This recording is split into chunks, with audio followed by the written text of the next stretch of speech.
Calicut university വിദൂര വിദ്യാഭ്യാസ വിഭാഗത്തിലെ 4ാം സെമസ്റ്റർ കുട്ടികൾക്കുള്ള ക്വാണ്ടിറ്റേറ്റീവ് ടെക്നിക്സ് എന്നുള്ള ഒരു പേപ്പറാണ്. ഈ ഒരു പേപ്പർ പൂർണ്ണമായിട്ടും ഒരു പ്രോബ്ലം റിലേറ്റഡ് ആയിട്ടുള്ള പേപ്പറാണ്. അപ്പോൾ ഇനി ഇതിൻ്റെ കണ്ടൻറ്റിലേക്ക് നമുക്ക് കിടക്കാം. എന്താണ് quantitative techniques? What is quantitative techniques? Quantitative techniques is a scientific method of solving the business problems.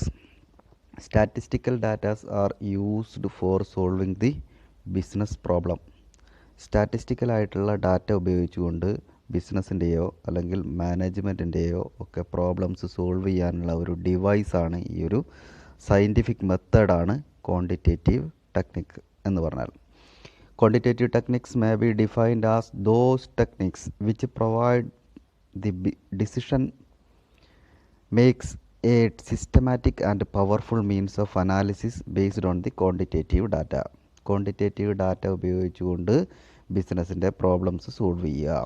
It is a scientific method employed for problem solving and decision making by the management. Scientific ആയിട്ടുള്ള method ഉപയോഗിച്ചുകൊണ്ട് quantitative data use ചെയ്തുകൊണ്ട് മാനേജ്മെൻറ്റിൻ്റെ problems solve ചെയ്തുകൊണ്ട് അതിലൂടെ decision making എടുക്കുന്നതിനെയാണ് നമ്മൾ quantitative techniques എന്ന് പറയുന്നത്. Different classification of quantitative techniques 3ആയിട്ട് നമ്മൾ ക്ലാസിഫൈ ചെയ്യാറുണ്ട്. പലതരത്തിലുള്ള ബിസിനസ്സിനകത്തുള്ള ഡിഫറെൻറ്റ് ടൈപ്സ് ഓഫ് ഇഷ്യൂസ് വരാറുണ്ട്. ആ ഇഷ്യൂസിൽ ക്വാണ്ടിറ്റേറ്റീവ് ആയിട്ടുള്ള ഡാറ്റ ഉപയോഗിച്ചുകൊണ്ട് അതിൽ അനാലിസിസിന് വിധേയമാക്കിക്കൊണ്ട് പലതരത്തിലുള്ള ബിസിനസ്സിൻ്റെയും പ്രോബ്ലംസ് ഇവിടെ സോൾവ് ചെയ്യാൻ പറ്റുന്നു എന്നുള്ളതാണ് ഇതിൻ്റെ ഗുണം.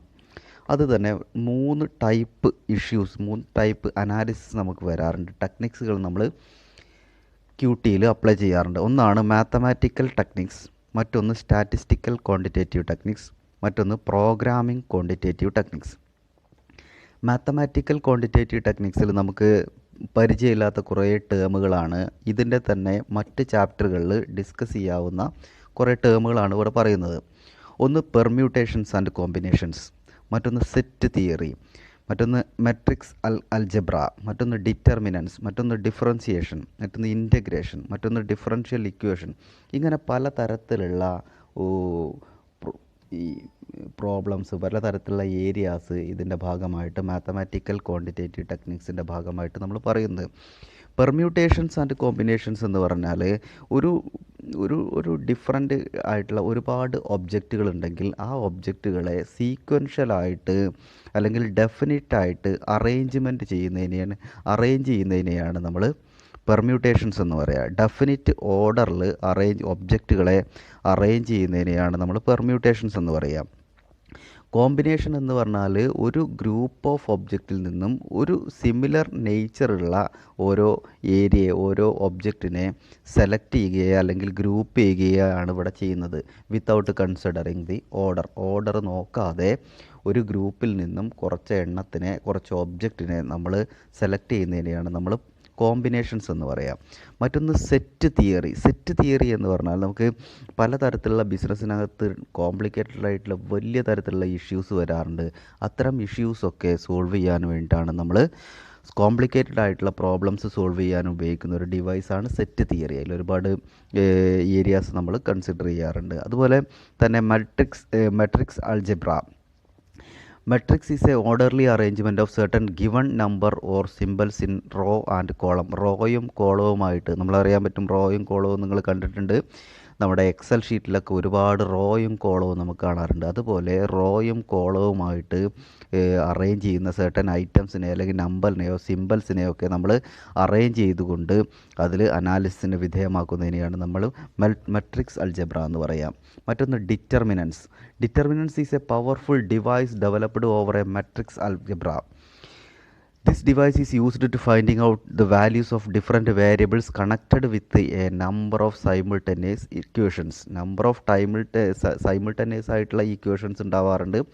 ആ ഇക്വേഷൻസിൻ്റെ ഒക്കെ വാല്യൂസ് നമ്മൾ കണ്ടെത്താൻ വേണ്ടി ഉപയോഗിക്കുന്ന ഒരു സംവിധാനമാണ് ഡിറ്റർമിനൻസ് എന്ന് പറഞ്ഞാൽ. മറ്റൊന്ന് Differentiation is a mathematical process of finding out changes in the dependent variable with reference to a small changes in independent variable. നമ്മൾ പറയാറുണ്ട് രണ്ട് വേരിയബിൾസിനെ കുറിച്ചുള്ള സ്റ്റഡി നമ്മൾ പറയാറുണ്ട്.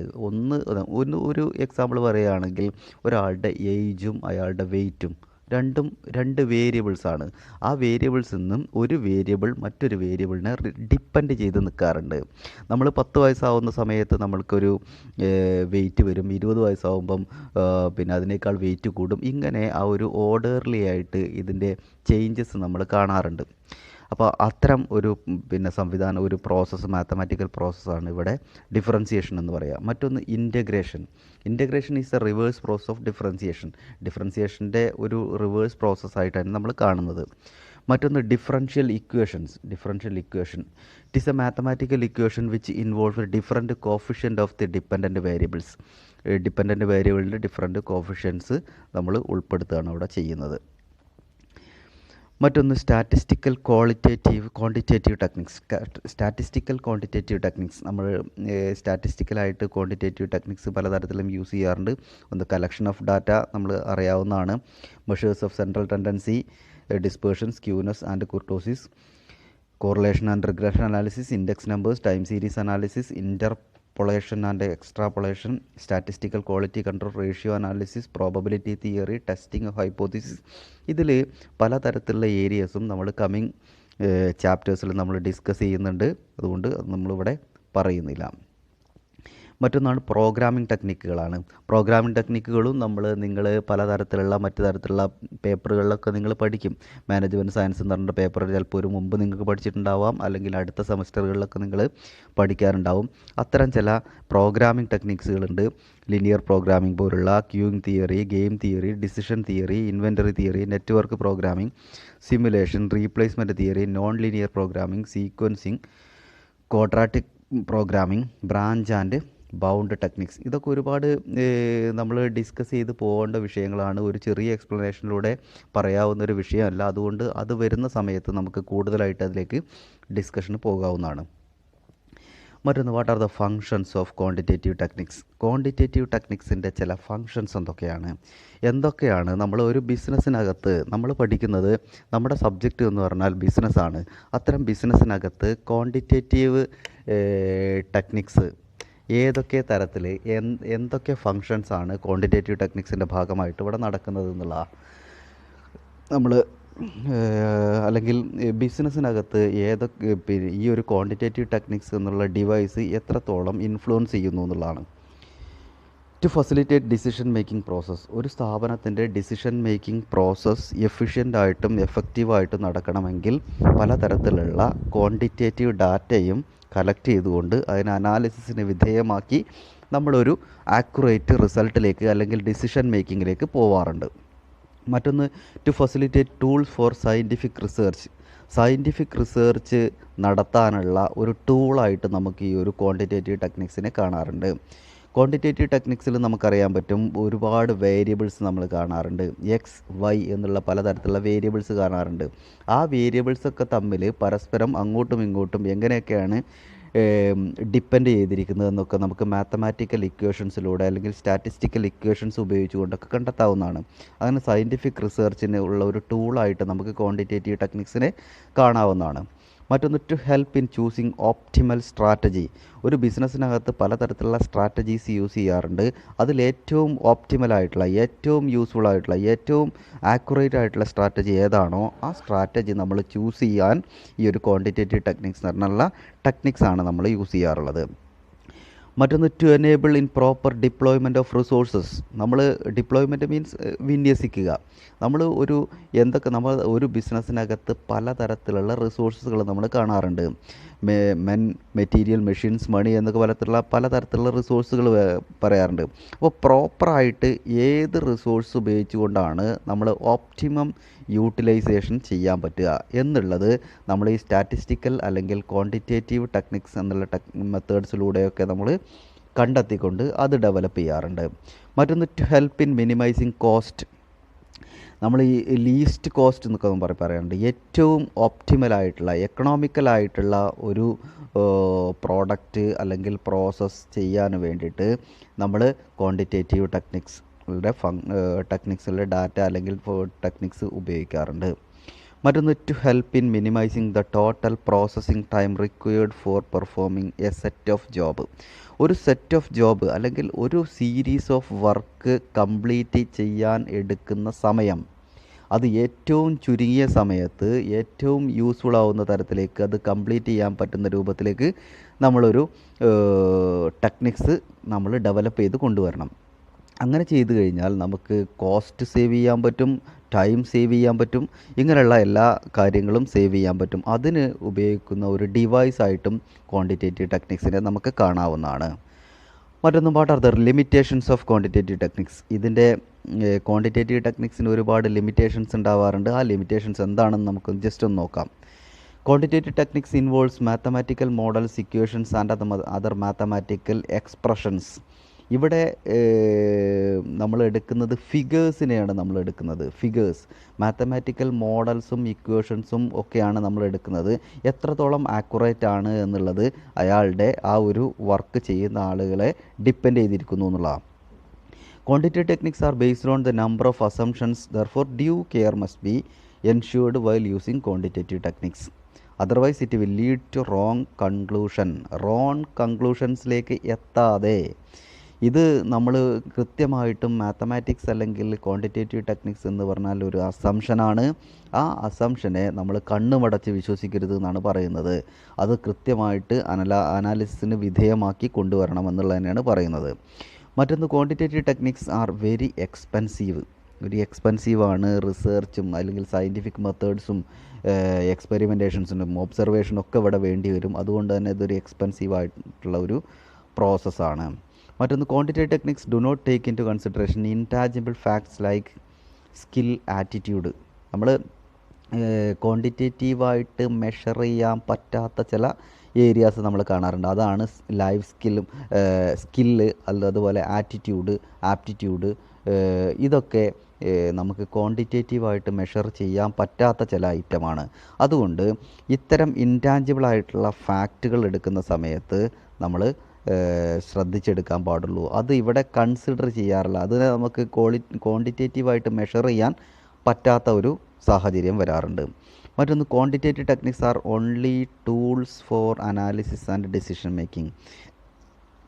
ദേ are not decision itself.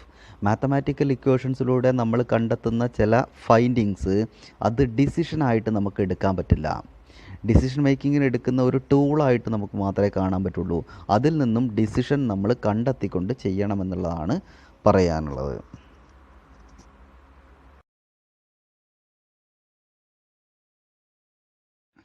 Our next area is correlation analysis. Correlation analysis deals with the association between two or more variables. Two or more variables are said to be correlated if the changes in one variable results in a corresponding change in other variable. എന്ന് പറഞ്ഞാൽ രണ്ട് variable ഉണ്ടായിരിക്കും. രണ്ട് variable എന്ന് പറഞ്ഞാൽ ഒരു എക്സും ഒരു വൈയും രണ്ട് വേരിയബിളാണ്. അപ്പോൾ ഈ രണ്ട് വേരിയബിളും എത്രത്തോളം റിലേറ്റ് ചെയ്തിരിക്കുന്നു എന്നുള്ളതാണ് ഈ ഒരു കോറിലേഷൻ കൊണ്ട് നമ്മൾ ഉദ്ദേശിക്കുന്നത്. ഈ രണ്ട് വേരിയബിളും കൂടെ എത്രത്തോളം റിലേറ്റ് ചെയ്തിട്ടുണ്ട്. ഇപ്പോൾ ഏജും അതുപോലെ ഹൈറ്റും രണ്ടും റിലേഷൻഷിപ്പുള്ള രണ്ട് വേരിയബിൾസാണ്. ഈ ഒരു വേരിയബിളിൽ ഉണ്ടാവുന്ന ചേഞ്ചസ് മറ്റൊരു വേരിയബിളിലും വരും. ആ രണ്ട് റിലേഷൻഷിപ്പ് എങ്ങനെയായിരിക്കും എന്നുള്ളതാണ് ഇവിടെ പറയുന്നത്. അത് കാണിക്കാനുള്ള ഒരു മാത്തമാറ്റിക്കൽ രീതിയാണ്, ഒരു ഡിവൈസായിട്ടാണ് ഈ ഒരു കോറിലേഷനെ നമ്മൾ കാണുന്നത്. Correlation analysis attempts to determine the degree of relationship between variables. ഈ വേരിയബിൾസ് രണ്ട് തമ്മിൽ, അതായത് എക്സും വൈയും എന്ന് പറഞ്ഞാൽ രണ്ട് വേരിയബിൾസാണ്. ഇപ്പോൾ റെയിൻഫാൾ എന്ന് പറഞ്ഞാൽ ഒരു വേരിയബിളാണ്, അഗ്രികൾച്ചറുമായിട്ട് ബന്ധപ്പെട്ട ഒരു വേരിയബിളാണ്. അതിൻ്റെ ക്രോപ്പുമായിട്ട് ബന്ധപ്പെട്ട ക്രോപ്പ് എന്ന് പറഞ്ഞാൽ മറ്റൊരു വേരിയബിളാണ്. ഈ റെയിൻഫോൾ എങ്ങനെയാണ്, എത്രത്തോളമാണ് ഈ ക്രോപ്പിൻ്റെ ഒരു ഗ്രോയിങ്ങുമായിട്ട് റിലേറ്റ് ചെയ്തിട്ടുള്ളത്. അതാണ് ഇവിടെ രണ്ട് വേരിയബിൾ എന്ന് പറയാം. രണ്ട് വേരിയബിൾ എന്ന് പറഞ്ഞാൽ എക്സ് എന്നുള്ള വേരിയബിളും വൈ എന്നുള്ള വേരിയബിളും. ഈ രണ്ട് വേരിയബിളും എത്രത്തോളം ബന്ധപ്പെട്ടിരിക്കുന്നു, ഡിഗ്രി ഓഫ് റിലേഷൻഷിപ്പ്, ഇതിൻ്റെ റിലേഷൻഷിപ്പ് എത്രത്തോളം ഉണ്ട് എന്ന് കാണിക്കാൻ വേണ്ടിയിട്ടാണ് നമ്മൾ കോറിലേഷൻ ഇവിടെ പറയുന്നത്. ഇനി കോറിലേഷൻ കോഫിഷ്യൻ്റ് എന്ന് പറഞ്ഞാൽ it is A numerical measurement showing the degree of relationship between two or more variables. അതായത് ഇത് കോറിലേഷൻ കോഫിഷ്യൻ്റ് എന്ന് പറഞ്ഞാൽ ആർ എന്നുള്ള ഒരു ലെറ്റർ കൊണ്ടാണ് ഇൻഡിക്കേറ്റ് ചെയ്യാറുള്ളത്. ഇതിനെ നമ്മൾ ഉദ്ദേശിക്കുന്നത് ഇത് തമ്മിലുള്ള ഒരു മാത്തമാറ്റിക്കൽ റിലേഷൻഷിപ്പ് കാണിക്കുന്നതിനെയാണ് നമ്മൾ കോറിലേഷൻ കോഫിഷ്യൻ്റ് എന്ന് പറയുക. നമുക്കിപ്പോൾ ഇവിടെ രണ്ട് വേരിയബിൾസ് എക്സും വൈയും എന്ന് പറഞ്ഞാൽ രണ്ട് വേരിയബിൾസാണ്. ഈ രണ്ട് വേരിയബിൾസും തമ്മിലുള്ള റിലേഷൻഷിപ്പിനെ ഒരു മാത്തമാറ്റിക്കൽ ഫിഗറിലൂടെ നമ്മൾ കണ്ടെത്തും. ആ ഫിഗറിനെയാണ് നമ്മൾ കോറിലേഷൻ കോഫിഷ്യൻ്റ് എന്ന് പറയുക. ഇനി പ്രധാനമായിട്ടും 3 ക്ലാസിഫിക്കേഷനാണ് കോറിലേഷൻ ഉള്ളത്. Classification of correlation: positive and negative correlation, simple, partial and multiple correlation, linear and non linear correlation. ഇവിടെ പോസിറ്റീവ് കോറിലേഷൻ എന്ന് പറഞ്ഞാൽ when the variables are varying in the same direction, ഒരേ direction തന്നെയാണ് വേരിയബിൾസിൽ ചേഞ്ചസ് വരുന്നതെങ്കിൽ അതിനെ positive correlation എന്ന് പറയുന്നു. എന്ന് പറഞ്ഞാൽ if an increase in the one variable with corresponding increase in the other variable, ഒരു വേരിയബിൾ ഇൻക്രീസ് ചെയ്യുന്ന സമയത്ത് മറ്റ് വേരിയബിളും ഇൻക്രീസ് ചെയ്യുകയാണെങ്കിൽ അതിനെ പോസിറ്റീവ് കോറിലേഷൻ എന്നാണ് പറയുക. തിരിച്ചും വരാം. ഒരു വേരിയബിൾ ഡിക്രീസ് ആണ് ചെയ്യുന്നതെങ്കിൽ അത് മറ്റേ വേരിയബിളും അതുപോലെ ഡിക്രീസ് ചെയ്യുന്നുണ്ടെങ്കിൽ അതിനെ നമ്മൾ പോസിറ്റീവ് കോറിലേഷൻ എന്നാണ് പറയുക. ഇവിടെ 2 എക്സാമ്പിൾ നമ്മൾ കൊടുത്തിട്ടുണ്ട്. 10 എന്ന് പറഞ്ഞാൽ ഒരു വേരിയബിളാണ്. അതിൽ 20 ഒരു ഇൻക്രീസ് ചെയ്തതാണ്. 20 എന്ന് പറഞ്ഞാൽ 20 അല്ല 80, 10 അത് 10 എന്നുള്ള ഫിഗർ 20-ലെത്തുന്ന സമയത്ത് അത് 100 കൂടി. അപ്പോൾ 30-എത്തിയ സമയത്ത് 150 ആയി, 40-എത്തിയ സമയത്ത് 170 ആയി, 50-എത്തിയ സമയത്ത് 200 എന്ന് പറഞ്ഞാൽ ഒരു വേരിയബിൾ ഇപ്പം എ എന്നുള്ള വേരിയബിൾ ഇൻക്രീസ് ചെയ്യുന്നതിന് അനുസരിച്ച് കറസ്പോണ്ടിങ് ആയിട്ട് ബി എന്നുള്ള വേരിയബിളും ഇൻക്രീസ് ചെയ്യുകയാണ്. ഇവിടെ മറ്റൊരു എക്സാമ്പിൾ നമ്മൾ പരിശോധിച്ച് കഴിഞ്ഞാൽ എക്സും വൈയും എന്ന് പറഞ്ഞാൽ 2 വേരിയബിളാണ്. അതിൽ നോക്കുക 78 60 ആയി. അപ്പോൾ ഇവിടെ y എന്നുള്ള വേരിയബിൾ 20-ൽ നിന്നും 18-ലേക്ക് എത്തി. അതുപോലെ 60-ൽ നിന്നും 52-ലേക്കായിട്ട് കുറഞ്ഞ സമയത്ത് 18-ൽ നിന്നും നമ്മൾ 14-ലേക്ക് എത്തി. 52-ൽ നിന്നും 46-ലേക്ക് ഡിക്രീസ് ചെയ്ത സമയത്ത് y വേരിയബിളും 14-ൽ നിന്നും 10-ലേക്ക് വന്നു. അങ്ങനെ 38 വന്നപ്പോൾ ഇവിടെ y എന്നുള്ള വേരിയബിൾ 5 ആയി. എന്ന് പറഞ്ഞാൽ ഇവിടെ പോസിറ്റീവ് കോറിലേഷൻ എന്ന് പറഞ്ഞാൽ ഒരു വേരിയബിൾ ഇൻക്രീസ് ചെയ്യുന്ന സമയത്ത് കറസ്പോണ്ടിങ് ആയിട്ട് മറ്റുള്ള വേരിയബിളും ഇൻക്രീസ് ചെയ്യുകയോ ഒരു വേരിയബിൾ ഡിക്രീസ് ചെയ്യുന്ന സമയത്ത് കറസ്പോണ്ടിങ് ആയിട്ടുള്ള മറ്റൊരു വേരിയബിളും ഡിക്രീസ് ചെയ്യുകയാണെങ്കിൽ അതിനെ പോസിറ്റീവ് കോറിലേഷൻ എന്നാണ് പറയാം. Next one negative correlation. Negative correlation എന്ന് പറഞ്ഞാൽ നെഗറ്റീവ് കോറിലേഷൻ ഓപ്പോസിറ്റ് ഡയറക്ഷനിലേക്കാണ് പോവുക. എന്ന് പറഞ്ഞാൽ when the variables of moving in opposite direction, it is called negative correlation. If an increase in the value of one variable is accompanied by the decrease in the value of other variable, ഒരു വേരിയബിളിൻ്റെ value increase ചെയ്യുന്ന സമയത്ത് മറ്റുള്ള ഒരു variable അവിടെ decrease ചെയ്യുകയാണെങ്കിൽ അതിന് negative correlation എന്നാണ് പറയുക. ഓപ്പോസിറ്റ് ഡയറക്ഷനിലേക്കാണ് ഇത് മൂവ് ചെയ്യുന്നതെങ്കിൽ അതിന് നെഗറ്റീവ് കോറിലേഷൻ എന്ന് പറയും. അതിൻ്റെ 2 എക്സാമ്പിൾ ഇവിടെ കൊടുത്തിട്ടുണ്ട്. എ ബി എന്നുള്ള 2 ഫാക്ടർ. അത് 5 എന്നുള്ളത് ഒരു വേരിയബിളാണ്. അത് 16 ആയി. അവിടെ അപ്പോൾ 5 10 ആയ സമയത്ത് ഈ ഒരു വേരിയബിൾ 16 എന്നുള്ളത് 10 ആയി. ഇവിടെ 10 15 ആയ സമയത്ത് 10 എന്നുള്ളത് 8 ആയി. ഇങ്ങനെ ഒരു വേരിയബിൾ ഇൻക്രീസ് ചെയ്യുമ്പോൾ മറ്റൊരു വേരിയബിൾ ഡിക്രീസ് ചെയ്യുകയാണെങ്കിൽ അതിനെ നെഗറ്റീവ് കോറിലേഷൻ എന്നാണ് പറയുക. Next simple correlation. Simple correlation എന്ന് പറഞ്ഞാൽ if only 2 variables are studied it is called simple correlation. 2 വേരിയബിൾസിനെ കുറിച്ച് മാത്രമാണ് അവിടെ പഠിക്കുന്നതെങ്കിൽ എക്സ് വൈ രണ്ട് വേരിയബിളാണ്, എക്സ് ആൻഡ് വൈ രണ്ട് വേരിയബിളാണ്. ഈ രണ്ട് വേരിയബിൾസിലുണ്ടാവുന്ന ഡിഗ്രി ഓഫ് റിലേഷൻഷിപ്പ് കാണിക്കാൻ വേണ്ടിയിട്ടാണെങ്കിൽ അതിനെ നമ്മൾ സിമ്പിൾ കോറിലേഷൻ എന്നാണ് പറയുക. Example, the study of the relationship between price and demand. പ്രൈസും ഡിമാൻഡും ഇൻ്റർ റിലേറ്റഡ് ആണ്, ഇൻ്റർ റിലേറ്റഡും ഇൻ്റർ ഡിപ്പെൻഡൻറ്റുമാണ്. അപ്പോൾ രണ്ട് വേരിയബിൾ മാത്രമാണ് ഇവിടെ നമ്മൾ എടുക്കുന്നതെങ്കിൽ, സ്റ്റഡി ചെയ്യാൻ എടുക്കുന്നതെങ്കിൽ അതിനെ സിമ്പിൾ കോറിലേഷൻ എന്ന് പറയുന്നു. മൾട്ടിപ്പിൾ കോറിലേഷൻ എന്ന് പറഞ്ഞാൽ in a correlation analysis if 3 or more variables are studied simultaneously, ഒരേ സമയത്ത് 3 അതിൽ കൂടുതലോ വേരിയബിൾസ് നമ്മൾ പഠിക്കാൻ വേണ്ടിയിട്ട് എടുക്കുന്നുണ്ടെങ്കിൽ അതിനെ മൾട്ടിപ്പിൾ കോറിലേഷൻ എന്നാണ് പറയുക. ഒരു എക്സാമ്പിൾ പറയുന്നത്, when study the relationship between yield of rice with both rainfall and fertiliser together.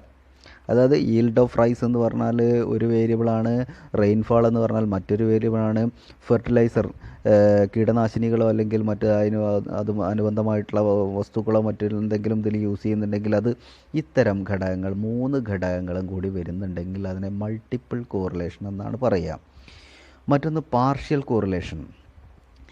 In correlation analysis, we recognizes more than 2 variables but consider one dependent variable and one independent variable.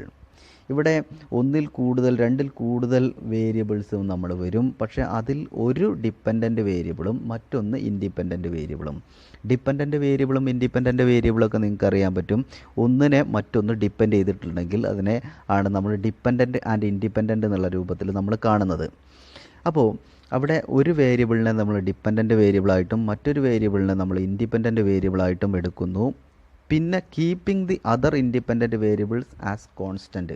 മറ്റുള്ള independent വേരിയബിളൊക്കെ, ഇപ്പോൾ 3 വേരിയബിളാണ് ഉള്ളതെങ്കിൽ ഒരു variable dependent വേരിയബിളും ഒരു variable independent വേരിയബിളും മറ്റുള്ള variables എന്തെങ്കിലും ഉണ്ടെങ്കിൽ അതിനെ ഇൻഡിപെൻഡൻറ്റ് വേരിയബിളായിട്ട് അതിനെ കോൺസ്റ്റൻ്റ് ആയിട്ട് എടുക്കുക എന്നുള്ളതാണ് പറയുന്നത്. അതിനെ പാർഷ്യൽ കോറിലേഷൻ എന്നാണ് പറയുക. മറ്റൊന്ന് linear correlation. In correlation analysis if the ratio of change between the 2 sets of variables is same എന്ന് പറഞ്ഞാൽ ഇതിൻ്റെ പ്രൊപ്പോർഷൻ പോകുന്നത്, റേഷ്യോ എന്ന് പറഞ്ഞാൽ ആ റേഷ്യോ സെയിം പ്രൊപ്പോർഷനിലേക്കാണ് നമ്മൾ ചേഞ്ചസ് വരുന്നത്. ഒരു വേരിയബിളിൽ ഉണ്ടാവുന്ന ചേഞ്ചസ് ആ മറ്റൊരു വേരിയബിളിൽ ഉണ്ടാവുന്ന ചേഞ്ചസുമായിട്ട് ബന്ധപ്പെട്ട് സെയിം പ്രൊപ്പോർഷനിലേക്കാണ് പോകുന്നതെങ്കിൽ, ഇപ്പോൾ 10% ഇൻക്രീസ് ഒരു എക്സ് എന്നുള്ള വേരിയബിൾ ഉണ്ടാവുകയാണെങ്കിൽ വൈ എന്നുള്ള വേരിയബിളിലും 10% ഇൻക്രീസ് ഉണ്ടാവുന്നു. അല്ലെങ്കിൽ അതിൻ്റെ നേരെ ഓപ്പോസിറ്റ് ഉണ്ടാവുന്നു എന്ന് പറഞ്ഞാൽ 10% ഡിക്രീസ് ആണെങ്കിൽ ഓട്ടോമാറ്റിക്കായിട്ട് അവിടെ 10% ഡിക്രീസ് സെക്കൻഡ് വേരിയബിളിനും വരുന്നു. അതിനെയാണ് നമ്മൾ ലിനിയർ കോറിലേഷൻ എന്ന് പറയുക. ഇവിടെ എക്സാമ്പിൾ നോക്കൂ, എക്സ് വൈ 10 50 1575 30 150 60, അതായത് അതിൻ്റെ ഇൻക്രീസ് നമ്മൾ കാണുന്നത് 10 50 എന്ന് പറഞ്ഞാൽ നമ്മൾ 5 ആണ് അവിടെ കൂടിയിട്ടുള്ളത്. 5 ഇവിടെ 15 to 30 എന്ന് പറഞ്ഞാൽ 15 ആണ് കൂടിയത്. അതിന് കറസ്പോണ്ടിങ് ആയിട്ട് ഇവിടെ കൂടുന്നത് നോക്കുക. 50 എന്നുള്ളത് 75 ആയി, 75 നോക്കുക. ഇവിടെ 15 30 30 മൈനസ് 15 എന്ന് പറഞ്ഞാൽ 15 ആണ്. അപ്പോൾ അതുപോലെ 150 മൈനസ് 75 എന്ന് പറഞ്ഞാൽ 75 ആണ്. അപ്പോൾ ആ ഒരു പെർസെൻറ്റേജ് അല്ലെങ്കിൽ റേഷ്യോ പ്രകാരം percentage of increase or decrease ഒരുപോലെ ആയിരിക്കും, സെയിം പ്രൊപ്പോർഷനിലായിട്ടായിരിക്കും പോവുക. മറ്റൊന്ന് non linear correlation. In a correlation analysis if the amount of change in one variable does not bring the same ratio of change in other variable. നമ്മൾ 2 variables ഉണ്ടെങ്കിൽ ആ വേരിയബിൾസിൽ ഒരു variable ഉണ്ടാവുന്ന ചേഞ്ചസിൻ്റെ പ്രൊപ്പോർഷനേറ്റ് ആയിട്ടല്ലാതെ എന്ന് പറഞ്ഞാൽ നമ്മൾ നേരത്തെ പറഞ്ഞു 10% ഇൻക്രീസ് ഉണ്ടാകുന്ന സമയത്ത് ഒരു വേരിയബിളിൽ 10% ഇൻക്രീസ് ഉണ്ടാകുമ്പോൾ മറ്റൊരു വേരിയബിളിലും 10% ഇൻക്രീസ് ഉണ്ടാകുന്നു. ഇവിടെ അതിൻ്റെ ഓപ്പോസിറ്റാണ്. ഒരു വേരിയബിൾ ഉണ്ടാകുന്ന ചേഞ്ചസിനനുസരിച്ചല്ലാതെ മറ്റൊരു വേരിയബിൾ ഉണ്ടാവുകയാണെങ്കിൽ അതിനെ നമ്മൾ നോൺ ലിനിയർ കോറിലേഷൻ എന്നാണ് പറയുക. 2 4 ആയി, 4 10 ആയി, 16 18 ആയി. അപ്പോൾ അതൊന്നും തമ്മിൽ ഒരു റിലേഷൻഷിപ്പ് ഇല്ല എങ്കിൽ അതിനെ നോൺ ലിനിയർ കോറിലേഷൻ എന്നാണ് പറയുക. മറ്റൊന്ന് ഡിഗ്രി ഓഫ് കോറിലേഷൻ. ഈ വേരിയബിൾസ് തമ്മിൽ എത്രത്തോളം കോറിലേറ്റ് ചെയ്തിരിക്കുന്നു, രണ്ട് വേരിയബിൾസ് ഉണ്ടെങ്കിൽ ആ വേരിയബിൾസ് എത്രത്തോളം കോറിലേറ്റ് ചെയ്തിരിക്കുന്നു എന്നറിയാൻ വേണ്ടി നമ്മൾ ഒരു 5 കാറ്റഗറി ആയിട്ട് നിനക്ക് തിരിക്കാൻ പറ്റും. Perfect positive correlation, perfect negative correlation, limited degree of positive correlation, limited degree of negative correlation, zero correlation. അതിൽ അങ്ങനെ 5 കാറ്റഗറിയാണ്. അതിന് നമ്മളൊരു ഗ്രാഫിക്കൽ റെപ്രസെൻറ്റേഷനിലൂടെ ഒക്കെ അവിടെ പറയുന്നുണ്ട്. അതിന് മുമ്പായിട്ട് നമ്മൾ ഇതിൽ ഇതെന്താണെന്ന് നമുക്ക് ജസ്റ്റ് ഒന്ന് നോക്കാം. ലിമിറ്റഡ് പോസിറ്റീവ് കോറിലേഷൻ എന്താണ്, നെഗറ്റീവ് കോറിലേഷൻ എന്താണ് എന്നുള്ളതൊക്കെ 1 second.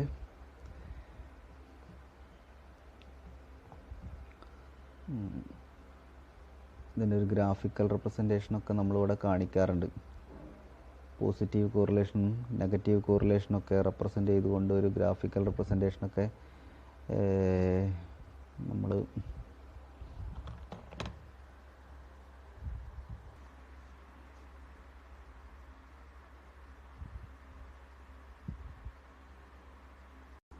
Perfect positive correlation. If an increase in the value of one variable is followed by the same proportion of increase in other related variable, ഒരു വേരിയബിളിൻ്റെ വാല്യൂവിൽ increase സംഭവിക്കുകയാണെങ്കിൽ അതേ പ്രൊപ്പോർഷനിൽ തന്നെ മറ്റ് വേരിയബിളിൻ്റെ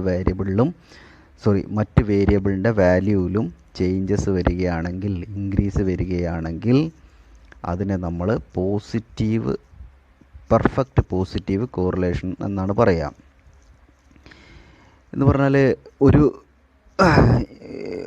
if a decrease in the value of one variable is followed by the same proportion of decrease in other related variable.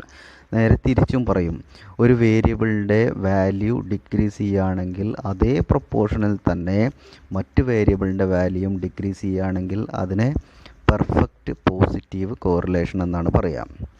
ഉദാഹരണത്തിന് ഒരു 10% rise in price of a commodity results in 10% of rise in its supply. ഒരു പ്രോഡക്റ്റിൻ്റെ price 10% കൂടുകയാണെങ്കിൽ അതിൻ്റെ സപ്ലൈയും 10% കൂടുന്നെങ്കിൽ അതിനെ നമ്മൾ perfect positive correlation എന്നാണ് പറയാം. മറ്റൊന്ന് perfect negative correlation. If an increase in the value of one variable is followed by the same proportion of decrease in the other related variable, ഒരു വേരിയബിളിൻ്റെ value increase ചെയ്യുകയാണെങ്കിൽ അതേ പ്രൊപ്പോർഷനിൽ തന്നെ മറ്റ് വേരിയബിളിൻ്റെ വാല്യൂ ഡിക്രീസ് ചെയ്യുന്നുണ്ടെങ്കിൽ, same പ്രൊപ്പോർഷനിൽ തന്നെ ഡിക്രീസ് ചെയ്യുന്നുണ്ടെങ്കിൽ അതിനെ perfect negative correlation എന്നാണ് പറയാം. For example, if 10% rise in price results in 10% fall in its demand, ഒരു പ്രോഡക്റ്റിൻ്റെ പ്രൈസ് 10% ഇൻക്രീസ് ചെയ്യുകയാണെങ്കിൽ അതിൻ്റെ പ്രോഡക്റ്റിൻ്റെ ഡിമാൻഡ് 10% ഡിക്രീസും ചെയ്യുന്നുണ്ടെങ്കിൽ അതിനെ നമ്മൾ പെർഫെക്റ്റ് നെഗറ്റീവ് കോറിലേഷൻ എന്നാണ് പറയാം. മറ്റൊന്ന് limited degree of positive correlation. When an increase in the value of one variable is followed by non-proportional increase in other related variable. നമ്മളൊരു പ്രോഡക്റ്റിൻ്റെ വാല്യൂ ഇൻക്രീസ് ചെയ്യുന്നു, ഒരു 10% ആണ് ഇൻക്രീസ് ചെയ്യുന്നതെങ്കിൽ നോൺ പ്രൊപ്പോർഷണലായിട്ട് മറ്റേ പ്രോഡക്റ്റിൻ്റെ വാല്യൂ ഇൻക്രീസ് ചെയ്യുന്നുണ്ടെങ്കിൽ അതിനെ നോൺ പ്രൊപ്പോർഷണൽ എന്ന് പറഞ്ഞാൽ 10% ആണ് എക്സ് എന്നുള്ള വേരിയബിൾ 10% ഇൻക്രീസ് ചെയ്യുക, വൈ എന്നുള്ള വേരിയബിൾ 15% ആണ് ഇൻക്രീസ് ചെയ്യുന്നതെങ്കിൽ അതിനെ നമ്മൾ limited degree of positive correlation എന്നാണ് പറയാം. മറ്റൊന്ന് limited degree of negative correlation. When an increase in the value of one variable is followed by non-proportional decrease in other related variable, ഒരു പ്രോഡക്റ്റിൻ്റെ വാല്യൂ ഇൻക്രീസ് ചെയ്യുകയാണെങ്കിൽ non പ്രൊപ്പോർഷണലായിട്ട് second വേരിയബിളിൻ്റെ value decrease ചെയ്യുന്നുണ്ടെങ്കിൽ അതിനെ limited degree of negative correlation എന്നാണ് പറയുക. മറ്റൊന്ന് സീറോ ഡിഗ്രി കോറിലേഷൻ എന്ന് പറയും. If there is no correlation between variable it is called zero correlation. ഒരു തരത്തിലുള്ള കോറിലേഷനും ഒരു തരത്തിലുള്ള റിലേഷൻഷിപ്പും ഈ ഒരു രണ്ട് വേരിയബിൾസും തമ്മിൽ ഇല്ലെങ്കിൽ അതിനെ നമ്മൾ സീറോ കോറിലേഷൻ എന്നാണ് പറയുക, അല്ലെങ്കിൽ സീറോ ഡിഗ്രി കോറിലേഷൻ എന്നാണ് പറയുക. മറ്റൊന്ന് മെത്തേഡ്സ് ഓഫ് മെഷറിംഗ് കോറിലേഷൻ. നമ്മൾ എങ്ങനെയാണ് കോറിലേഷൻ, രണ്ട് വേരിയബിളിൻ്റെ കോറിലേഷൻ എങ്ങനെയാണ് മെഷർ ചെയ്യുന്നത് എന്ന് പറഞ്ഞാൽ രണ്ട് വേരിയബിൾസ് തമ്മിലുള്ള റിലേഷൻഷിപ്പ് എങ്ങനെയാണ് നമ്മൾ മെഷർ ചെയ്യുന്നത്. അത് നമ്മൾ രണ്ട് കാറ്റഗറി ആയിട്ടാണ് നമ്മൾ തിരിക്കുന്നത്. ഗ്രാഫിക് മെത്തേഡിലൂടെയും ആൽജബ്രിക് മെത്തേഡിലൂടെയാണ് നമ്മൾ ഇതിനെ കാണുന്നത്. ഗ്രാഫിക് മെത്തേഡിൽ തന്നെ സ്കാറ്റർ ഡയഗ്രാം എന്നും കോറിലേഷൻ ഗ്രാഫ് എന്നും പറയാറുണ്ട്. അതുപോലെ ആൽജബ്രിക് മെത്തേഡ്സിലൂടെ Pearson coefficient of correlation, Spearman's rank correlation, concurrent deviation method എന്നുള്ള 3 മെത്തേഡ്സിലൂടെയും നമ്മൾ ഈ ഒരു കോറിലേഷൻ, രണ്ട് വേരിയബിൾസ് തമ്മിലുള്ള റിലേഷൻഷിപ്പ് നമ്മൾ കാണിക്കാൻ വേണ്ടിയിട്ട് ഉപയോഗിക്കുന്ന മെത്തേഡ്സാണ്, മെഷർ ചെയ്യാൻ വേണ്ടിയിട്ട് ഉപയോഗിക്കുന്ന മെത്തേഡ്സ് ഈ 3 രൂപത്തിലും കാണാറുണ്ട്. സ്കാറ്റർ ഡയഗ്രാമിൽ നമ്മൾ ഈ ഡയഗ്രാം നമ്മൾ കാണിക്കുകയാണ് ചെയ്യുന്നത്. നമ്മൾ നേരത്തെ പെർഫെക്റ്റ് പോസിറ്റീവ് കോറിലേഷനെ കുറിച്ച് പറഞ്ഞിട്ടുണ്ടായിരുന്നു. Under this method all the values of the 2 variables R plotted in A chart in the form of dots എന്ന് പറയുന്നുണ്ട്. പെർഫെക്റ്റ് പോസിറ്റീവ് കോറിലേഷൻ എന്ന് പറഞ്ഞാൽ നമുക്ക് ഇതിൽ കാണാൻ പറ്റുന്നുണ്ട്. പെർഫെക്റ്റ് എക്സ് ആക്സിസും വൈ ആക്സിസും കാണാൻ പറ്റുന്നുണ്ട്. ചെറിയൊരു ഈ പിക്ചോറിയൽ റെപ്രസെൻറ്റേഷൻ കാണിക്കുന്ന സമയത്ത് ചെറിയൊരു അതിൽ ചെറിയൊരു വേരിയേഷൻ കാണുന്നുണ്ട്. നോക്കുക, ഇവിടെ എക്സ് വാല്യൂയും വൈ വാല്യൂയും ഒരുപോലെയാണ് പ്ലോട്ട് ചെയ്തിട്ടുള്ളത്. എക്സിൻ്റെ ഒരു വാല്യൂ നമുക്കിവിടെ കാണാൻ പറ്റുന്നുണ്ട്, അതുപോലെ വൈ വാല്യൂവും കാണാൻ പറ്റുന്നുണ്ട്. എക്സ് കണ്ടോ, ഇവിടെ ഇങ്ങനെയാണ് ഇത് വരുന്നത്, ഈ ഒരു ഏരിയ എന്ന് പറഞ്ഞാൽ. അതുപോലെ എക്സിൻ്റെ വാല്യൂ ഇത്രയും കൂടുന്ന സമയത്ത് വൈൻ്റെ വാല്യൂയും ഒരുപോലെയാണ് കൂടുന്നത്. എക്സിൻ്റെ വാല്യൂ കൂടുന്ന സമയത്ത് വൈയുടെ വാല്യൂയും കൂടുന്നു, സെയിം പ്രൊപ്പോർഷനിൽ കൂടുന്നു. അതാണ് പെർഫെക്റ്റ് നെഗറ്റീവ് കോറിലേഷൻ എന്ന് പറഞ്ഞാൽ എക്സിൻ്റെ വാല്യൂ കൂടുന്ന സമയത്ത് വൈയുടെ വാല്യൂ കുറയുന്നു. എക്സിൻ്റെ അല്ലെങ്കിൽ വൈ എന്നുള്ള വേരിയബിൾ നോക്കുക, അത് ഡിക്രീസിങ് ട്രെൻഡിലേക്കാണ് വരുന്നത്, നമുക്ക് കാണാൻ പറ്റും. മറ്റൊന്ന് high degree of positive correlation, high degree of negative correlation. ആ ഒരു ഇതൊക്കെ സീറോ നോ കോറിലേഷൻ നോക്കുക, ഒരു തരത്തിലുള്ള കണക്ഷനും ഇതിലുണ്ടാവുന്നില്ല. അപ്പോൾ അതാണ് അതിൻ്റെ ഒരു മെത്തേഡ്സ്, ആ ഗ്രാഫിക്കൽ റെപ്രസെൻറ്റേഷനാണ്. മറ്റൊന്ന് correlation graph method. Under correlation graph method individual value of 2 variables R plotted on A graph paper. നമ്മൾ ഒരു 2 വേരിയബിളാണ് നമുക്കുള്ളത്. ഒരു എക്സ് എന്നുള്ള വേരിയബിളും വൈ എന്നുള്ള വേരിയബിളാണ് നമ്മുടെ കയ്യിലുള്ളതെങ്കിൽ ആ എക്സ് വേരിയബിളും വൈ വേരിയബിളും തമ്മിലുള്ള റിലേഷൻഷിപ്പ് നമ്മളൊരു ഗ്രാഫ് പേപ്പറിലൂടെ പ്ലോട്ട് ആക്കിക്കൊണ്ട് ഗ്രാഫ് പേപ്പറിൽ കാണിക്കുന്നതിനെയാണ് നമ്മൾ കോറിലേഷൻ ഗ്രാഫ് മെത്തേഡ് എന്ന് പറയാം. മറ്റൊന്ന് പിയേഴ്സൺസ് കോഫിഷ്യൻ്റ് ഓഫ് കോറിലേഷൻ. അതാണ് നമ്മൾ സ്റ്റാറ്റിസ്റ്റിക്കൽ മെത്തേഡ്സിലൂടെ അല്ലെങ്കിൽ നമ്മളിതിൽ പ്രോബ്ലം ചെയ്യാൻ വേണ്ടിയിട്ട് ഉപയോഗിക്കുന്ന സംവിധാനമാണ്. Pearson's coefficient of correlation is the most popular method among the algebraic method for measuring correlation. This method was developed by the Professor Carl Pearson in 1896. It is also called product moment correlation coefficient. ഇതിൽ നമ്മളെങ്ങനെയാണ് ഈ ഒരു correlation, 2 variables നമ്മൾ നേരത്തെ പറഞ്ഞു 2 വേരിയബിൾസാണ്. ആ 2 വേരിയബിൾസിൻ്റെയും relationship എത്രത്തോളം ഉണ്ട് എന്ന് നമ്മൾ സ്റ്റാറ്റിസ്റ്റിക്കൽ മെത്തേഡ്സ് ഉപയോഗിച്ചുകൊണ്ട് കണ്ടെത്തുകയാണ് ഇവിടെ ചെയ്യുന്നത്. അതിനുപയോഗിക്കുന്ന ഒരു ഡിവൈസ് ആയിട്ടാണ് നമ്മളിവിടെ കോറിലേഷനെ കാണുന്നത്. Pearson's correlation coefficient can be computed in different ways. Arithmetic mean മെത്തേഡും അസ്യൂംഡ് മീൻ മെത്തേഡും ഡയറക്റ്റ് മെത്തേഡും എന്ന് പറഞ്ഞാൽ 3 മെത്തേഡ്സിലൂടെ നമുക്ക് കാണാൻ പറ്റും. നോക്കുക, ഇവിടെ ഒരു പ്രോബ്ലം കാണിക്കുന്നുണ്ട്. Calculate Pearson's coefficient of correlation from the following data: X 6, y 10, x 8, 12, 12 15 15 15 18 18 20 25 24 22 28 26 31 28 എന്നുള്ള ഒരു ഡാറ്റയാണ് നമുക്ക് തന്നത്. ഈ ഡാറ്റ നമ്മൾ ഉപയോഗിച്ചുകൊണ്ട് നമ്മൾ ഈ പ്രോബ്ലം കംപ്ലീറ്റ് ചെയ്യണമെന്നാണ് പറയുന്നത്. അതിന് നമ്മൾ ഉപയോഗിക്കുന്ന ഒരു ഫോർമുല ഉണ്ട്. R is equal to, R എന്ന് പറഞ്ഞാൽ കോറിലേഷൻ കോഫിഷ്യൻറ്റിനെ റെപ്രസെൻ്റ് ചെയ്യുന്നതിനെയാണ് നമ്മൾ ആർ എന്ന് പറയുക. R is equal to sigma X Y divided by square root of sigma X square into sigma Y square. ആ ഒരു ഇക്വേഷൻ ഉപയോഗിച്ചുകൊണ്ടാണ് നമ്മൾ ഈ രണ്ട് വേരിയബിൾസും തമ്മിലുള്ള റിലേഷൻഷിപ്പ് എത്രത്തോളം ഉണ്ട് എന്ന് പറയുന്നത്. നോക്കുക, എക്സ് കാണുകയാണ്.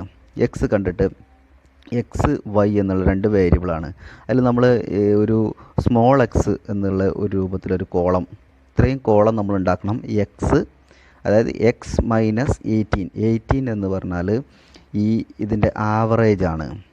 ആവറേജ് എന്ന് പറഞ്ഞാൽ നിങ്ങൾക്ക് അറിയാൻ പറ്റും, മീൻ കാണുക. X bar is equal to sigma X divided by N ആണ്. Sigma X divided by N. നോക്കുക, എക്സ് ബാർ എന്നാണ് പറയുക, is equal to sigma X divided by N എന്ന് പറയും. Sigma X divided by N എന്ന് പറഞ്ഞാൽ 162 divided by N. നോക്കുക എത്ര എണ്ണം ഉണ്ട് നോക്കുക. 1 2 3 4 5 6 7 8 9. 162 ഡിവൈഡ് ബൈ 9 എന്ന് പറഞ്ഞാൽ 18 കിട്ടും. അങ്ങനെയാണ് നമ്മൾ ഇവിടെ എക്സ് മൈനസ് 18 കാണുന്നത്. എക്സ് മൈനസ് 18, അതായത് എക്സ് മൈനസ് 18, അതായത് 6 മൈനസ് 18 മൈനസ് 12 എന്ന് പറഞ്ഞുകൊണ്ട് അതിങ്ങനെ കാണുകയാണ്. ഇവിടെ എക്സിൻ്റെ ടോട്ടലിനെയാണ് നമ്മൾ സിഗ്മ എക്സ് എന്ന് പറയുക. പിന്നെ എക്സ് സ്ക്വയർ, എക്സിൻ്റെ സ്ക്വയർ നമ്മൾ എക്സ് കണ്ടു, സ്മോൾ എക്സ്, അതിൻ്റെ സ്ക്വയറാണ് 12 into 12 144. Minus 10 square, minus 6 square, minus 3 square, എല്ലാത്തിനെയും സ്ക്വയർ ചെയ്തുകൊണ്ട് ആ സ്ക്വയറിൻ്റെ ടോട്ടലാണ് 598 സിഗ്മ എക്സ് സ്ക്വയർ.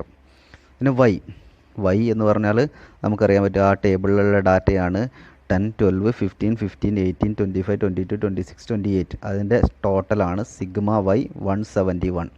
പിന്നെ അടുത്ത ഒരു column Y, small Y minus 19 എന്ന് പറഞ്ഞാൽ നമ്മളിതിൻ്റെ ഇതിൻ്റെ ആവറേജാണ് എടുത്തത്. അതായത് സിഗ്മ എക്സ് ബാർ ആണ്, സോറി വൈ ബാർ ആണ്. Y bar is equal to sigma Y divided by N, അതായത് 171 ഡിവൈഡഡ് ബൈ 19. അങ്ങനെയാണ് നമ്മൾ ഈ ഒരു പിന്നെ 10 മൈനസ് 19 എന്ന് പറഞ്ഞാൽ മൈനസ് 9. അങ്ങനെ വൈയുടെ സ്ക്വയർ എക്സ് വൈ, എക്സ് എന്ന് പറഞ്ഞാൽ എക്സ് ഇൻറ്റു വൈ, 12 ഇൻറ്റു 9 108. അങ്ങനെ സിഗ്മ എക്സ് വൈ എടുക്കുന്നു. പിന്നീട് നമ്മൾ ഈ ഒരു പ്രോബ്ലത്തിലേക്ക് നമ്മൾ ഈ ഒരു ഇതിലേക്ക് അപ്ലൈ ചെയ്യുകയാണ്. Is equal to r is equal to sigma X y നമ്മളിവിടെ കണ്ടു. Sigma X y 431 divided by square root of sigma X square നമ്മളിവിടെ കണ്ടു. ഇതാ 598 sigma into sigma Y square 338. അങ്ങനെ അത് രണ്ടും കൂടി മൾട്ടിപ്ലൈ ചെയ്യുന്ന സമയത്ത് സബ്സ്റ്റിറ്റ്യൂട്ട് ചെയ്യുന്ന സമയത്ത് 0.959. ഇതിൻ്റെ റിലേഷൻഷിപ്പാണ് ഈ രണ്ട് വേരിയബിൾസും തമ്മിലുള്ള എക്സ് ആൻഡ് വൈ, ഈ രണ്ട് വേരിയബിൾസും തമ്മിലുള്ള റിലേഷൻഷിപ്പാണ് അവിടെ കാണിക്കുന്നത് 0.959 എന്നുള്ള ഒരു രൂപത്തിൽ. മറ്റൊരു ഇല്ലുസ്ട്രേഷൻ നോക്കാം. ഇവിടെ പിന്നെ എക്സ് വൈ എന്നുള്ള രണ്ട് വേരിയബിളാണ്. 300 350 400 450 500 550 600 650 700 എന്നുള്ള ഒരു വൈയുടെ കാറ്റഗറി. 800 900 1000 1200 1200 1300 1400 1500 1600 ഇങ്ങനെയാണ് നമ്മൾ കൊടുത്തത്. ഇത് വലിയ ഒരു ഏരിയ ആയതുകൊണ്ട് വലിയ ഫിഗറുകളാണ്. നേരത്തെ 10 15 20 എന്നുള്ള ചെറിയ ഫിഗറുകളാണ് നമുക്കുണ്ടായിരുന്നത്. ഇതിലിപ്പോൾ വലിയ ഫിഗറുകളായതുകൊണ്ട് നമുക്ക് ഇതിനൊന്ന് ഡിവൈഡ് ചെയ്തെടുക്കണം. അപ്പോൾ in order to simplify calculations simplify ചെയ്യാൻ വേണ്ടി let's divide each value of variable by x by 50 and y by 100. ഇതിലിപ്പോൾ നമ്മൾ കാൽക്കുലേറ്റ് ചെയ്യുന്ന സമയത്ത് എക്സിനെ നമ്മൾ ഇപ്പോൾ 300 divided by 50 is equal to 6 അല്ലേ? അങ്ങനെ നമ്മൾ ഇതിനെ കാണണം. ഇങ്ങനെ അതിനെ നമ്മൾ x1 എന്നാണ് പറയുക. x1 അതായത് നമ്മൾ ഇവിടെ പറഞ്ഞു എക്സ് എന്നുള്ള നോക്കുക, എക്സ് എന്നുള്ള വേരിയബിൾ ഉണ്ടായിരിക്കും x divide by 50, 300 divide by 50 x1, അതായത് 6, 350 ഡിവൈഡ് ബൈ 50 7, 400 ഡിവൈഡ് ബൈ 50 8. ഇങ്ങനെ നമ്മൾ കാൽക്കുലേറ്റ് ചെയ്യുക. അതിനെ സിഗ്മ x1 എന്ന് പറഞ്ഞിട്ട്, അതാണ് പിന്നെ നമ്മൾ നേരത്തെ പറഞ്ഞ പോലെ ആ സിഗ്മ x1 ആയിട്ട് എടുക്കുന്നത്. അതുപോലെ പിന്നീട് നമ്മൾ ഇതിൽ നിന്നൊരു വാല്യൂ നമ്മൾ എടുക്കുകയാണ്. ഇതിൽ നിന്നും നമ്മൾ ഇതിൻ്റെ എത്ര n എന്ന് പറഞ്ഞാൽ എത്ര, ഇതിൽ എത്ര ഐറ്റം വരുന്നുണ്ട് നോക്കുക. 1 2 3 4 5 6 7 8 9 ഐറ്റം ഉണ്ട്. അപ്പോൾ sigma x1 divide by n, അതാണ് ഇതിൻ്റെ ആവറേജ് എന്ന് പറഞ്ഞാൽ 90 ഡിവൈഡ് ബൈ 10 9 എന്ന് പറഞ്ഞാൽ 10. അപ്പോൾ ഇവിടെ x മൈനസ് 10, x1 മൈനസ് 10 എന്ന് പറയുന്നുണ്ട്. അതാണ് എക്സ്, നമ്മൾ നേരത്തെ കണ്ട പോലെ തന്നെ ഇന്ന് ഡിവൈഡ് ചെയ്യുന്നു. അങ്ങനെ സിഗ്മ എക്സ് കാണുകയാണ്, സിഗ്മ എക്സ് സ്ക്വയർ കാണുകയാണ്. അതുപോലെ വൈ ഉണ്ട്, സിഗ്മ y1 സ്ക്വയർ കാണുന്നുണ്ട്. വൈ ആ രൂപത്തിൽ സിഗ്മ എക്സ് വൈ കാണുന്നുണ്ട്. അങ്ങനെ നമ്മൾ നേരത്തെ അപ്ലൈ ചെയ്ത പോലെ തന്നെ r is equal to sigma X y divide by square root of sigma X square into sigma Y square എന്നുള്ള ഇക്വേഷൻ വെച്ചുകൊണ്ട് തന്നെ നമുക്ക് ചെയ്യാൻ പറ്റും. പിന്നെ നമ്മൾ ഈ ഒരു ചില സമയത്ത് ഈ ഫ്രാക്ഷൻസ് ഒക്കെ വരുന്നത് കൊണ്ട് ഈ ഫിഗറുകളൊക്കെ എടുക്കുന്ന സമയത്ത് പോയിൻ്റൊക്കെ ചിലപ്പോൾ വരാറുണ്ട്. നമ്മൾ ആവറേജ് എടുക്കുന്ന സമയത്ത് ചിലപ്പോൾ പോയിൻ്റൊക്കെ വന്നേക്കാം. അങ്ങനെ പോയിൻ്റ് വരുന്ന സമയത്ത് നമുക്ക് കാൽക്കുലേഷൻ സിമ്പിളായിട്ട് എടുക്കാൻ വേണ്ടി നമ്മൾ അതിനെ അസ്യൂംഡ് മീൻ മെത്തേഡ് പ്രകാരം നമ്മൾ ചെയ്യാറുണ്ട്. ഡീവിയേഷൻസ് നമ്മൾ നേരത്തെ ആക്ച്വൽ മീനാണ് നമ്മൾ എടുത്തത് എന്ന് പറഞ്ഞാൽ എക്സ് ബാർ കഴിഞ്ഞ പ്രോബ്ലത്തിലാണെങ്കിൽ 90 ഡിവൈഡഡ് ബൈ 9 എന്ന് പറഞ്ഞാൽ 10 അതിൻ്റെ sigma X divide by n എന്നുള്ള രൂപത്തിൽ പറഞ്ഞിരുന്നത്. ഇവിടെ നമ്മൾ ഒരു അസ്യൂംഡ് മീൻ, നമ്മുടെ പിന്നെ ഈ ഒരു വേരിയബിളിൽ നിന്ന് ഏതെങ്കിലും ഒന്നിനെ നമ്മൾ മീനായിട്ട് അസ്യൂം ചെയ്തെടുക്കുകയാണ്. ഇതിൻ്റെ കാൽക്കുലേഷൻ പർപ്പസിന് വേണ്ടിയിട്ട് എടുക്കുന്നതാണ്. അങ്ങനെയെങ്കിൽ ഇതിൻ്റെ ഇക്വേഷനിൽ ചെറിയൊരു മാറ്റം വരും. r is equal to n into sigma X y minus sigma x into sigma Y divide by square root of sigma n into sigma X square minus sigma x whole square into square root of sigma n into sigma Y square minus sigma y whole square എന്നുള്ള ഇക്വേഷനിലൂടെയാണ് നമ്മൾ ചെയ്യുന്നത്. ഇവിടെ നമ്മൾ മറ്റൊരു example, അത് assumed മീൻ എടുത്തുകൊണ്ട് എങ്ങനെയാണ് ഇത് കാൽക്കുലേറ്റ് ചെയ്യുക എന്ന് പറഞ്ഞിട്ട് മറ്റൊരു എക്സാമ്പിൾ തന്നിട്ടുണ്ട്. സൈസ്, നമ്പർ ഓഫ് ഷൂസ്, അതുപോലെ നമ്പർ ഓഫ് ഡിഫക്റ്റീവ് എന്നുള്ള രൂപത്തിലൊക്കെ നമ്മൾ തന്നിട്ടുണ്ട്. അതിൽ നമ്മൾ ഇവിടെ ഇക്വേഷൻസൊക്കെ നമ്മൾ കാണുന്നുണ്ട്. എക്സ് വൈ എന്നുള്ള രൂപത്തിൽ 15x എന്നുള്ളത് 15.5 എന്നുള്ള ഇതിൻ്റെ മിഡ് വാല്യൂ ഒക്കെയാണ് നമ്മളിവിടെ എടുക്കുന്നത്. മിഡ് വാല്യൂ എടുക്കുകയാണ്. അതുപോലെ ഇതിനെ നമ്മൾ divide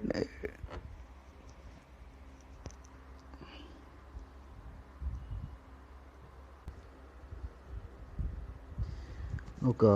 next problem, find out coefficient of correlation between size and defect in quality of ഷൂസിൻ്റെ ഡിഫക്ട്സ് കണ്ടുപിടിക്കാൻ വേണ്ടി ഉള്ള ഒരു രണ്ട് വേരിയബിൾസിൻ്റെ റിലേഷൻഷിപ്പ് കാണിക്കാൻ വേണ്ടിയിട്ടാണ്. Size 15 to 16, 16 to 17, 17 to 18, 18 to 19, 19 to 20, 20 to 21. അതിൽ നമ്പർ ഓഫ് ഷൂസ് പ്രൊഡ്യൂസ്ഡ് 200, 270, 340, 360, 400, 300. അതുപോലെ നമ്പർ ഓഫ് ഡിഫക്ട്സ് വന്നിട്ടുള്ള ഐറ്റവും തന്നിട്ടുണ്ട്. അപ്പോൾ അവിടെ എക്സും വൈയും ഏതാണെന്ന് നമ്മൾ ആദ്യം സെലക്ട് ചെയ്യണം. എക്സ് എന്നുള്ളത് ഇതിൻ്റെ സൈസും വൈ എന്നുള്ളത് നമ്പർ ഓഫ് ഡിഫക്ട്സീവാണ് നമ്മൾ കൊടുക്കേണ്ടത്. അപ്പോൾ ഇവിടെ നമ്മൾ നേരത്തെ പറഞ്ഞ പോലെ തന്നെ വലിയ വാല്യൂ ആയതുകൊണ്ട് ആ വലിയ വാല്യൂ ആയതുകൊണ്ട് നമുക്കിതിനെ അസ്യൂംഡ് മീനായിട്ട് എക്സിൻ്റെ അസ്യൂംഡ് മീനായിട്ട് 17.5 എന്നും വൈയുടെ അസ്യൂംഡ് മീനായിട്ട് 50 എന്നും എടുക്കാമെന്നുള്ളതാണ് പറയുന്നത്.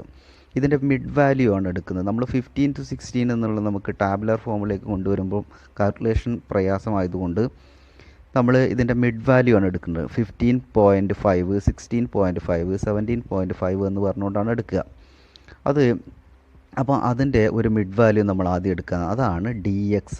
എക്സ് എന്നും വൈ എന്നും ഇവിടെ കാണിക്കുന്നുണ്ട് ഫസ്റ്റ് രണ്ട് കോളത്തിലും.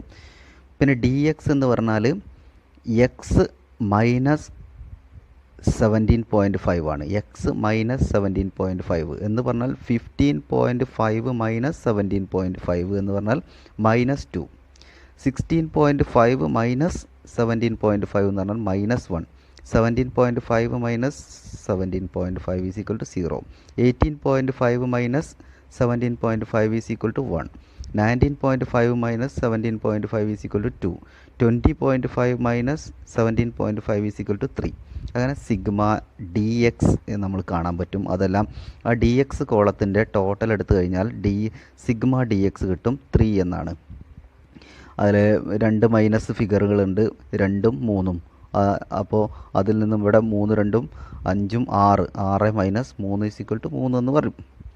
മറ്റൊന്ന് ഡി വൈ എന്ന് പറഞ്ഞാൽ ഇവിടെ വൈയുടെ അസ്യൂംഡ് മീനായിട്ട് നമ്മൾ 50 ആണ് എടുക്കാൻ പറഞ്ഞത്. അപ്പോൾ 75 minus 50 is equal to 25. 60 minus 50 is equal to 10. 50 minus 50 is equal to 0. 50 minus 50 is equal to 0. 45 minus 50 is equal to -5. 38 minus 50 is equal to -12. അപ്പോൾ sigma D y is equal to 18 എന്ന് വരും. പിന്നെ d x into d y, d x into d y, അതായത് 2 into 25 -2 into 25 is equal to -50. -1 into 10 is equal to -10. -1 into 10 is equal to -10. 0 0. 2 into -5 -10. 3 into -12 -36. അങ്ങനെ sigma d x d y -106 എന്ന് പറയും. പിന്നെ d എക്സിൻ്റെ square കാണണം. 2 into 2 4. 1 into 1 1 0. 1 into 1 1. 2 into 2 4. 3 into 3 9. D y സ്ക്വയറിന് D Y എന്നുള്ള കോളത്തിൻ്റെ square. 25 into 25 625. 10 into 10 100. 0 0. 5 into 5 25. 12 into 12 is equal to 144. Sigma D Y square 894. ഇനി ഇത് അപ്ലൈ ചെയ്ത് കൊടുക്കുക. എൻ എന്ന് പറഞ്ഞാൽ എത്ര ഐറ്റം ഉണ്ട് നോക്കുക. 1 2 3 4 5 6 ഐറ്റം ഉണ്ട്. N r is equal to, R എന്ന് പറഞ്ഞാൽ correlation coefficient is equal to n into sigma d x d y. Sigma d x d y ഇവിടെ കൊടുത്തിട്ടുണ്ട്. 1 -106 in minus sigma d x into sigma D y divide by square root of n into sigma d x square minus sigma d x whole square into square root of n into sigma D Y square minus sigma D y whole square. 6 എന്ന് പറഞ്ഞാൽ നമുക്കറിയാം അതിൻ്റെ value ആണ്. 6 അതിൻ്റെ നമ്പറാണ്. N എന്ന് പറഞ്ഞാൽ അതിൻ്റെ നമ്പറാണ്. -6 ഇൻറ്റു -106 -3 ഇൻറ്റു 18. 3 ഇൻറ്റു 8 പറഞ്ഞാൽ സിഗ്മ എക്സ് എന്ന് പറഞ്ഞാൽ 3 ആണ് ഇവിടെ കണ്ടു. പിന്നെ സിഗ്മ വൈ എന്ന് പറഞ്ഞാൽ 18 ആണ്. 3 into 18 divide by square root of 6 into 19 minus 3 square into square root of 6 into 894 minus 18 square എന്ന് പറഞ്ഞാൽ നമുക്ക് സബ്സ്റ്റിറ്റ്യൂട്ട് ചെയ്ത് കഴിഞ്ഞാൽ -0.9485 എന്ന് പറയും. അതാണ് ഈ രണ്ട് വേരിയബിൾസ് തമ്മിലുള്ള റിലേഷൻഷിപ്പിനെ കാണിക്കുന്നത്. രണ്ട് വേരിയബിൾസ് എന്ന് പറഞ്ഞാൽ ഇതിൻ്റെ സൈസും നമ്പർ ഓഫ് ഡിഫക്ട്സും. ഇതിൻ്റെ സൈസ് എന്നുള്ളൊരു വേരിയബിളാണ്, നമ്പർ ഓഫ് ഡിഫക്ട്സ് എന്ന് പറഞ്ഞാൽ മറ്റൊരു വേരിയബിളാണ്. ഈ വേരിയബിൾസ് തമ്മിലുള്ള റിലേഷൻഷിപ്പ് മാത്തമാറ്റിക്കലായിട്ട് കാണുന്ന സമയത്ത് നമുക്ക് കിട്ടുന്ന അതിൻ്റെ റിലേഷൻഷിപ്പ് കിട്ടുന്നത് -0.9485 എന്നുള്ളതാണ്. മറ്റൊന്ന് from the following data compute Pearson's correlation coefficient. Price demand അല്ലെങ്കിൽ ക്വാണ്ടിറ്റി എന്ന് പറഞ്ഞുകൊണ്ട് ഇവിടെ ഉണ്ട്. എക്സും വൈയും ആയിട്ടുണ്ട്. എക്സ് വൈ 10 12 14 സിഗ്മ എക്സ് കാണും, വൈ സിഗ്മ വൈ കാണും. X y X into y 10 into 40 400. 12 into 41 492. 14 into 48 672. 15 into 60 900. 19 into 50 950. അത് സിഗ്മ എക്സ് വൈ വന്നു. പിന്നെ sigma X square y square. എക്സിൻ്റെ സ്ക്വയർ 10 ഇൻറ്റു 10 100. 12 ഇൻറ്റു 12 144. 14 ഇൻറ്റു 14 196. അങ്ങനെ വൈ സ്ക്വയർ 40 ഇൻറ്റു 40 1600 എന്ന് പറഞ്ഞുകൊണ്ട് sigma y സ്ക്വയറും sigma X square sigma X y sigma y sigma x എന്നൊക്കെ ഇതിൽ കാൽക്കുലേറ്റ് ചെയ്തു. എന്നിട്ട് നമ്മളിവിടെ ഇത് r is equal to n into sigma X y minus sigma x into sigma y എന്നുള്ള ഇക്വേഷനിലൂടെ കണ്ടെത്തിയിട്ട് 0.621 എന്നാണ് ഈ രണ്ട് വേരിയബിൾസിൻ്റെ റിലേഷൻഷിപ്പ് നമുക്ക് കാണിക്കുന്നത്.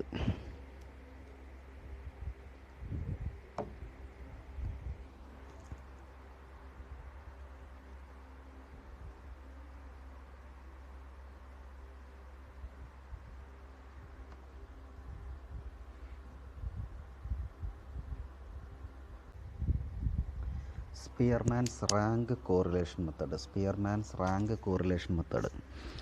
റാങ്ക് കോറിലേഷൻ മെത്തേഡ് ഉപയോഗിക്കുന്നത് നമ്മൾ ചില വേരിയബിൾസിനെ നമ്മൾ ക്വാണ്ടിറ്റേറ്റീവായിട്ട് മെഷർ ചെയ്യാൻ പറ്റാത്ത വേരിയബിൾസ് ഉണ്ടാവാറുണ്ട്.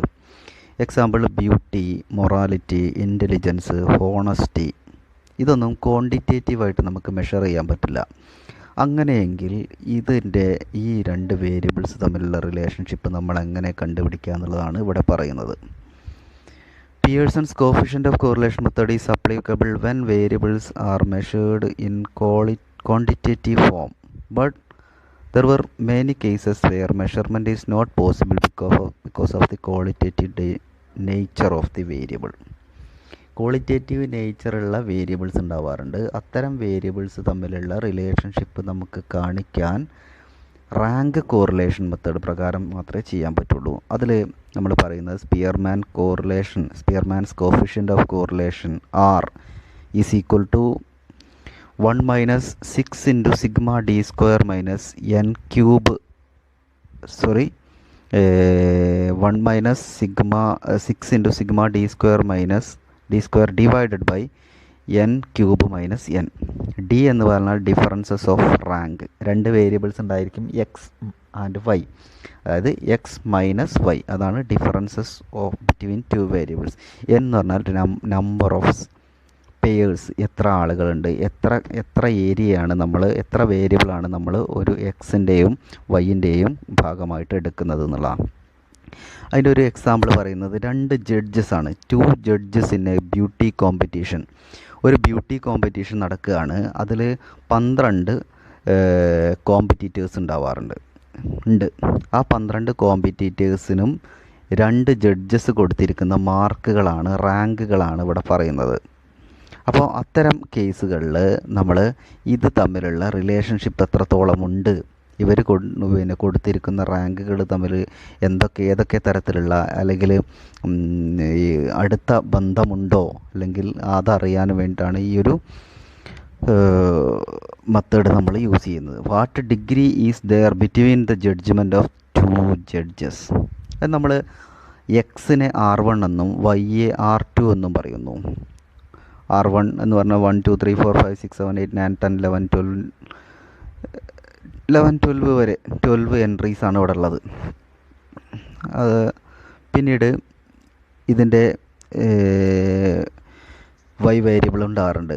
അതായത് ഡി എന്ന് പറഞ്ഞാൽ R1 മൈനസ് R2 എന്നാണ് പറയുന്നുണ്ട്. R1 minus R2, 1 minus 12 minus 11, 2 minus 9 minus 7, 3 minus 6 minus 3. അങ്ങനെ അത് ഡി കാണുകയാണ്. പിന്നെ ഡി സ്ക്വയർ കാണാം. ഡിയുടെ സ്ക്വയർ 11 ഇൻറ്റു 11 മൈനസ് 11 ഇൻറ്റു 11 എന്ന് പറഞ്ഞാൽ 121, 7 ഇൻറ്റു 7 49, 3 ഇൻറ്റു 3 9, 6 ഇൻറ്റു 6 36. ഇങ്ങനെ സിഗ്മ ഡി സ്ക്വയർ 416 എന്ന് കിട്ടിയിട്ടുണ്ട്. ഇനി ആർ ഈസ് ഈക്വൽ ടു, അതിൻ്റെ ഫോർമുല അപ്ലൈ ചെയ്യാൻ പോവാണ്. R is equal to 1 minus 6 into sigma d square divide by n cube minus n എന്നാണ്. സിഗ്മ ഡി സ്ക്വയർ നമ്മൾ നേരത്തെ പറഞ്ഞ പോലെ തന്നെ 416 ആണ്. എൻ എന്ന് പറഞ്ഞാൽ എത്ര എണ്ണം ഉണ്ട് നോക്കുക, 12 എണ്ണം ഉണ്ട്. 12 മത്സരാർത്ഥികളുണ്ട് ഇവിടെ. അപ്പോൾ 12 ആണ്. N is equal to 12. അപ്പോൾ ഇക്വേഷൻ അപ്ലൈ ആണ്. R is equal to 1 minus 6 into 416, അതായത് sigma d square divided by 12 cube minus 12. അങ്ങനെ അത് സബ്സ്റ്റിറ്റ്യൂട്ട് ചെയ്യുന്ന സമയത്ത് -0.454 എന്ന് വരും. അതാണ് ഈ ഒരു 2 ജഡ്ജസ് അവരുടെ കോമ്പറ്റീറ്റേഴ്സിനിട്ട മാർക്കിൻ്റെ ഒരു റിലേഷൻഷിപ്പ് കാണിക്കുന്നത്. ഇനി മറ്റൊരു ക്വസ്റ്റ്യൻ നോക്കുക. 10 competitors in a beauty contest are ranked by 3 judges in the following order. ഇവിടെ 3 ജഡ്ജസ് ആണുള്ളത്, 10 മത്സരാർത്ഥികളുണ്ട്. ഈ 3 ജഡ്ജസും കൂടി ഇവർക്ക് കൊടുത്തിരിക്കുന്ന 10 മത്സരാർത്ഥികൾക്കും കൊടുത്തിരിക്കുന്ന റാങ്കുകളാണ് ഇവിടെ കൊടുത്തിട്ടുള്ളത്. അങ്ങനെ വരുന്ന സമയത്ത് ഇത് ആരുടെ റാങ്കാണ്? ഒന്നും ഫസ്റ്റ് ആൻഡ് സെക്കൻഡ് ജഡ്ജിൻ്റെ റാങ്കിങ് ആണോ നല്ലത്, സെക്കൻഡ് ആൻഡ് തേർഡ് ജഡ്ജിൻ്റെ റാങ്കിങ് ആണോ നല്ലത്, ഫസ്റ്റ് ആൻഡ് തേർഡ് ജഡ്ജിൻ്റെ റാങ്കിങ് ആണോ നല്ലത് എന്നുള്ളത് നമുക്കിതിൻ്റെ ഇവരുടെ കോമൺ ടേസ്റ്റ് എന്താണെന്നുള്ളതാണ് ഇത് നമുക്ക് കണ്ടെത്താൻ പോകുന്നത്. അതിൽ R1, R2, R3 അതായത് ജഡ്ജ് 1, ജഡ്ജ് 2, ജഡ്ജ് 3 അതാണ് R1, R2, R3 എന്ന് പറയാം. ഇനി മറ്റൊന്ന് ഡി സ്ക്വയർ, 3ൻ്റെയും സ്ക്വയർ കാണുന്നുണ്ട്. D square R1 minus R2 അതിൻ്റെ square R1 minus R2, R1 1 minus 3 എന്ന് പറഞ്ഞാൽ minus two into 2 is equal to 4. അങ്ങനെ d square R1 minus R2 square, R2 minus R3 square, R1 minus R3 square അങ്ങനെ കാണുകയാണ് ചെയ്യുന്നത്. എന്നിട്ട് അതിൻ്റെ equations ഓരോന്നായിട്ട് അപ്ലൈ ചെയ്യുക. ഫസ്റ്റ് ആൻഡ് സെക്കൻഡ് ജഡ്ജിൻ്റെ റിലേഷൻഷിപ്പ് എത്രത്തോളമുണ്ട്, ഇതിൽ ഏത് 2 ജഡ്ജസിൻ്റെ ആണ് ഏറ്റവും ആക്യുറേറ്റ് ആയിട്ടുള്ള ജഡ്ജ്മെൻറ്റ് എന്നുള്ള കാണിക്കാൻ വേണ്ടിയിട്ടാണ് ഇവിടെ ചെയ്യുന്നത്. അപ്പോൾ rank correlation between the judgement of first and second judge R is equal to 1 minus sigma d square. Sigma d square നോക്കുക, ഫസ്റ്റ് ആൻഡ് സെക്കൻഡ് ജഡ്ജിൻ്റെ കാര്യത്തിലാണെങ്കിൽ സിഗ്മ ഡി സ്ക്വയർ എന്ന് പറയുമ്പോൾ 200 ആണ്. 200 6 × 200 ഡിവൈഡ് ബൈ 10 ക്യൂബ് മൈനസ് 10. അതുപോലെ second കേസിൽ 6 × sigma d square, രണ്ടാമത്തെ കേസിൽ R2 മൈനസ് R3 സ്ക്വയർ അതിന് 214 ആണ്. അതുപോലെ തന്നെ മൂന്നാമത്തെ ജഡ്ജിൻ്റെതും 60 ആണ്. ഡി സ്ക്വയർ എന്ന് പറഞ്ഞാൽ 60 ആണ്. അങ്ങനെ ഇത് മൂന്നും കൂടി കമ്പയർ ചെയ്യുന്ന സമയത്ത് ഫസ്റ്റത്തെ നോക്കുക, ഫസ്റ്റത്തത് ആൻസർ വരുന്നത് ഫസ്റ്റ് ആൻഡ് സെക്കൻഡ് ജഡ്ജിൻ്റെ ആൻസർ വരുന്നത് -0.212 ആണ്. സെക്കൻഡ് ജഡ്ജസിൻ്റെ വരുന്നത് -1.27 ആണ്, -0.297 ആണ്. തേർഡ് കേസ് എന്ന് പറഞ്ഞാൽ 1 and 3 ജഡ്ജ്, 1ഉം 3ഉം ജഡ്ജസിൻ്റെ തമ്മിലുള്ള മാർക്കുകൾ തമ്മിലുള്ള ബന്ധം എന്ന് പറഞ്ഞാൽ +0.636 ആണ്. അപ്പോൾ ഏറ്റവും ബെറ്റർ ആയിട്ടുള്ള, ഏറ്റവും നിയറസ്റ്റ് ആയിട്ടുള്ള, ഇവരുടെ ടേസ്റ്റുകൾ റിലേഷൻഷിപ്പ് ഉള്ളത് മൂന്നാമത്തെ കേസാണ്. അതായത് 1ഉം 3ഉം ജഡ്ജസ് തമ്മിലുള്ള റിലേഷൻഷിപ്പ്, അവരുടെ റാങ്കുകൾ തമ്മിലാണ് ഏറ്റവും നിയറസ്റ്റ് ആയിട്ട് തോന്നുന്നത് എന്നാണ് ഇതിലൂടെ പറയുന്നത്. മറ്റൊന്ന്, when ranks are not given. ചില കേസിൽ റാങ്കുകൾ കൊടുക്കാറില്ല.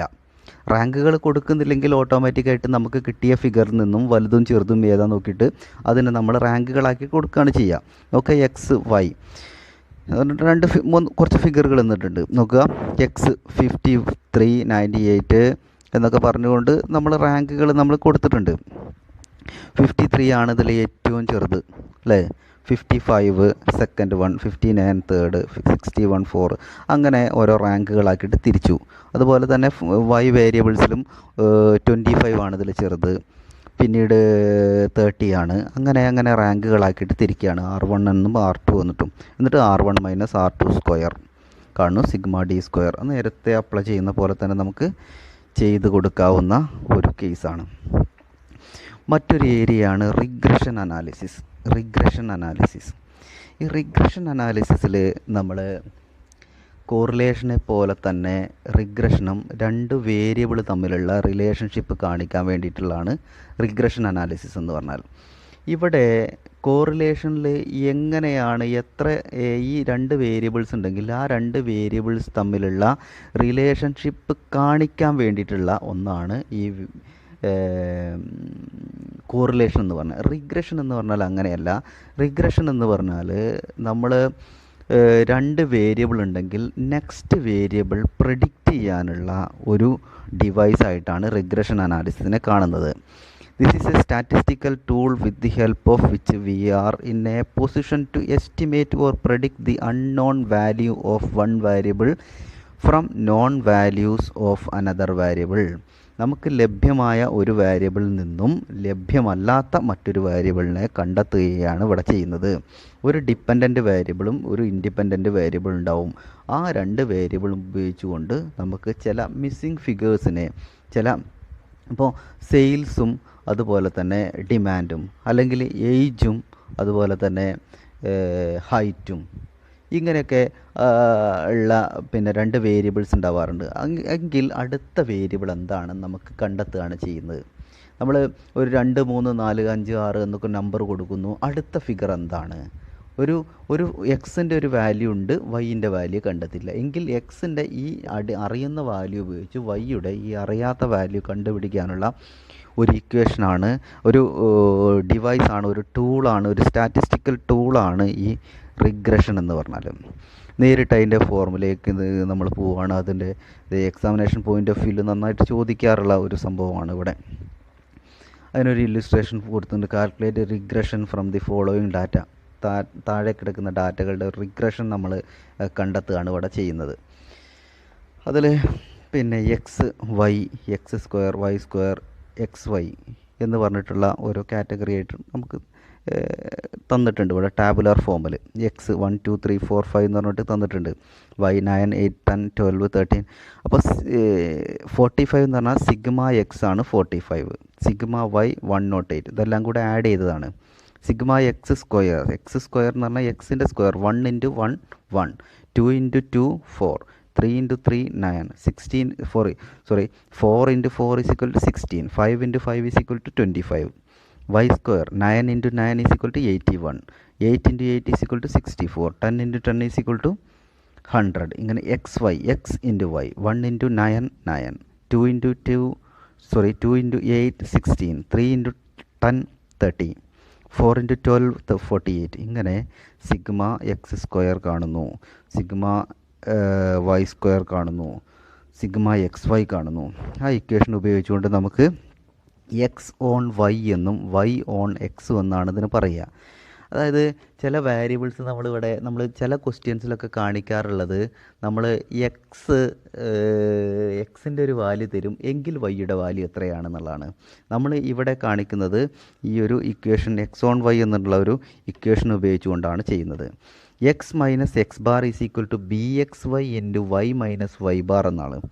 എക്സ് ഓൺ വൈ അപ്പോൾ b x y is equal to n into sigma X y minus sigma x into sigma Y divide by sigma Y square minus sigma y whole square. ഇവിടെ n എന്ന് പറഞ്ഞാൽ 9 ആണ്. ആദ്യം B x y നമ്മൾ കാണണം. B x Y നമുക്ക് ആദ്യം കണ്ടുപിടിക്കണം. എൻ എന്ന് പറഞ്ഞാൽ 9 ആണ്. 9 into sigma b x y, sigma X y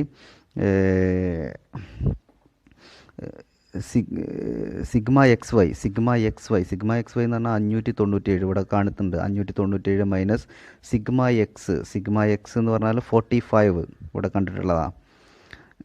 sigma x into sigma y 108. ഇങ്ങനെ ഇത് സബ്സ്റ്റിറ്റ്യൂട്ട് ചെയ്യുന്നത് 0.95 എന്ന് വരും. അപ്പോൾ നമ്മൾ ആ ഇക്വേഷൻ അപ്ലൈ ചെയ്യുക. X minus X bar 45 divided by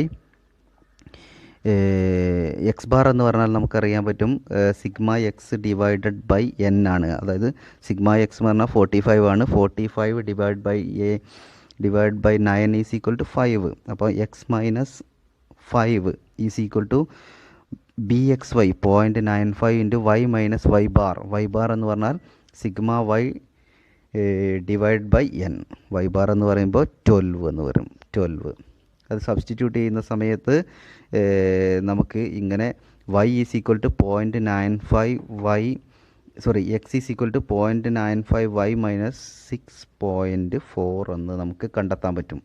ഇവിടെ ഇത് എന്താണ് പറയുന്നതെന്ന് വെച്ചാൽ നമ്മൾ വൈ എക്സ് എത്രയാണ് നമ്മളാണ് ഇതിൽ കണ്ടെത്തേണ്ടത്. ശരിക്കും നമ്മളിതിൽ ഈ ഒരു ഇക്വേഷനിലൂടെ നമ്മൾ കണ്ടെത്തേണ്ടത് എക്സ് വൈ എന്നുള്ള ഒരു ഫിഗർ തന്നിട്ട് എക്സിനെ നമ്മൾ കണ്ടെത്തുകയാണെന്നുള്ളതാണ്.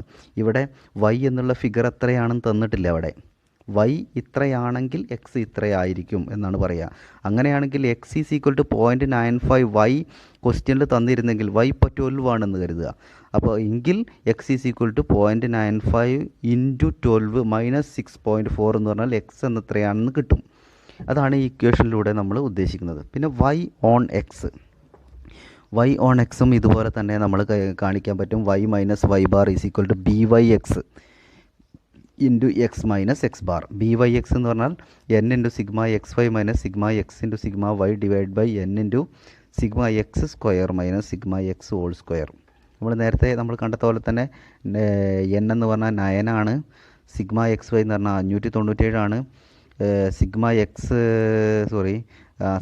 എന്ന് പറഞ്ഞാൽ 45 ആണ്, സിഗ്മ വൈ എന്ന് പറഞ്ഞാൽ 108 ആണ്. അതുപോലെ തന്നെ divide by 9 into 285 minus 445 whole square. അങ്ങനെ 0.95 എന്ന് നമുക്കതിന് കിട്ടും. ബി വൈ എക്സ് 0.95 എന്ന് കിട്ടും. Y minus Y bar is equal to B Y X into x minus X bar. Y minus Y bar എന്ന് പറഞ്ഞാൽ നമ്മൾ കണ്ടെത്തിയിട്ടുള്ളതാണ് 12 is equal to 0.95 into x minus 5. Y minus 12 is equal to 0.95 x minus 4.75 എന്ന് പറഞ്ഞിട്ട് നമുക്ക് കിട്ടുന്നത് y is equal to 0.95 x plus 7.25 എന്ന് പറഞ്ഞാൽ നമുക്ക് വൈ എന്ന് പറഞ്ഞാൽ എക്സിൻ്റെ വാല്യൂ കിട്ടിയിട്ടുണ്ടായിരുന്നെങ്കിൽ ആ എക്സ് നമ്മൾ താഴെ ഈ ആൻസറിൽ 0.95 എക്സ് എന്നുള്ളൊരു ഏരിയ കാണുന്നുണ്ട്. ആ എക്സിൻ്റെ ഭാഗത്ത് നമ്മൾ ആ എക്സിൻ്റെ വാല്യൂ കൊടുത്തുകൊണ്ട് ഈ വൈ എന്നുള്ള ഒരു എമൗണ്ട് നമുക്ക് കിട്ടുമെന്നുള്ളതാണ്. പിന്നെ മറ്റൊരു പ്രോബ്ലം കൂടി നമ്മൾ പറയുന്നുണ്ട്. From the following data of value x and y find to regression equation. അതിൽ നമ്മൾ കൃത്യമായിട്ട് ചോദിക്കുന്നുണ്ട് find the value of x if y is equal to 5. Y 5 ആണെങ്കിൽ എക്സ് എത്രയാണെന്നുള്ളൊരു ചോദ്യം ചോദിക്കുന്നുണ്ട്. ഈ ഇക്വേഷനിൽ എക്സ് ഓൺ വൈയും വൈ ഓൺ എക്സും ചെയ്യുന്ന സമയത്ത് നമുക്ക് ചോദിക്കുന്നതാണ്. സെക്കൻഡ് ക്വസ്റ്റ്യൻ ചോദിക്കുന്നത് find the value of y if x is equal to 10. X 10 ആണെങ്കിൽ വൈ എത്രയാണ്, വൈ 5 ആണെങ്കിൽ എക്സ് എത്രയാണ്, അത് നമ്മൾ ഈ ഒരു ഇക്വേഷനിലൂടെ നമ്മൾ കണ്ടെത്തും. അതിൽ നമ്മൾ രണ്ട് വാല്യൂ നോക്കുക, എക്സും വൈയും ഉണ്ട്. 2, 3, 4, 5, 6 എന്നൊക്കെ പറഞ്ഞുകൊണ്ട് sigma x, sigma y, sigma X square, sigma Y square, sigma X y എന്നൊക്കെ പറഞ്ഞിട്ട് കണ്ടിട്ടുണ്ട്. അതിന് നമ്മൾ നോക്കുക വൈ ബാർ എന്ന് പറഞ്ഞാൽ വൈയുടെ average, sigma X X bar sigma X divide by N. 20 divide by 5 is equal to 20 ഇവിടെ കിട്ടിയാണ്. സിഗ്മ എക്സ് ആണ് 20 ഡിവൈഡഡ് ബൈ നമ്പർ 5 4. അപ്പോൾ y bar is equal to sigma Y divide by n. 29 divide by 5 5.8 എന്ന് കേട്ടിട്ടുണ്ട്. അപ്പോൾ X on Y എന്നാണ് നമ്മളോട് ചോദിച്ചത്. അപ്പോൾ വൈ നമ്മൾ കണ്ടെത്തുകയാണ്.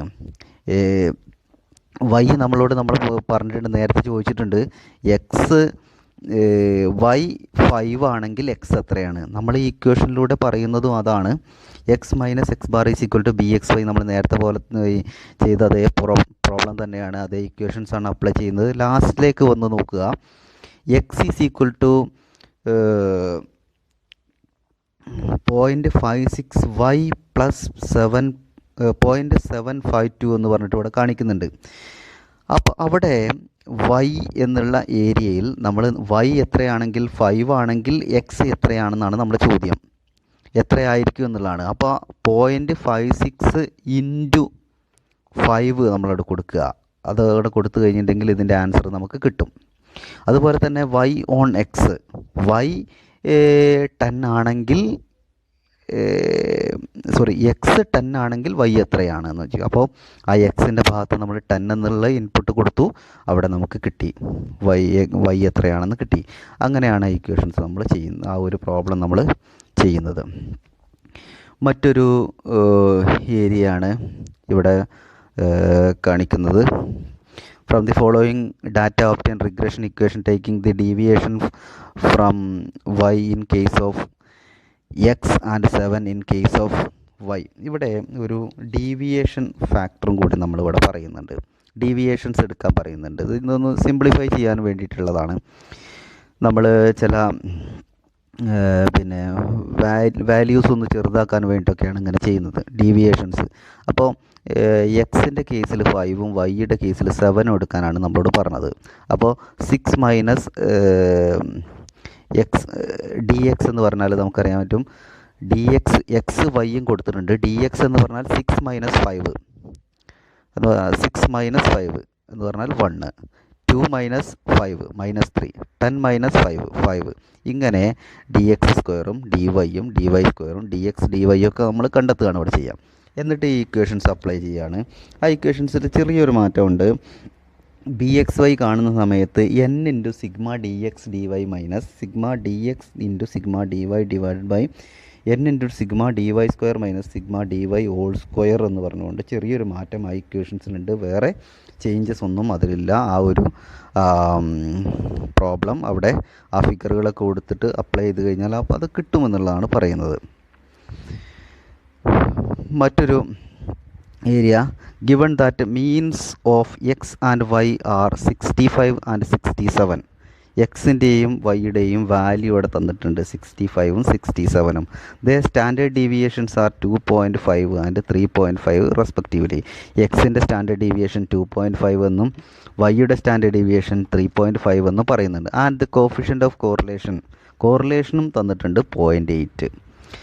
പിന്നെയാണ് ക്വസ്റ്റ്യൻ നമ്മളോട് ചോദിക്കുന്നത്, 3 ക്വസ്റ്റ്യനാണ് നമ്മളോട് ചോദിക്കുന്നത്. Write down the 2 regression lines. 2 regression lines നമ്മൾ കൊടുക്കുക എന്ന് പറഞ്ഞാൽ എക്സ് ഓൺ വൈയും വൈ ഓൺ എക്സും. മറ്റൊന്ന് obtain the best estimate of x and when y is equal to 70. Y 70 ആണെങ്കിൽ എക്സ് എത്രയാണെന്നാണ് ചോദ്യം. മറ്റൊന്ന് using the estimated value of x as the given value of x, estimate the corresponding value of y എന്ന് പറഞ്ഞിട്ട് 3 ക്വസ്റ്റ്യനാണ് നമ്മളോട് തന്നത്. ഇവിടെ ചെറിയൊരു ഇക്വേഷൻസിൽ ചെറിയൊരു ചേഞ്ചസ് നമ്മൾ വരുത്തുകയാണ്. Regression line of Y on X നമ്മൾ ചെയ്യുന്ന സമയത്ത് നമ്മൾ ആദ്യം ഉപയോഗിച്ചിരുന്നത് Y minus Y bar is equal to B Y X into Y X minus X bar എന്നായിരുന്നു. അവിടെ ബി വൈ എക്സിന് പകരമായിട്ട് റിഗ്രഷൻ തന്നതുകൊണ്ട് R into standard deviation Y divide by standard deviation X, അതായത് sigma Y divide by sigma X എന്നുള്ള ഒരു area ഉപയോഗിച്ചുകൊണ്ടാണ് നമ്മളിവിടെ ചെയ്യുന്നത്. എന്നിട്ട് അതിൽ നമ്മൾ എക്സിൻ്റെ വാല്യൂ ഇവിടെ വൈ എന്നുള്ളത് നമുക്കറിയാൻ പറ്റും 1.12 എക്സ് മൈനസ് 5.8 എന്നുള്ള ഒരു ഏരിയയിലേക്ക് എത്തുന്നുണ്ട്. പിന്നെയാണ് നമ്മളോട് ചോദിക്കുന്നത് ഈ എക്സ് ഓൺ വൈ, അതായത് എക്സ് ഇത്രയാണെങ്കിൽ വൈ എത്രയാണെന്നാണ് നമ്മളോട് ചോദിക്കുന്നത്. എക്സ് ഇവിടെ വൈ എന്ന് പറഞ്ഞാൽ 70 ആണ് എങ്കിൽ എക്സ് എത്രയാണെന്നാണ് ചോദ്യം. വൈ എന്ന് പറഞ്ഞാൽ 70 ആണ് എങ്കിൽ എക്സ് എത്രയാണ് നോക്കുക. അത് regression lines of x on y എന്ന് പറയുന്നുണ്ട്. X minus X bar is equal to r into sigma X divide by sigma y into y minus Y bar. X minus 65 is equal to 0.8, അതാണ് R. Sigma X ആണ് 2.5, sigma Y ആണ് 3.5, Y minus Y bar എന്ന് പറഞ്ഞാൽ 67. അങ്ങനെ നമ്മൾ വൈയുടെ value നമ്മളവിടെ കണ്ടെത്തുകയാണ്. എക്സിൻ്റെ വാല്യൂ അവിടെ കൊടുത്തിട്ട് നമ്മുടെ വൈയുടെ വാല്യൂ നമ്മൾ കണ്ടെത്തുകയാണ് നമ്മൾ ചെയ്യുന്നത്. നമ്മുടെ എക്സിൻ്റെ വാല്യൂ 70 ആണ്, വൈയുടെ വാല്യൂ 70 ആവുന്ന സമയത്ത് നമുക്ക് നേരത്തെ നമ്മൾ ഇക്വേഷൻസിലൂടെ നമ്മൾ കണ്ടെത്തി, ഇപ്പോൾ നമ്മൾ ഇക്വേഷനിലൂടെ കണ്ടെത്തിയത് നോക്കുക. X is equal to 0.57 y plus 26.72 എന്ന് പറയുന്നുണ്ട്. അവിടെ വൈയുടെ സ്ഥാനത്ത് 70 എന്നുള്ളത് അപ്ലൈ ചെയ്ത് കൊടുത്തു കഴിഞ്ഞാൽ എക്സ് 66.62 എന്ന് പറയും. എങ്കിൽ ആ എക്സ് ഇവിടെ അപ്ലൈ ചെയ്യുന്ന സമയത്ത് നോക്കുക, മുമ്പത്തെ ആ ഒരു ഇത് നോക്കുക, regression line of Y on എക്സിൽ നമുക്ക് കിട്ടിയ ആൻസർ നോക്കുക. Y is equal to 1.12 x, ആ എക്സിൻ്റെ ഭാഗത്ത് 66.62 എന്നുള്ളത് വെച്ച് കഴിഞ്ഞാൽ വൈയുടെ വാല്യൂ കിട്ടും. ഇങ്ങനെയാണ് ഒരു നോൺ വാല്യൂവിൽ നിന്നും ഒരു അൺനോൺ വാല്യൂ നമ്മൾ കണ്ടെത്താനുള്ള ഇക്വേഷൻ എന്ന് പറയാം. മറ്റൊന്ന് ഒരു ഇക്വേഷൻ ഇത് കൊടുത്തിട്ടുണ്ട്, 2 വാല്യൂ എക്സിൻ്റെയും വൈൻ്റെയും. Fit a regression line of Y on x then predict y if x is equal to 5. X 5 ആണെങ്കിൽ വൈ എത്രയാണ്. മറ്റൊന്ന് find the regression lines of x on y and then predict x if y is equal to 2.5. Y 2.5 ആണെങ്കിൽ X എത്രയാണ്, X 5 ആണെങ്കിൽ y എത്രയാണ് calculation correlation coefficient. ഇവിടെയും ഒരു mid value എടുത്തുകൊണ്ട് അല്ലെങ്കിൽ ഒരു അസ്യൂംഡ് വാല്യൂ എടുത്തുകൊണ്ടാണ് ഇവിടെ ചെയ്യുന്നത്.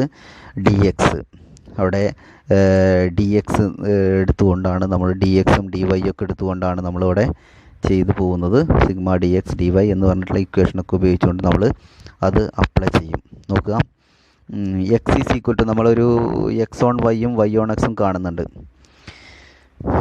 എക്സ് ഓൺ വൈയും വൈ ഓൺ എക്സും കാണുകയാണ്. ഇവിടെ x is equal to 3.431 minus 2.2785 y എന്ന് പറഞ്ഞിട്ട്. അപ്പോൾ വൈ എന്നുള്ള സ്ഥലത്ത് നമ്മൾ എന്ത് കൊടുക്കണം? വൈ എന്നുള്ള സ്ഥലത്ത് വൈ എത്രയാണ്? വൈ 2.5 ആണെങ്കിൽ എക്സ് എത്രയാണെന്നുള്ളതാണ്. അപ്പോൾ ഇവിടെ 2.5 നമ്മൾ കൊടുത്തു. അങ്ങനെ എക്സിൻ്റെ വാല്യൂ 2.736 എന്ന് കിട്ടി. അതുപോലെ വൈയുടെ വാല്യൂയും വൈ ഓൺ എക്സ് കണ്ടെത്തുന്ന സമയത്ത് എക്സിൻ്റെ വാല്യൂ എക്സ് എത്രയാണ് നമ്മളോട് പറഞ്ഞത്? എക്സ് 5 ആണെങ്കിൽ വൈ എത്രയാണ്? അപ്പോൾ എക്സ് 5 നമ്മളിവിടെ അപ്ലൈ ചെയ്ത് കൊടുക്കുകയാണ്. അങ്ങനെയാണെങ്കിൽ വൈ എന്ന് പറഞ്ഞാൽ 1.354 എന്നുള്ള. പിന്നെ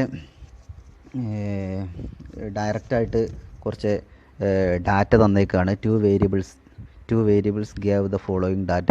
എക്സ് ബാർ തന്നു, sigma x standard deviation of x, r correlation തന്നിട്ടുണ്ട്. ആർ എന്ന് പറഞ്ഞാൽ കോറിലേഷനാണ് 0.7. വൈ ബാർ എന്ന് പറഞ്ഞാൽ തന്നിട്ടുണ്ട് 15. സിഗ്മ വൈ എന്ന് പറഞ്ഞാൽ standard deviation of y is equal to 3 എന്ന് പറഞ്ഞാൽ അത് നേരത്തെ നമ്മൾ ചെയ്ത ഇക്വേഷനാണ്. എക്സ് ഓൺ വൈ പ്രകാരം x minus X bar is equal to sigma r into sigma X divide by sigma y. R എന്ന് ചേർത്ത് കൊടുക്കണം. R into sigma X divide by sigma y into y minus Y bar. X minus X bar 20 ആണ്. Is equal to minus അല്ല, is equal to 0.7 ആണ് regression into 4/3 എന്ന് പറഞ്ഞാൽ 4 എന്ന് പറഞ്ഞാൽ സിഗ്മ എക്സും 3 എന്ന് പറഞ്ഞാൽ സിഗ്മ വൈയും ആണ്. അങ്ങനെ x is equal to 0.93 y plus 6 എന്ന് പറയും. അതുപോലെ തന്നെ വൈ ഓൺ എക്സും കാൽക്കുലേറ്റ് ചെയ്യണം.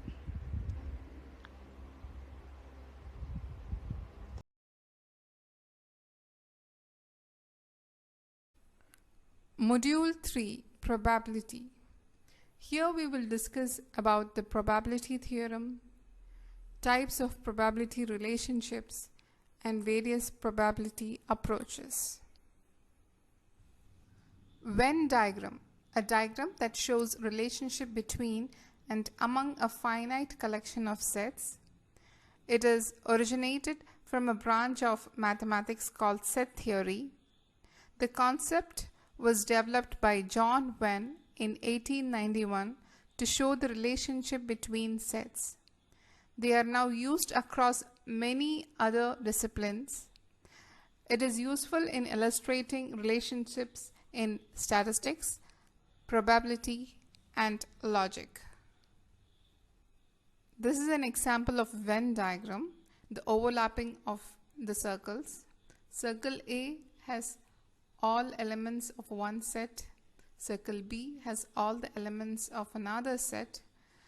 The overlapping of both the circles A and B shows a common portion having the same set.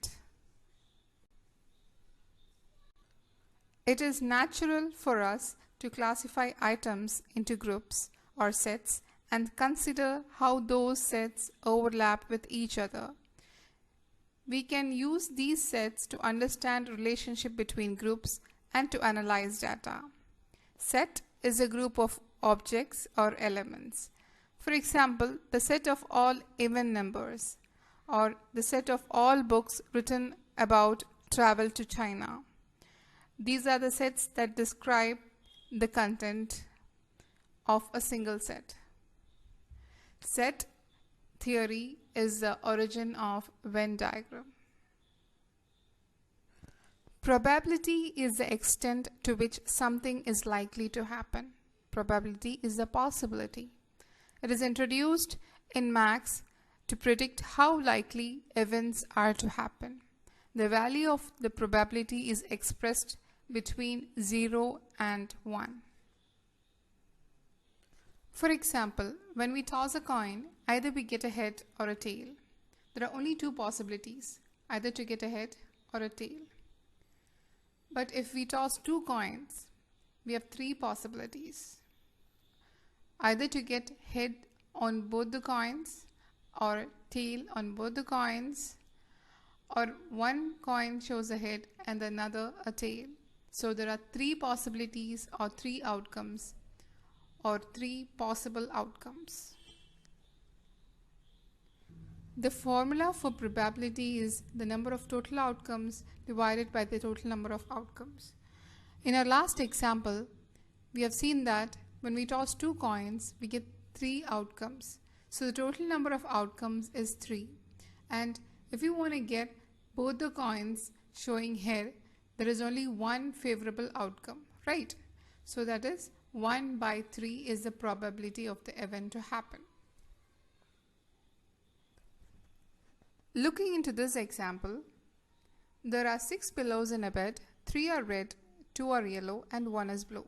What is the probability of picking a yellow pillow?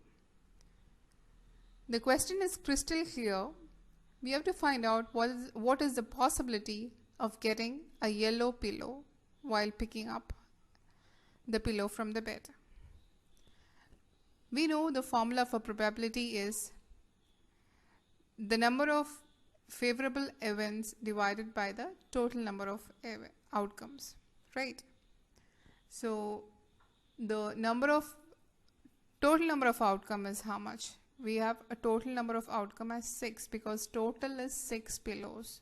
So anyway, we have 6 outcomes. And what is the number of yellow pillows? 2 yellow pillows are there out of 6. So our favorable events are 2. Our favorable outcome is only 2. So 2 pillows divided by 6 pillows. You will get 1 by 3.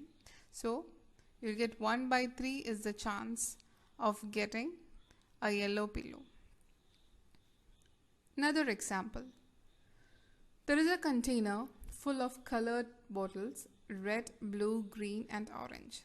Some of the bottles are picked out and displaced.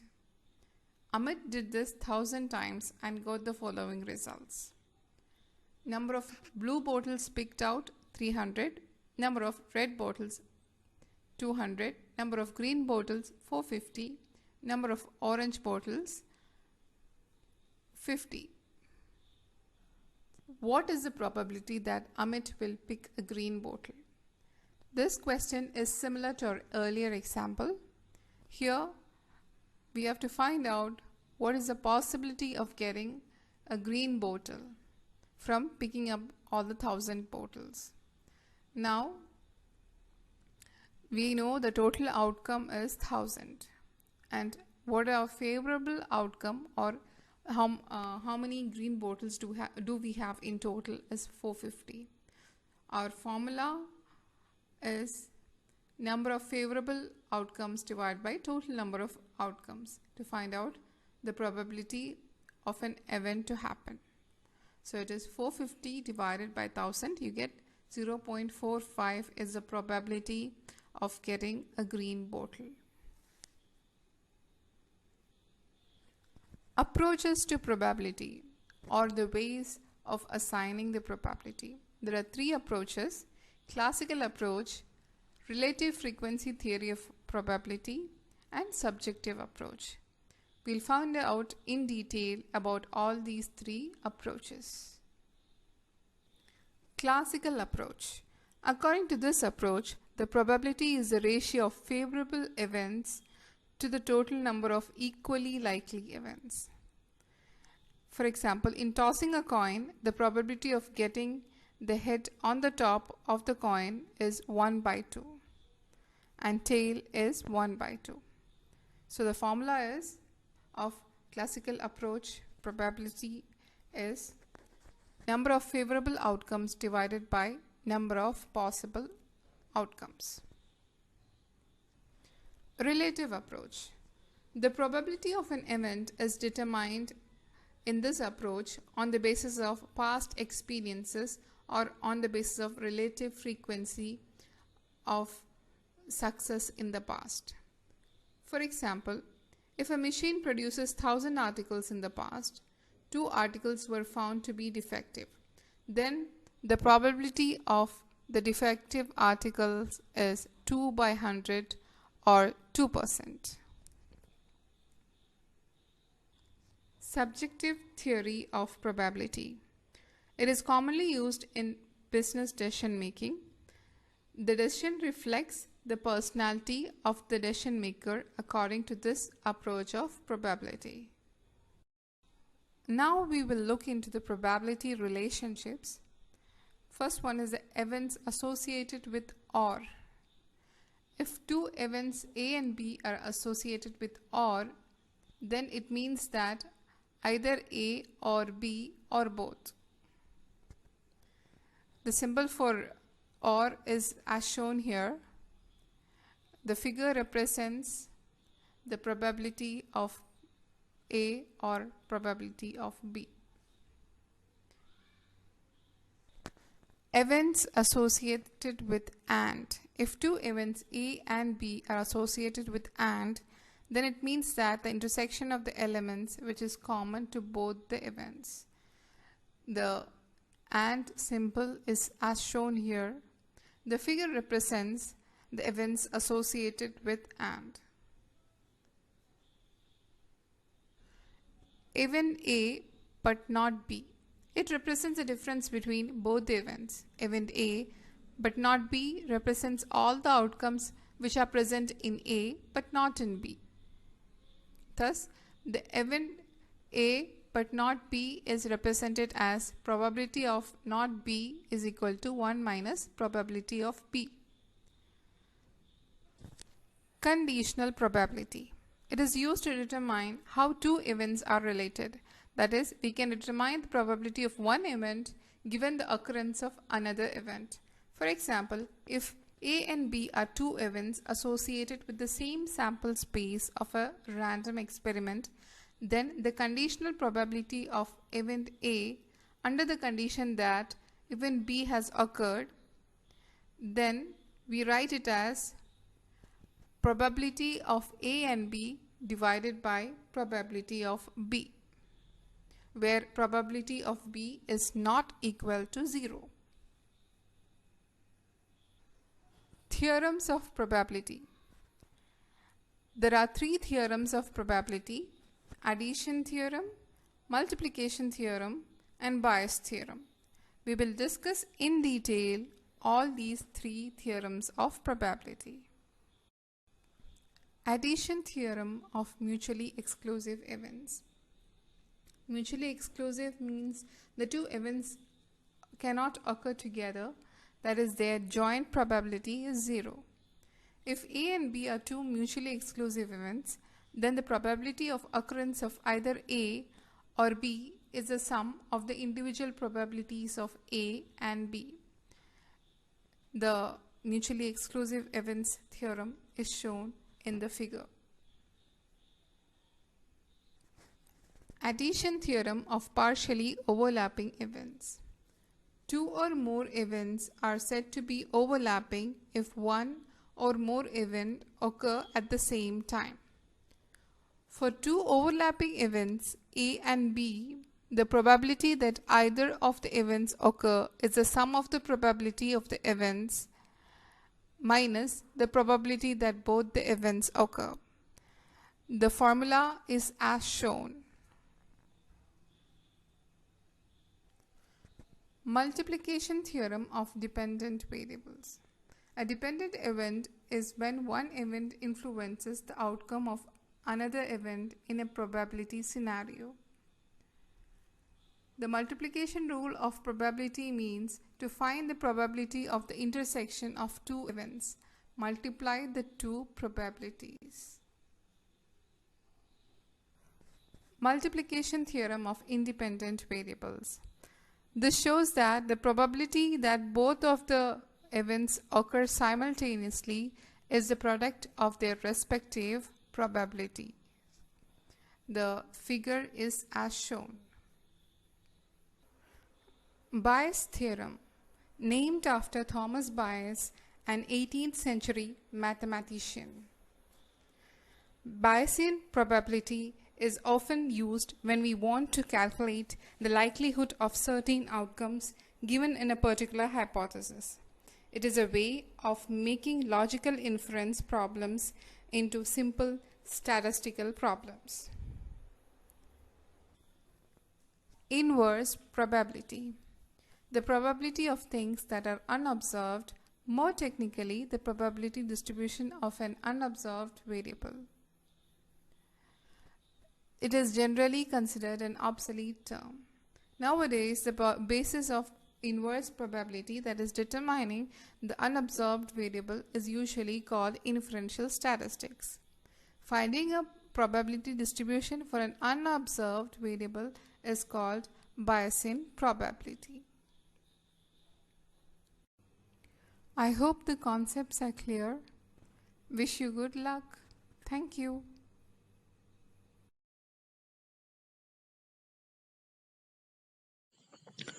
Good morning to all. Today we are going to discuss a new topic, binomial distribution. The binomial distribution is the part of probability distribution. Binomial distribution എന്ന് പറയുന്നത് probability ഡിസ്ട്രിബ്യൂഷൻ്റെ ഒരു ഭാഗമാണ്. Binomial distribution കൊണ്ട് ഉദ്ദേശിക്കുന്നത് ഇവൻറ്റുകളുടെ സക്സസിനെയും ഫെയിലിയറിനെയും കുറിച്ച് analysis ചെയ്യാനാണ് എന്ത് binomial distribution എന്ന് പറഞ്ഞാൽ. ഫോർ എക്സാമ്പിൾ, നമ്മളൊരു കോയിൻ ടോസ് ചെയ്യുമ്പോൾ അവിടെ നമുക്ക് 2 ഔട്ട്കംസിനുള്ള ചാൻസ് ഉണ്ട്. ഒന്നര ഹെഡ് ആയിരിക്കാം, അല്ലെങ്കിൽ ടൈൽ ആയിരിക്കാം. അഥവാ നമ്മൾ ടോസ് ചെയ്യുമ്പോൾ നമുക്ക് ഹെഡ് കിട്ടുകയാണെങ്കിൽ ഹെഡിനെ സക്സസ് എന്ന് പറയുന്നു. അതുപോലെ തന്നെ ടൈല് കിട്ടിയില്ല, അതുകൊണ്ട് അതിനെ നമ്മൾ ഫെയിലിയർ എന്ന് പറയുന്നു. ഇങ്ങനെ when a random experiment is repeated in a number of times, നമ്മൾ റാൻഡം എക്സ്പെരിമെന്റ് ഒരുപാട് തവണ നമ്മൾ റിപ്പീറ്റ് ചെയ്യുകയാണെങ്കിൽ അവിടെ നമുക്ക് റിസൾട്ട് ഒക്കർ ചെയ്യാനും ഒക്കർ ചെയ്യാതിരിക്കാനുള്ള സാധ്യതകളുണ്ട്. അങ്ങനെ അതിനെക്കുറിച്ച് പഠിക്കുന്നതാണ്, അല്ലെ അതിനെക്കുറിച്ച് അനാലിസിസ് ചെയ്യണം എന്ത് ബൈനോമിയൽ ഡിസ്ട്രിബ്യൂഷൻ എന്ന് പറയുന്നത്. Okay, binomial distribution have great importance in research and problem connected with probability and sampling. Binomial distribution wide area ആണ്, അല്ലെങ്കിൽ വൈഡ് സ്കോപ്പാണ് പറയുക, അല്ലെങ്കിൽ വൈഡ് ഗ്രേറ്റ് ഇമ്പോർട്ടൻസ് ആണ്. ഏതെല്ലാം area? Research and problem connected with the probability and sampling. ഇനി നമുക്ക് അതിൻ്റെ definition നോക്കാം. Binomial distribution can be defined as follows.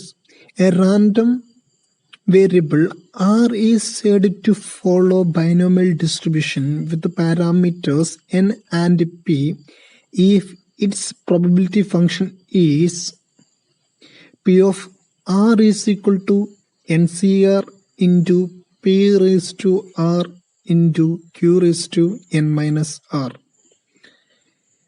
Define ചെയ്ത അല്ലെങ്കിൽ ബൈനോമിയൽ ഡിസ്ട്രിബ്യൂഷൻ്റെ ഇക്വേഷൻ ആണ് പറഞ്ഞത്. P of r is equal to n c r into p raise to r into q raise to n minus r. ഇവിടെ p എന്നോട് ഉദ്ദേശിക്കുന്നത് p is equal to probability of success in a single trial. നമ്മൾ ഒരു trial നടത്തുമ്പോൾ അതിൽ സക്സസിനുള്ള പ്രോബബിലിറ്റിയെ ആണ് എന്തിനാ p എന്ന് പറയുന്നത്. Okay, then q equal to ക്യൂവിനെ നമുക്ക് പറയാം എന്താണ്? ഇറ്റ് ഈസ് എ ഫെയിലിയർ, അല്ലെങ്കിൽ probability of failure in a single trial. ഒരു പ്രാവശ്യം ഇടുമ്പോൾ അതിൽ ഫെയിലിയർ ആവാനുള്ള പ്രോബബിലിറ്റിയാണ് എന്ത് ക്യൂ എന്ന് പറയുന്നത്. ഇവിടെ നമ്മൾ ശ്രദ്ധിക്കേണ്ടത് എന്താണെന്ന് വെച്ചാൽ പിയും ക്യൂയും തമ്മിൽ ആഡ് ചെയ്താൽ ആൻസർ 1 ആണ് കിട്ടേണ്ടത്. P plus q equal to 1 ആണ്. അപ്പോൾ നമുക്ക് പി കിട്ടിയാൽ എന്ത് ചെയ്യാം? ക്യൂയുടെ വാല്യൂ എങ്ങനെ കാണാം? 1 മൈനസ് പി. അതാണ് ഇവിടെ തന്നത്. Then n is equal to number of trials. നമ്മൾ എത്ര തവണയാണ് എന്ത് ചെയ്യുന്നത്? ട്രയൽ ചെയ്യുന്നത്. അതാണ് എന്ത് എൻ എന്നോട് ഉദ്ദേശിക്കുന്നത്. R is equal to number of success in n trials. നമ്മൾ എത്ര തവണയാണോ നമ്മൾ ട്രയൽ ചെയ്യുന്നത് അതിലെ ടോട്ടൽ ആയിട്ടുള്ള സക്സസ്സുകളുടെ എണ്ണം. അതാണ് ആർ എന്നോട് ഉദ്ദേശിക്കുന്നത്. ഓക്കെ,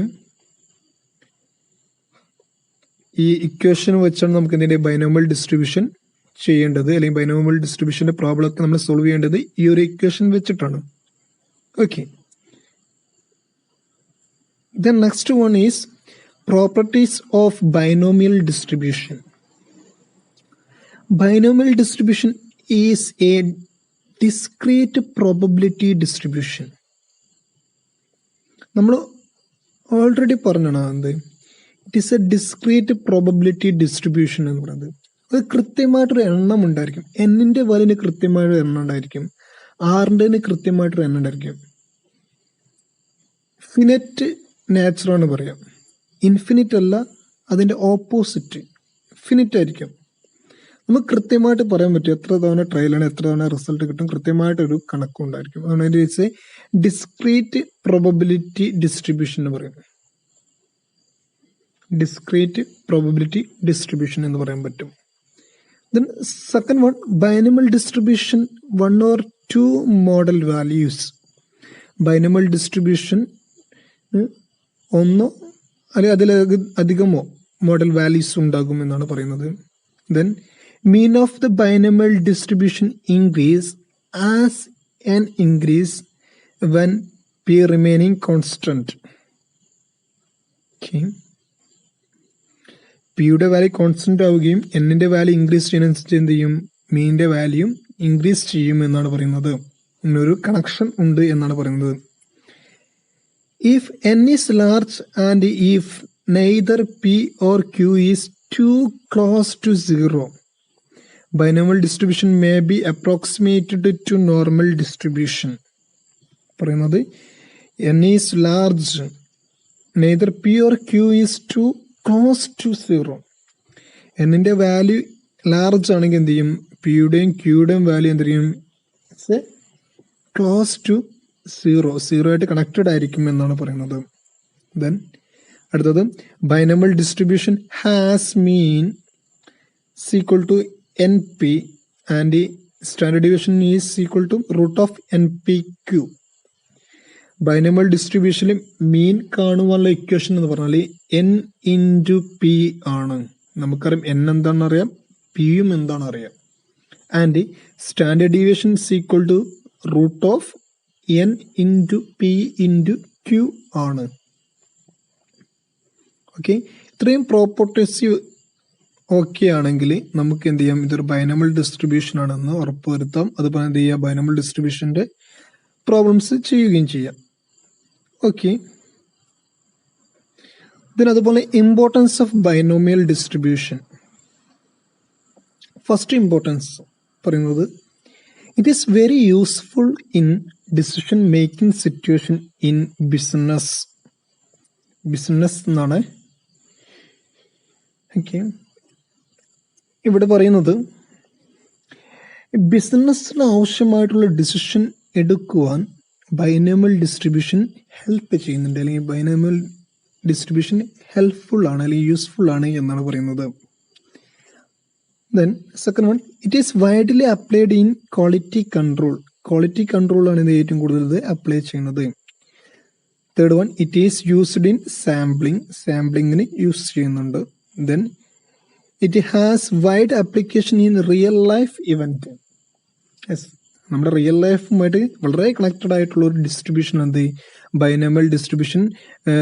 റിയൽ ലൈഫിലെ ഇവന്റുകൾക്ക് എന്ത് ചെയ്യേണ്ടത്? നമ്മളിത് വളരെയധികം അപ്ലൈ ചെയ്യുന്ന ഒരു മേഖലയും കൂടിയാണ്. ഓക്കെ, ഇത്രയാണ് ഇതിന്റെ ഇമ്പോർട്ടൻസ് ഓഫ് ബൈനോമിയൽ ഡിസ്ട്രിബ്യൂഷൻ എന്ന് പറയുന്നത്.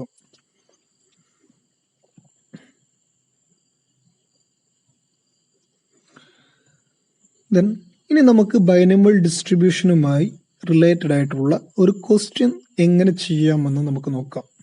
ക്വസ്റ്റ്യൻ ഇതാണ്: 6 coins are tossed simultaneously. What is the probability of obtaining for head? Question ഒന്നുകൂടി വായിച്ചു നോക്കാം.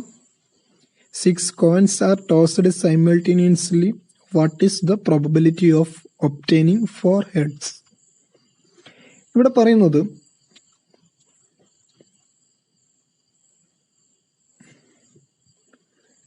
സിക്സ് കോയിൻസ് ടോസ് ചെയ്യുന്നു സൈമൾട്ടേനിയസ്ലി. അങ്ങനെയാണെങ്കിൽ what is the probability of obtaining 4 heads? 4 head കിട്ടുവാനുള്ള പ്രോബബിലിറ്റിയാണ് കാണാൻ പറഞ്ഞത്. അപ്പം ഇങ്ങനെ ഒരു ക്വസ്റ്റ്യൻ കിട്ടുമ്പോൾ നമുക്ക് ആദ്യം നമ്മുടെ ആ ഇക്വേഷൻ ഓർമ്മ വരണം. ഇക്വേഷൻ നമുക്കറിയാം, ബൈനോമിയൽ ഡിസ്ട്രിബ്യൂഷൻ്റെ ഇക്വേഷൻ നമുക്കറിയാം. എന്താണ്? P of r is equal to n c r into p raise to r into q raise to n minus r എന്നാണ്. അപ്പം നമുക്ക് ഇതിലേക്ക് വേണ്ട എല്ലാ വാല്യൂസും, ഈ ഇക്വേഷനിലേക്ക് വേണ്ട എല്ലാ വാല്യൂസും നമ്മൾ ആദ്യം കണ്ടുപിടിക്കണം എന്നാണ് പറയുന്നത്. അതിൽ ഫസ്റ്റ് ആണ് പറയുന്നത് ഇക്വേഷൻ നമ്മൾ പറഞ്ഞല്ലോ. ഇനി ആർ എന്താണ് നമ്മൾ പറഞ്ഞല്ലോ. ആർ എന്താണ്? Number of success in A total trial. നമുക്ക് സക്സസ് കിട്ടാനുള്ള നമ്പേഴ്സ്, ടോട്ടൽ ട്രയൽ എത്രയാണ് നമുക്ക് സക്സസ് കിട്ടുക, അത് ക്വസ്റ്റ്യൻ എന്താണ് കാണാൻ പറഞ്ഞത് അതായിരിക്കും ആർ എന്ന് ചുരുക്കി പറഞ്ഞാൽ അതാണ്. ഇവിടെ പറഞ്ഞത് 4 ഹെഡാണ് കാണാൻ പറഞ്ഞത്. അപ്പൊ എന്താണ്? ആർ ഇസ് ഈക്വൽ ടു 4 ആണ്. ദെൻ എൻ നമുക്കറിയാം എത്ര എണ്ണമാണ്, അല്ലെങ്കിൽ എത്ര എണ്ണമാണ് നമ്മൾ എന്ത് ടോസ് ചെയ്യുന്നത്. നമ്പർ ഓഫ് ട്രയൽ 6 ആണ്. ഓക്കെ, അപ്പോൾ എൻ പറഞ്ഞാൽ 6 ആണ്. പി എന്ന് പറയുമ്പോൾ എന്താണ്? പി പറഞ്ഞാൽ സക്സസ് ആണ്. ഒരു സിംഗിൾ, ഇവിടെ സക്സസ് ആണ്, ഹെഡ് കിട്ടാനുള്ള പ്രോബബിലിറ്റി ആണ്. അങ്ങനെ ഒരു കോൺ ഇടുമ്പോൾ ഹെഡ് കിട്ടാനുള്ള പ്രോബബിലിറ്റി നമ്മൾ പഠിച്ചിട്ടുണ്ട്. എത്ര ആയിരിക്കും? 1/2 ആണ്. അപ്പോൾ N P is equal to 1/2 ആണ്. അപ്പോൾ നമുക്ക് ക്യൂ കാണാൻ പറ്റും. ഓൾറെഡി നമുക്ക് പി കിട്ടിയല്ലോ. നമുക്കറിയാം പിയും ക്യൂവും കൂട്ടിയാൽ ആഡ് ചെയ്താൽ കിട്ടുന്ന ഉത്തരം 1 ആണ്. അങ്ങനെയാണ് ക്യൂയുടെ വാല്യൂ എന്ന് പറഞ്ഞാൽ എന്തായിരിക്കും? Q is equal to 1 minus p. That means 1 minus 1/2. That is equal to 1/2 ആണ് എന്ത്? ക്യൂയുടെ വാല്യൂ. ഓക്കെ, ഇത്രയും ക്ലിയർ ആണല്ലോ. ഓക്കെ, ഇത്രയും ക്ലിയർ ആയാലും എന്ത് ചെയ്യാം? ഇനി നമുക്ക് എന്ത് ചെയ്യാം? ആ ഇക്വേഷനിലേക്ക് എന്ത് ചെയ്യാം? നമുക്ക് വാല്യൂസ് അപ്ലൈ ചെയ്യാം. അപ്പം p of r is equal to 4. നമുക്ക് p of r is equal to 4 ആണ് കാണേണ്ടത്. Equal to 6c4 into 1/2 raise to 4 into 1/2 raise to 6 minus 4. ഓരോ വാല്യൂ നമ്മൾ ഓക്കെ നോക്കുക. 6c4 എങ്ങനെയാണ് സോൾവ് ചെയ്യുക എന്നത്. അതിനൊരു ഇക്വേഷൻ ഉണ്ട്. ആ ഇക്വേഷൻ ആണ് എന്ത്? NCR is equal to n factorial divided by n minus r factorial into r factorial. then ഇനി എന്ത് ചെയ്യാം? നമ്മൾ വാല്യൂസ് ഇതിലേക്ക് അപ്ലൈ ചെയ്താൽ മതി. 6c4 is equal to 6 factorial divided by 6 minus 4 factorial into 4 factorial. നമുക്കറിയാം 6 factorial എന്ന് പറഞ്ഞാൽ 6 into 5 into 4 into 3 into 2 into 1 ആണ് നമുക്കറിയാം ഫാക്ടോറിയൽ എന്ന് പറയുമ്പോൾ. അപ്പോൾ നമ്മൾ എഴുതി 6 into 5 into 4 ഫാക്ടോറിയൽ എഴുതി divide by 2 factorial into 4 factorial. Okay, 4 factorial എഴുതി divide by 2 factorial into 4 factorial. നമ്മൾ എന്ത് ചെയ്യും? 4 ഫാക്ടോറിയൽ എന്ത് ചെയ്യും? ക്യാൻസൽ ചെയ്യുന്നു. Then equal to r into 5 divided by 2 into 1. That is equal to 30 divided by 2 എന്ന് കിട്ടും. അപ്പോൾ നമുക്ക് തന്നെ 6c4 എന്ത് ചെയ്തു? ആൻസർ കിട്ടി 30 divided by 2. ഇനി നമുക്ക് ഇക്വേഷനിലേക്ക് പോകാം. അപ്പോൾ നമ്മൾ ഓൾറെഡി ഡിസ്കസ് ചെയ്ത് എന്താ 6c4 എങ്ങനെയാണ് സോൾവ് ചെയ്യുക എന്നത്. ഇനി നോക്കുക, സ്റ്റെപ്പ് നോക്കൂ. 6 factorial divide by 6 minus 4 factorial into 4 factorial into 1/2 all raise to 4 plus 2. 4 plus 2 അതെങ്ങനെ വന്നു അറിയാലോ. മുകളിൽ 4ഉം അതുപോലെ 6 മൈനസ് 4 ആണ് വരുന്നത്. അപ്പോൾ എന്ത് ചെയ്യുക, അതിനെ നമ്മൾ എന്ത് ചെയ്യുക, 4 പ്ലസ് 2 എഴുതിയാൽ മതി. Okay, then is equal to r factorial divided by 2 factorial into 4 factorial into 1/2 all raised to 6 is equal to 6 into 5 divided by 2 into 1 into 1 divided by 64 എന്ന് കിട്ടും. then net result അല്ലെങ്കിൽ റിസൾട്ട് പറഞ്ഞാൽ എത്രയും is equal to 30 divided by 128 that is equal to 0.234 answer കിട്ടും. Okay, clear ആയി? എല്ലാവർക്കും മനസ്സിലായല്ലേ എങ്ങനെയാണ് solve ചെയ്യാമെന്നത്? Okay, നമ്മൾ ഓൾറെഡി ഒരു ക്വസ്റ്റ്യൻ നമ്മൾ ഡിസ്കസ് ചെയ്ത് കഴിഞ്ഞു. നമ്മൾ രണ്ടാമത്തെ ക്വസ്റ്റ്യനിലേക്ക് പോവുകയാണ്. The probability that Sachin Tendulkar score a century in a cricket match is 1/3. Full stop. What is the probability that out of 5 matches he may score century in first one exactly 2 matches and a second one no match? എന്താണ് പറഞ്ഞത്? Question പ്രകാരം ഇങ്ങനെയാണെന്ന്. സച്ചിൻ ടെണ്ടുൽക്കർ ഒരു മാച്ചിൽ century നേടുവാനുള്ള probability എന്ന് പറഞ്ഞാൽ 1/3 ആണ്. അങ്ങനെയെങ്കിൽ 5 മാച്ചിൽ അദ്ദേഹം സെഞ്ചുറി നേടുവാനുള്ള സാധ്യതകൾ ഏതൊക്കെയാണ് എന്ന് പറഞ്ഞത്. അതായത് ഫസ്റ്റ് ക്വസ്റ്റ്യൻ എന്ന് പറഞ്ഞാൽ എക്സാക്ട്ലി 2 മാച്ച്. ഈ 5 മാച്ചിൽ ഈ വ്യക്തി 2 മാച്ചിലെങ്കിലും സെഞ്ചുറി നേടുവാനുള്ള പോസിബിലിറ്റി അല്ലെങ്കിൽ പ്രോബബിലിറ്റി കാണാനാണ് പറഞ്ഞത്. ഇത് രണ്ടാമത്തെ നോ മാച്ച്. 5 മാച്ചിലും എന്താണ് അദ്ദേഹം സെഞ്ചുറി അടിക്കുന്നില്ല, അതിനുള്ള പ്രോബബിലിറ്റി എത്രത്തോളമാണെന്ന് കാണാൻ പറഞ്ഞത്. അപ്പൊ നമുക്ക് ഈ ഒരു ചോദ്യത്തിൽ 2 ക്വസ്റ്റ്യൻ നമുക്ക് സോൾവ് ചെയ്യാൻ. എക്സാക്ട്ലി 2 മാച്ചും അതുപോലെ തന്നെ സെക്കൻഡ് വൺ നോ മാച്ചിന്റെയും പ്രോബബിലിറ്റിയാണ് കാണാനുള്ളത്.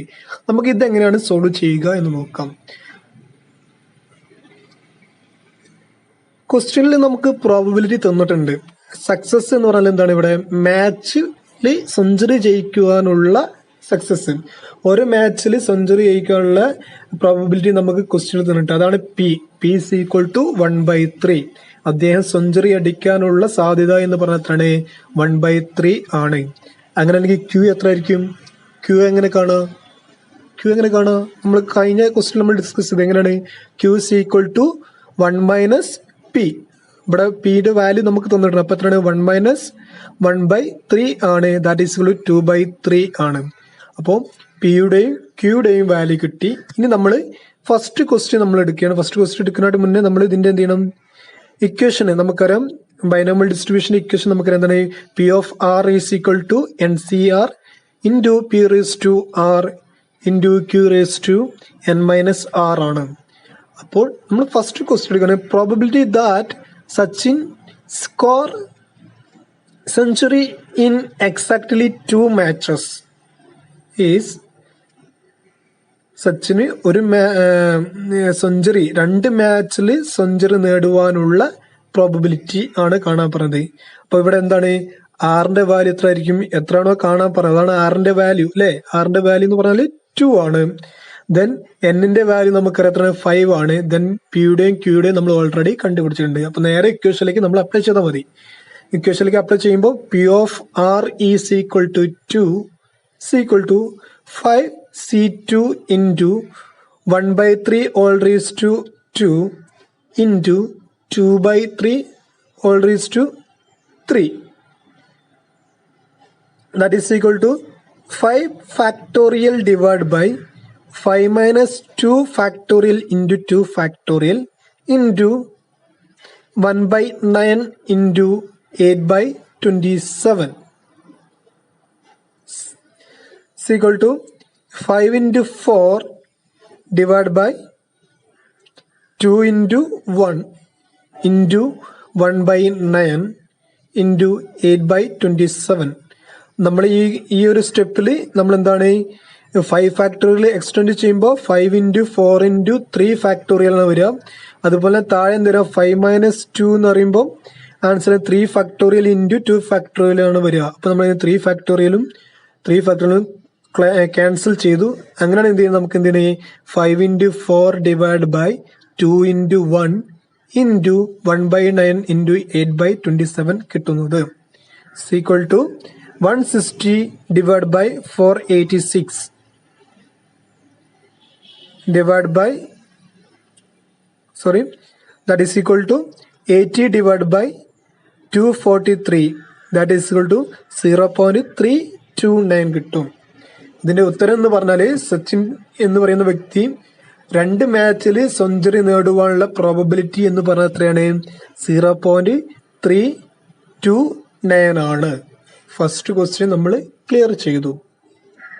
ഓക്കെ, അപ്പൊ നമ്മൾ ശ്രദ്ധിക്കേണ്ടത് 5C2 എങ്ങനെയാണ് സോൾവ് ചെയ്ത് നമ്മൾ മനസ്സിലാക്കണം. നമ്മൾ കഴിഞ്ഞ ക്വസ്റ്റ്യനിൽ ഇക്വേഷൻ പ്രകാരം ചെയ്തിട്ടുണ്ടായിരുന്നു. ഓക്കെ, മനസ്സിലായിട്ടുണ്ടാവും എന്ന് വിചാരിക്കുന്നു. ദെൻ സെക്കൻഡ് ക്വസ്റ്റ്യൻ നമ്മളോട് പറഞ്ഞതാണ് probability that Sachin score century in no matches.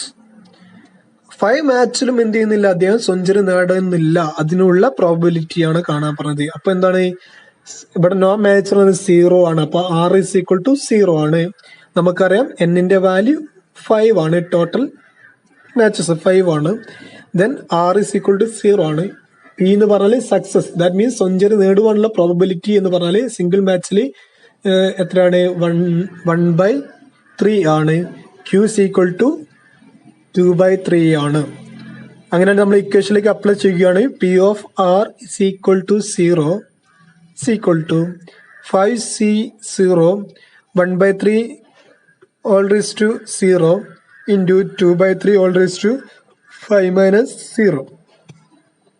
അങ്ങനെയാണെങ്കിൽ is equal to 5 factorial divided by 5 minus 0 factorial into 0 factorial into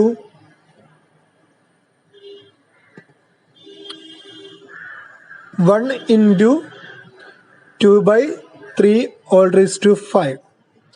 ഇവിടെ 1 എങ്ങനെ കിട്ടിയെന്ന് നിങ്ങൾക്ക് അറിയാലോ. 1/3 all raised to 0 ആകുമ്പോൾ എന്തൊക്കെയാണ് അതിന് ആൻസർ 1 ആണ് വരിക.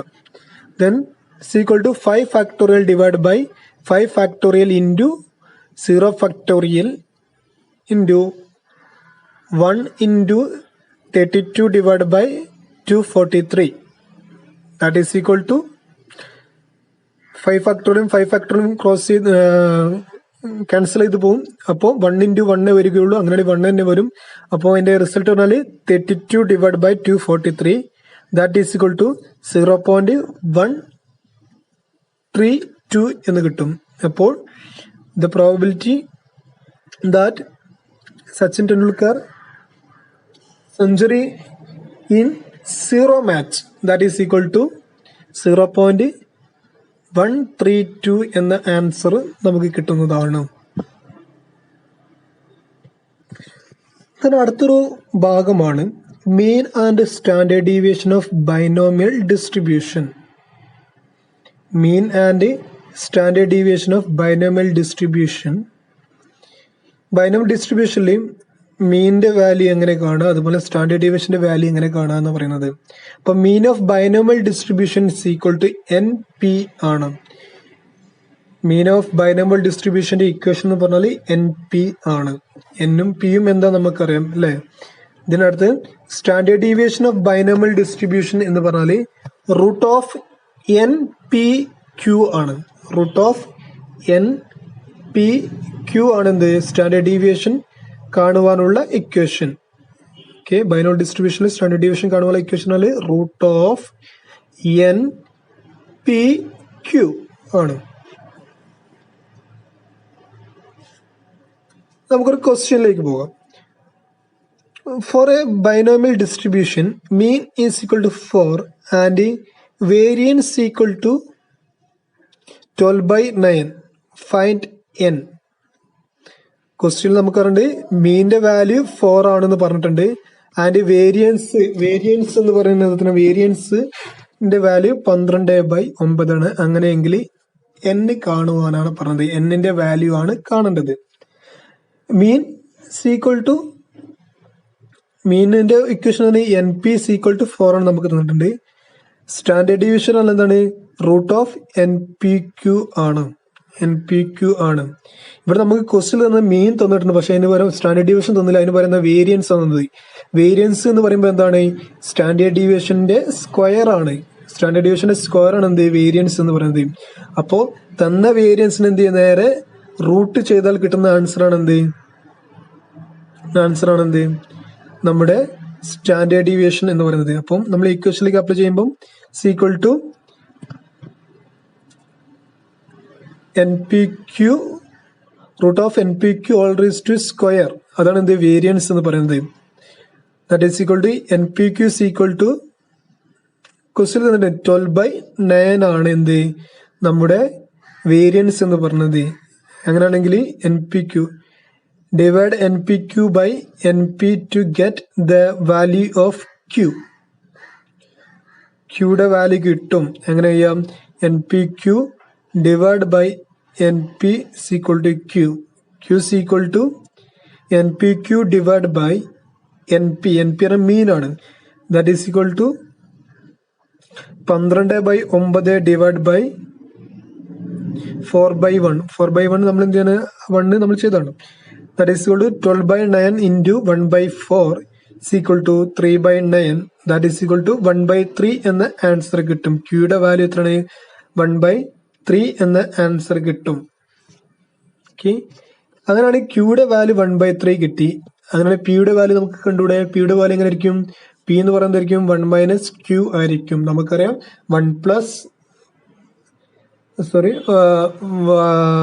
പിയും ക്യൂ ആഡ് ചെയ്ത് എന്ത് ചെയ്യണം, നമുക്ക് 1 കിട്ടണം. ഇവിടെ ക്യൂ തന്നുകൊണ്ട് എന്താണ്, അതിൽ നിന്ന് 1 മൈനസ് ചെയ്ത് എന്ത് കിട്ടും, നമുക്ക് പിയുടെ വാല്യൂ കിട്ടും. അങ്ങനെയാണെങ്കിൽ 1 - 1/3 is equal to 2/3. അപ്പം പിയുടെ വാല്യൂ കിട്ടി. ഇനി എന്നിന്റെ വാല്യൂ ആണ് കാണാൻ പോകുന്നത്. അപ്പൊ NP is equal to 4 തന്നിട്ടുണ്ട്. ഇവിടെ പിയുടെ വാല്യൂ നമുക്കറിയാം എത്ര, 2/3 ആണ് നമ്മൾ കണ്ടുപിടിച്ചത്. അങ്ങനെയെങ്കിൽ n into 2/3 is equal to 4 ആണ്. n is equal to 4 divided by 2/3 കിട്ടും. അങ്ങനെയെങ്കിൽ അതിന്റെ നെറ്റ് റിസൾട്ട് എന്ത് കിട്ടും, നെറ്റ് റിസൾട്ട് പറഞ്ഞാൽ 6 കിട്ടും. അപ്പൊ എന്നിന്റെ വാല്യൂ 6 നമുക്ക് ഫൈനൽ റിസൾട്ട് ആയിട്ട് കിട്ടും. ഓക്കെ, നമ്മൾ ഇക്വേഷൻ നമ്മൾ സോൾവ് ചെയ്യുന്നത് കൂടെ അതിലൂടെ നമ്മൾ എങ്ങനെയാണ് ഓരോന്നിന്റെ വാല്യൂ കാണുക എന്നാണ് ഈ ഒരു ക്വസ്റ്റ്യനിലൂടെ നമ്മൾ മനസ്സിലാക്കിയത്. ഏറ്റവും കൺക്ലൂഷൻ എന്ന് പറഞ്ഞാൽ നമ്മൾ മീനും അതുപോലെ സ്റ്റാൻഡേർഡ് ഡീവിയേഷനും ബൈനോമിയൽ ഡിസ്ട്രിബ്യൂഷനിലൂടെ എങ്ങനെ കാണുക എന്നതാണ് നമ്മൾ എന്ത് ചെയ്തത് ഈ ഒരു ക്വസ്റ്റ്യനിലൂടെ നമ്മൾ ഡിസ്കസ് ചെയ്തത്.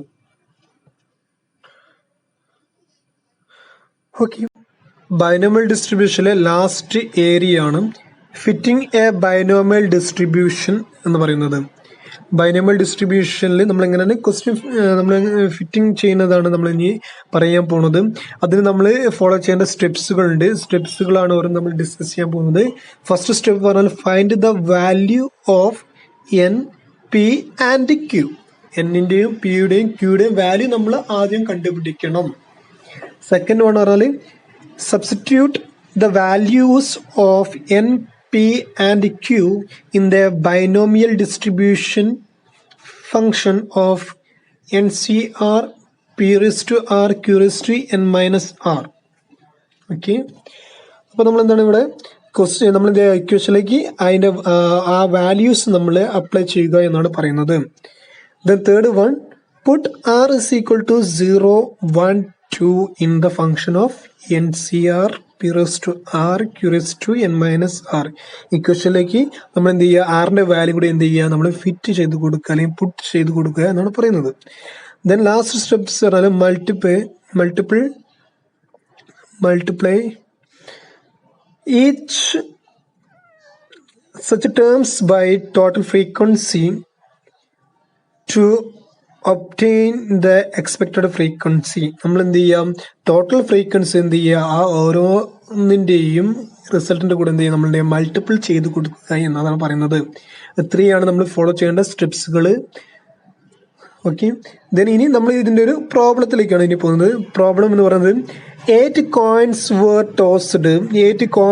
tossed together for 256 times.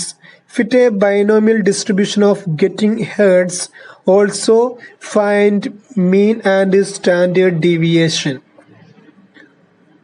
8 coins were tossed together for 256 times. 8 കോയിനുകൾ എന്താണ് 256 ടൈമിൽ എന്ത് ചെയ്യുന്നു, നമ്മൾ ടോസ് ചെയ്യുന്നു. Fit a binomial distribution of getting heads. നമുക്ക് ഹെഡ് കിട്ടുവാനുള്ള ചാൻസ്, ഹെഡ് കിട്ടുവാനുള്ള രീതിയിൽ എന്ത് ചെയ്യുക, നമ്മൾ ബൈനോമിയൽ ഡിസ്ട്രിബ്യൂഷൻ ഫിറ്റ് ചെയ്യണം പറയുന്നത്. Also find mean and standard deviation. Mean and standard ഡീവിയേഷനും കണ്ടുപിടിക്കാനാണ് പറഞ്ഞത്. ദെൻ ഈ ഒരു ക്വസ്റ്റ്യൻ എങ്ങനെ സോൾവ് ചെയ്യാമെന്ന് എന്ത് ചെയ്യാം നമുക്ക് നോക്കാം. ആദ്യം നമ്മൾ ആദ്യ സ്റ്റെപ്പ് എന്തായിരുന്നു, NPQ കണ്ടുപിടിക്കുക എന്നാണ്. എന്നിന്റെ വാല്യൂയും പിയുടെ വാല്യൂയും ക്യൂയുടെ വാല്യൂയും കണ്ടുപിടിക്കുക എന്നതാണ്. അപ്പൊ നമ്മൾ എന്ത് ചെയ്യുന്നു, ആദ്യം നമ്മൾ എന്ത് ചെയ്യുന്നു, പി കണ്ടുപിടിക്കുന്നു. പി എന്നോട് എന്താ ഉദ്ദേശിക്കുന്നത്, ഗെറ്റിംഗ് സക്സസ്.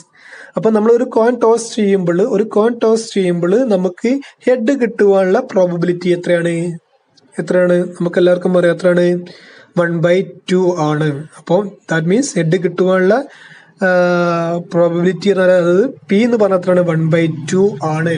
അങ്ങനെ പിയുടെ വാല്യൂ കിട്ടിയിട്ടുണ്ടെങ്കിൽ ക്യൂയുടെ വാല്യൂ നമുക്ക് കണ്ടുപിടിക്കാൻ അറിയും. ക്യൂ എങ്ങനെ കണ്ടുപിടിക്കുക, ക്യൂ എന്ന് പറയുന്നത് എന്താണ്, q is equal to getting tail or getting fail.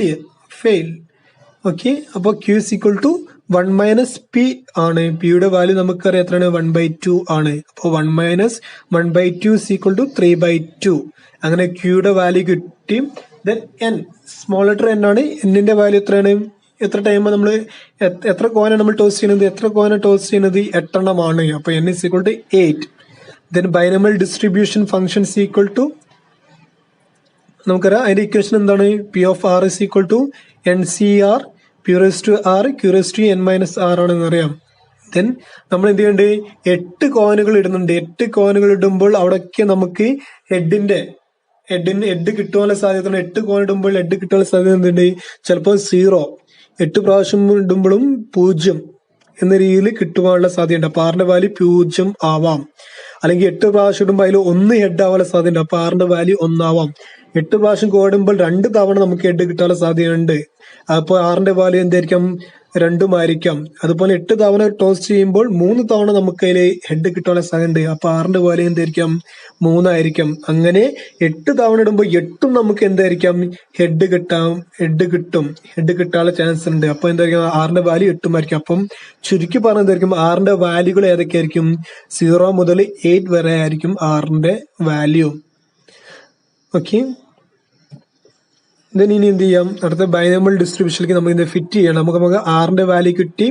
Then അതുപോലെ തന്നെ എന്നിന്റെ വാല്യൂ കിട്ടി, പിയുടെ വാല്യൂ കിട്ടി, ക്യൂയുടെ വാല്യൂ കിട്ടി. ഇനി നേരെ നമ്മൾ ഇക്വേഷനിൽ നമ്മൾ ആദ്യം ഒരു ടേബിൾ വരയ്ക്കുന്നു.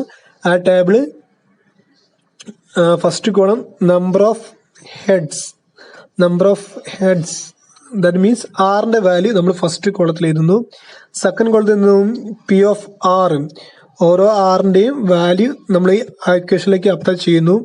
പിന്നെ അത് കിട്ടിയിട്ട് കിട്ടുന്ന ആൻസറിന്റെ കൂടെ എന്ത് ചെയ്യുന്നു, എക്സ്പെക്റ്റഡ് ഫ്രീക്വൻസി നമ്മൾ കണ്ടുപിടിക്കുന്നത്. എത്ര വരാം, എക്സ്പെക്റ്റഡ് ഫ്രീക്വൻസി പറഞ്ഞാൽ ആ ഓരോന്നിന്റെ ആൻസറിന്റെ കൂടെ എന്ത് ചെയ്യുക, ഇൻറ്റു ടോട്ടൽ ടോസ് നമ്മൾ എത്ര ചെയ്യുന്നുണ്ട്, 256 തവണ ചെയ്യുന്നുണ്ട്. അപ്പൊ നമ്മൾ എന്ത് ചെയ്യുന്നു, ആദ്യം നമ്മൾ p of r is equal to 0യുടെ വാല്യൂ നമ്മൾ കണ്ടുപിടിക്കുന്നു. നമ്മൾ ആ ഇക്വേഷൻ പ്രകാരം നമ്മൾ കണ്ടുപിടിക്കുന്നു. നമ്മൾ എന്ത് ചെയ്യുന്നു, കണ്ടുപിടിക്കുന്നു. P of r is equal to 0. First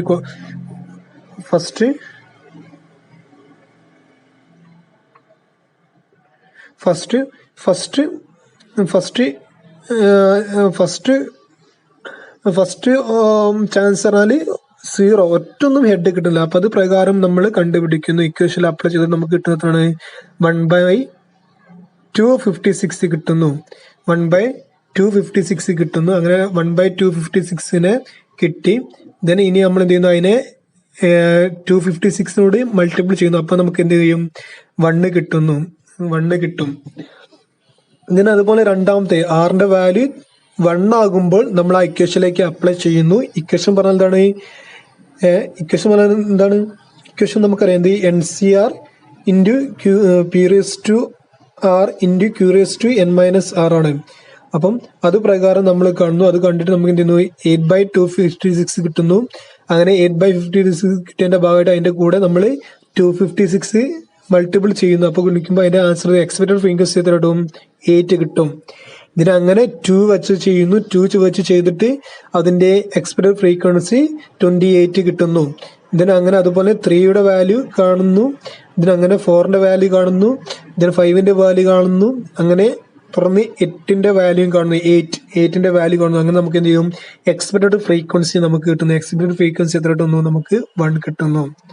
okay, ഇത്രയും കിട്ടിക്കഴിഞ്ഞതിന് ശേഷം നമ്മൾ എന്ത് ചെയ്യുന്നു, നമ്മൾ ഇനി നമ്മളെ രണ്ടാമത്തെ ക്വസ്റ്റ്യൻ ഇപ്പൊ നമ്മൾ ഫിറ്റ് ചെയ്ത് കഴിഞ്ഞു. നമ്മൾ ക്വസ്റ്റ്യൻ ഫിറ്റ് ചെയ്ത് കഴിഞ്ഞു, ഇക്വേഷനിലേക്ക് നമ്മൾ ഫിറ്റ് ചെയ്തു. ഇനി നമ്മൾ എന്ത് അടുത്തൊരു ക്വസ്റ്റ്യൻ മീനും സ്റ്റാൻഡേർഡ് ഡീവിയേഷനും കാണാനും. മീനിന്റെ വാല്യൂ നമുക്കറിയാം. മീനിന്റെ വാല്യൂ എത്രയാണ് നമുക്കറിയാം. മീൻ എങ്ങനെ കാണാം, മീൻ = NP. നമുക്ക് തന്നെ n എത്രയാണ്, 8 ആണ്. P എന്ന് പറഞ്ഞാൽ 1/2 ആണ്. ദാറ്റ് ഈസ് ഈക്വൽ ടു 4 കിട്ടും ആൻസർ. സ്റ്റാൻഡേർഡ് ഡീവിയേഷൻ കാണാൻ എങ്ങനെ നമുക്കറിയാം. സ്റ്റാൻഡേർഡ് ഡീവിയേഷൻ ഇക്വേഷൻ എന്ന് പറഞ്ഞാൽ √NPQ ആണ്. √NPQ ആണെന്നറിയാം.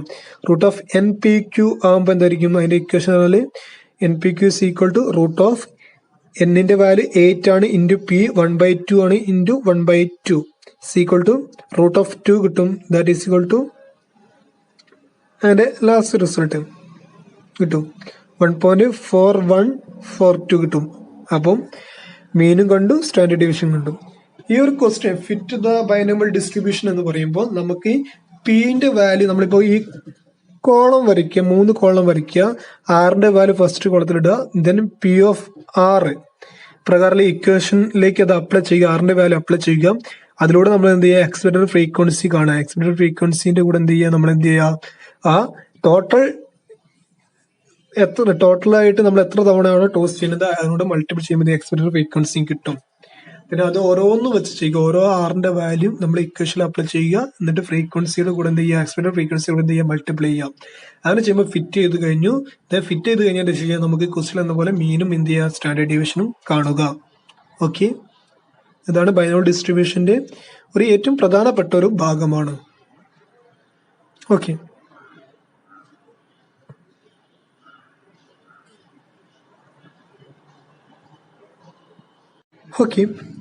നെക്സ്റ്റ് ഡിസ്ട്രിബ്യൂഷൻ ആണ് പോയ്സൺ ഡിസ്ട്രിബ്യൂഷൻ. ഓൾറെഡി നമ്മൾ ബൈനോമിയൽ ഡിസ്ട്രിബ്യൂഷൻ ഡിസ്കസ് ചെയ്ത് കഴിഞ്ഞു. ഇനി പോയ്സൺ ഡിസ്ട്രിബ്യൂഷൻ. ഈ രണ്ട് ഡിസ്ട്രിബ്യൂഷനും നമ്മൾ ഒരു ഇവന്റിന്റെ സക്സസും ഫെയിലിയറും ഒക്കർ ചെയ്യുവാനുള്ള ചാൻസിന്റെ മുകളിൽ ക്രിയേറ്റ് ചെയ്യുന്ന ഡിസ്ട്രിബ്യൂഷൻസ് ആണ് ബൈനോമിയൽ ഡിസ്ട്രിബ്യൂഷനും പോയ്സൺ ഡിസ്ട്രിബ്യൂഷനും. ഇനി നമ്മൾ പോയ്സൺ ഡിസ്ട്രിബ്യൂഷന് ഡെഫിനിഷൻ പറയാൻ പോകുകയാണ്, മീനിങ് ഡിസ്കസ് ചെയ്യാം. Poison distribution is A limiting form of binomial distribution. In binomial distribution the total number of trials are known previously, but in certain real life situations it may be impossible to count the total number of times a particular event occur or does not occur. In such a case, Poisson distribution is more suitable. പറഞ്ഞു, binomial ഡിസ്ട്രിബ്യൂഷന്റെ ലിമിറ്റേഷന്റെ ഭാഗമായിട്ടുള്ള അല്ലെങ്കിൽ ലിമിറ്റേഷന്റെ പ്രകാരമായിട്ടാണ് നമ്മൾ എന്ത് ചെയ്യുന്നത്, poison distribution നമ്മൾ use ചെയ്യുന്നത്. Binomial distribution പ്രകാരം നമുക്ക് എന്ത് ചെയ്യും, ഈ ട്രയൽസിന്റെ ഒക്കറൻസും ഡസ് നോട്ട് ഒക്കറൻസും നമുക്ക് അറിയാൻ സാധിക്കും. പക്ഷെ നമുക്ക് എപ്പോഴാണോ നമ്മുടെ റിയൽ ലൈഫിൽ ഒരു ഇവന്റ് സക്സസ്സോ അല്ലെങ്കിൽ ഫെയിലറോ ആകുവാനുള്ള ചാൻസ് മൈന്യൂട്ട് ആണെങ്കിൽ അല്ലെങ്കിൽ കണ്ടുപിടിക്കാനുള്ള അല്ലെങ്കിൽ അതിന്റെ സക്സസും ഫെയിലിയറും ആകുവാനുള്ള അല്ലെങ്കിൽ ആയി കിട്ടുവാനുള്ള ചാൻസ് കണ്ടുപിടിക്കാൻ വളരെ പ്രയാസമാണെങ്കിൽ ആ സമയത്ത് നമ്മൾ യൂസ് ചെയ്യുന്നത് പോയ്സൺ ഡിസ്ട്രിബ്യൂഷൻ എന്ന് പറയുന്നത്. പോയ്സൺ ഡിസ്ട്രിബ്യൂഷൻ എന്ന് പറയുന്നത് ഇവിടെ പറയുന്നുണ്ട്. But in certain real life situations it may be impossible to count the total number of times of particular event occur or does not occur. അല്ലേ? ചില സമയത്ത് നമുക്ക് ഇതിൻ്റെ സക്സസും ഫെയിലിയറും നമുക്ക് ഡിറ്റർമിൻ ചെയ്യാൻ പ്രയാസമായിരിക്കും. ആ കേസിൽ നമ്മൾ പോയ്സൺ ഡിസ്ട്രിബ്യൂഷൻ യൂസ് ചെയ്യുന്നു. ഓക്കെ, ഇനി നമുക്ക് അതിന്റെ ഡെഫിനിഷൻ നോക്കാം. അത് poison distribution is defined as P of R is equal to e raised to minus m into m raised to r divided by r factorial. ഇവിടെ r നമുക്കറിയാം. r എന്താണ്? Random variables, number of success in n trials. ഇയുടെ value എന്നത് constant ആണ്, 2.7183 ആണ്. M എന്നോട് denote ചെയ്യുന്നത് m is equal to mean of Poisson distribution ആണ്. ഓക്കെ, നമ്മൾ മനസ്സിലാക്കുന്ന ഈ ഇക്വേഷൻ ആണ് p of r is equal to e raise to minus m അല്ലെങ്കിൽ മ്യൂ എന്ന് പറയാം. ഇപ്പോൾ മീൻ എന്ന് പറഞ്ഞാൽ മതി. Mean into mean raise to r divide by r factorial എന്നാണ്.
ഓക്കെ, ഇതിന് നമ്മൾ നെക്സ്റ്റ് ഒരു ക്വസ്റ്റ്യനിലേക്ക് പോവുകയാണ്.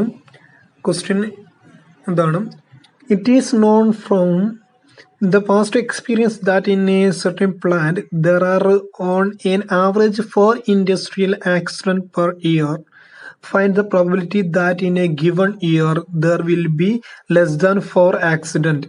Assume Poisson distribution. ക്വസ്റ്റ്യനിൽ പറയുന്നത് എന്താണ്?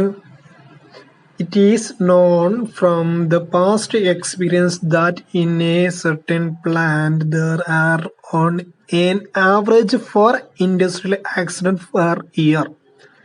ഒരു വർഷത്തിൽ ഒരു പ്ലാന്റിൽ ഉണ്ടാകുന്ന ഇൻഡസ്ട്രിയൽ ആക്സിഡൻറ്റിൻ്റെ ആവറേജ് എന്ന് പറഞ്ഞാൽ 4 ആണ്. Find the probability that in a given year there will be less than 4 accidents. ഒരു വർഷത്തിൽ 4-ൽ താഴെ ലെസ് ദാൻ 4 ആക്സിഡന്റ് നടക്കുവാനുള്ള പ്രോബബിലിറ്റിയാണ് കാണാൻ പറഞ്ഞത്. Assume poison distribution. പോയ്സൺ ഡിസ്ട്രിബ്യൂഷനിലാണ് നമ്മൾ ചെയ്യാൻ പറഞ്ഞത്. ക്വസ്റ്റ്യൻ തന്നെ പറഞ്ഞിട്ടുണ്ട് പോയ്സൺ ഡിസ്ട്രിബ്യൂഷൻ ആണെന്ന്. അപ്പോൾ നമുക്ക് ഇതെങ്ങനെ സോൾവ് ചെയ്യാൻ നോക്കാം. സോൾവ് ചെയ്യുമ്പോൾ നമ്മൾ ആദ്യം എന്ത് ചെയ്യണം? നമുക്ക് ഇക്വേഷനിലേക്ക് വേണ്ട ഇക്വേഷൻ നമുക്കറിയാം എന്താണ്? P of r is equal to e raise to minus m into m raise to r divide by r factorial ആണ്. അപ്പോൾ അതിലേക്ക് വേണ്ട എമ്മും ആറും കണ്ടുപിടിച്ച് എന്ത് ചെയ്യാം? നമുക്ക് ഇത് ചെയ്യാൻ പറ്റും. ഓക്കെ, അപ്പോൾ ഇക്വേഷൻ പ്രകാരം നമ്മളോട് പറഞ്ഞിട്ടുണ്ട് പിയുടെ വാല്യൂ എന്ന് പറയുന്നത് എന്താണ്? പിയുടെ വാല്യൂ എന്ന് പറഞ്ഞാൽ നമുക്ക് എന്താണ് കാണാൻ പറഞ്ഞത്? Less than 4 accident. Less than 4 accident അല്ല, ആറിന്റെ വാല്യൂ എന്ന് പറയുമ്പോൾ ആറിന്റെ വാല്യൂ 6 ലെസ് ദാൻ 4 ആണ്. ലെസ് ദാൻ 4 എന്ന് പറയുമ്പോൾ എന്തായിരിക്കും? ലെസ് ദാൻ 4 എന്ന് പറയുമ്പോൾ ഏതൊക്കെ വരും? ലെസ് ദാൻ 4 പറയുമ്പോൾ ആറിന്റെ വാല്യൂ 0 ആയിരിക്കാം, 1 ആയിരിക്കാം, 2 ആയിരിക്കാം, 3 ആയിരിക്കും. വർഷത്തിൽ 4 ലെസ് ദാൻ 4 ആക്സിഡന്റ് നടക്കുവാനുള്ള പ്രോബിലിറ്റിയാണ് കാണാൻ പറഞ്ഞത് അല്ലേ. അപ്പോൾ എന്താണ്? ആറിന്റെ വാല്യൂ 0, 1, 2, 3 ആയിരിക്കാം. അപ്പോൾ നമ്മൾ എന്ത് ചെയ്യണം? അങ്ങനെ ആറിന്റെ വാല്യൂ കിട്ടി. നമുക്ക് ആറിന്റെ വാല്യൂ പറഞ്ഞാൽ 0, 1, 2, 3 ആണ്. ഇനി എന്ത് ചെയ്യാം? എം എന്ന് പറഞ്ഞാൽ നമുക്ക് ആവറേജ് എത്ര? നമുക്ക് ക്വസ്റ്റ്യൻ ആവറേജ് ആക്സിഡന്റ് എത്രയാണ്? 4 എന്ന് ക്വസ്റ്റ്യനിൽ തന്നിട്ടുണ്ട്. ഒരു വർഷം നടക്കുന്ന ആവറേജ് ആക്സിഡന്റ് പറഞ്ഞാൽ 4 ആണ്. ഓക്കെ, എമ്മിന്റെ value mean of Poisson distribution അത് നമുക്ക് തന്നിട്ടുണ്ട്. അങ്ങനെയാണ് എന്ത് ചെയ്യുക? നമ്മൾ ആറിന്റെ വാല്യൂ വെച്ചിട്ട് ആറിന് 0 വരുമ്പോൾ എത്രയാണ് കിട്ടുന്നത് ആൻസർ കാണാം. ഇതിന് അതുപോലെ തന്നെ ആറിന് 1 ആകുമ്പോൾ എത്ര വാല്യൂ കിട്ടുന്നത് കാണാം. ഇതിന് അതുപോലെ തന്നെ ആറിന് 2 ആകുമ്പോൾ എത്ര കിട്ടുന്നത് ആ ഇക്വേഷനിൽ അപ്ലൈ ചെയ്തിട്ട് കാണാം. ആറിന് 3 നമ്മൾ പോയ്സൺ ഡിസ്ട്രിബ്യൂഷൻ ഇക്വേഷനിൽ അപ്ലൈ ചെയ്തിട്ട് കാണുക. അങ്ങനെ കാണുമ്പോൾ ഓരോന്നിന്റെയും കിട്ടി. P of r is equal to 0 ആകുമ്പോൾ അതിന്റെ ഈ ആൻസർ കിട്ടി. P of r is equal to 1 ആകുമ്പോൾ അതിന്റെ റിസൾട്ട് കിട്ടി. P of r is equal to 2 ആകുമ്പോൾ അതിന്റെ റിസൾട്ട് കിട്ടി. P of r is equal to 3 ആകുമ്പോൾ അതിന്റെ റിസൾട്ട് കിട്ടി. ഇനി ഇതിന്റെ നെറ്റ് റിസൾട്ട് എന്താണ്? ഈ കിട്ടിയ ആൻസറിനെ കംപ്ലീറ്റ് ടോട്ടൽ ചെയ്താൽ മതി. ടോട്ടൽ ചെയ്യുക. ടോട്ടൽ ചെയ്യുമ്പോൾ ആൻസർ കിട്ടും 0.43357 കിട്ടും. അപ്പം ഇതിന്റെ ആൻസർ എന്ന് പറയുന്നത് എന്താണ്? ആൻസർ പറഞ്ഞാൽ 0.43357 ആണ്. ഓക്കെ, ഇതാണ് അതിന്റെ റിസൾട്ട്. അതുപോലെ തന്നെ നെക്സ്റ്റ് ഒരു ക്വസ്റ്റ്യനിലേക്ക് പോവുകയാണ്. നെക്സ്റ്റ് ഒരു ക്വസ്റ്റ്യനിലേക്ക് പോകുമ്പോൾ നമ്മൾ ക്വസ്റ്റ്യൻ കാണണം.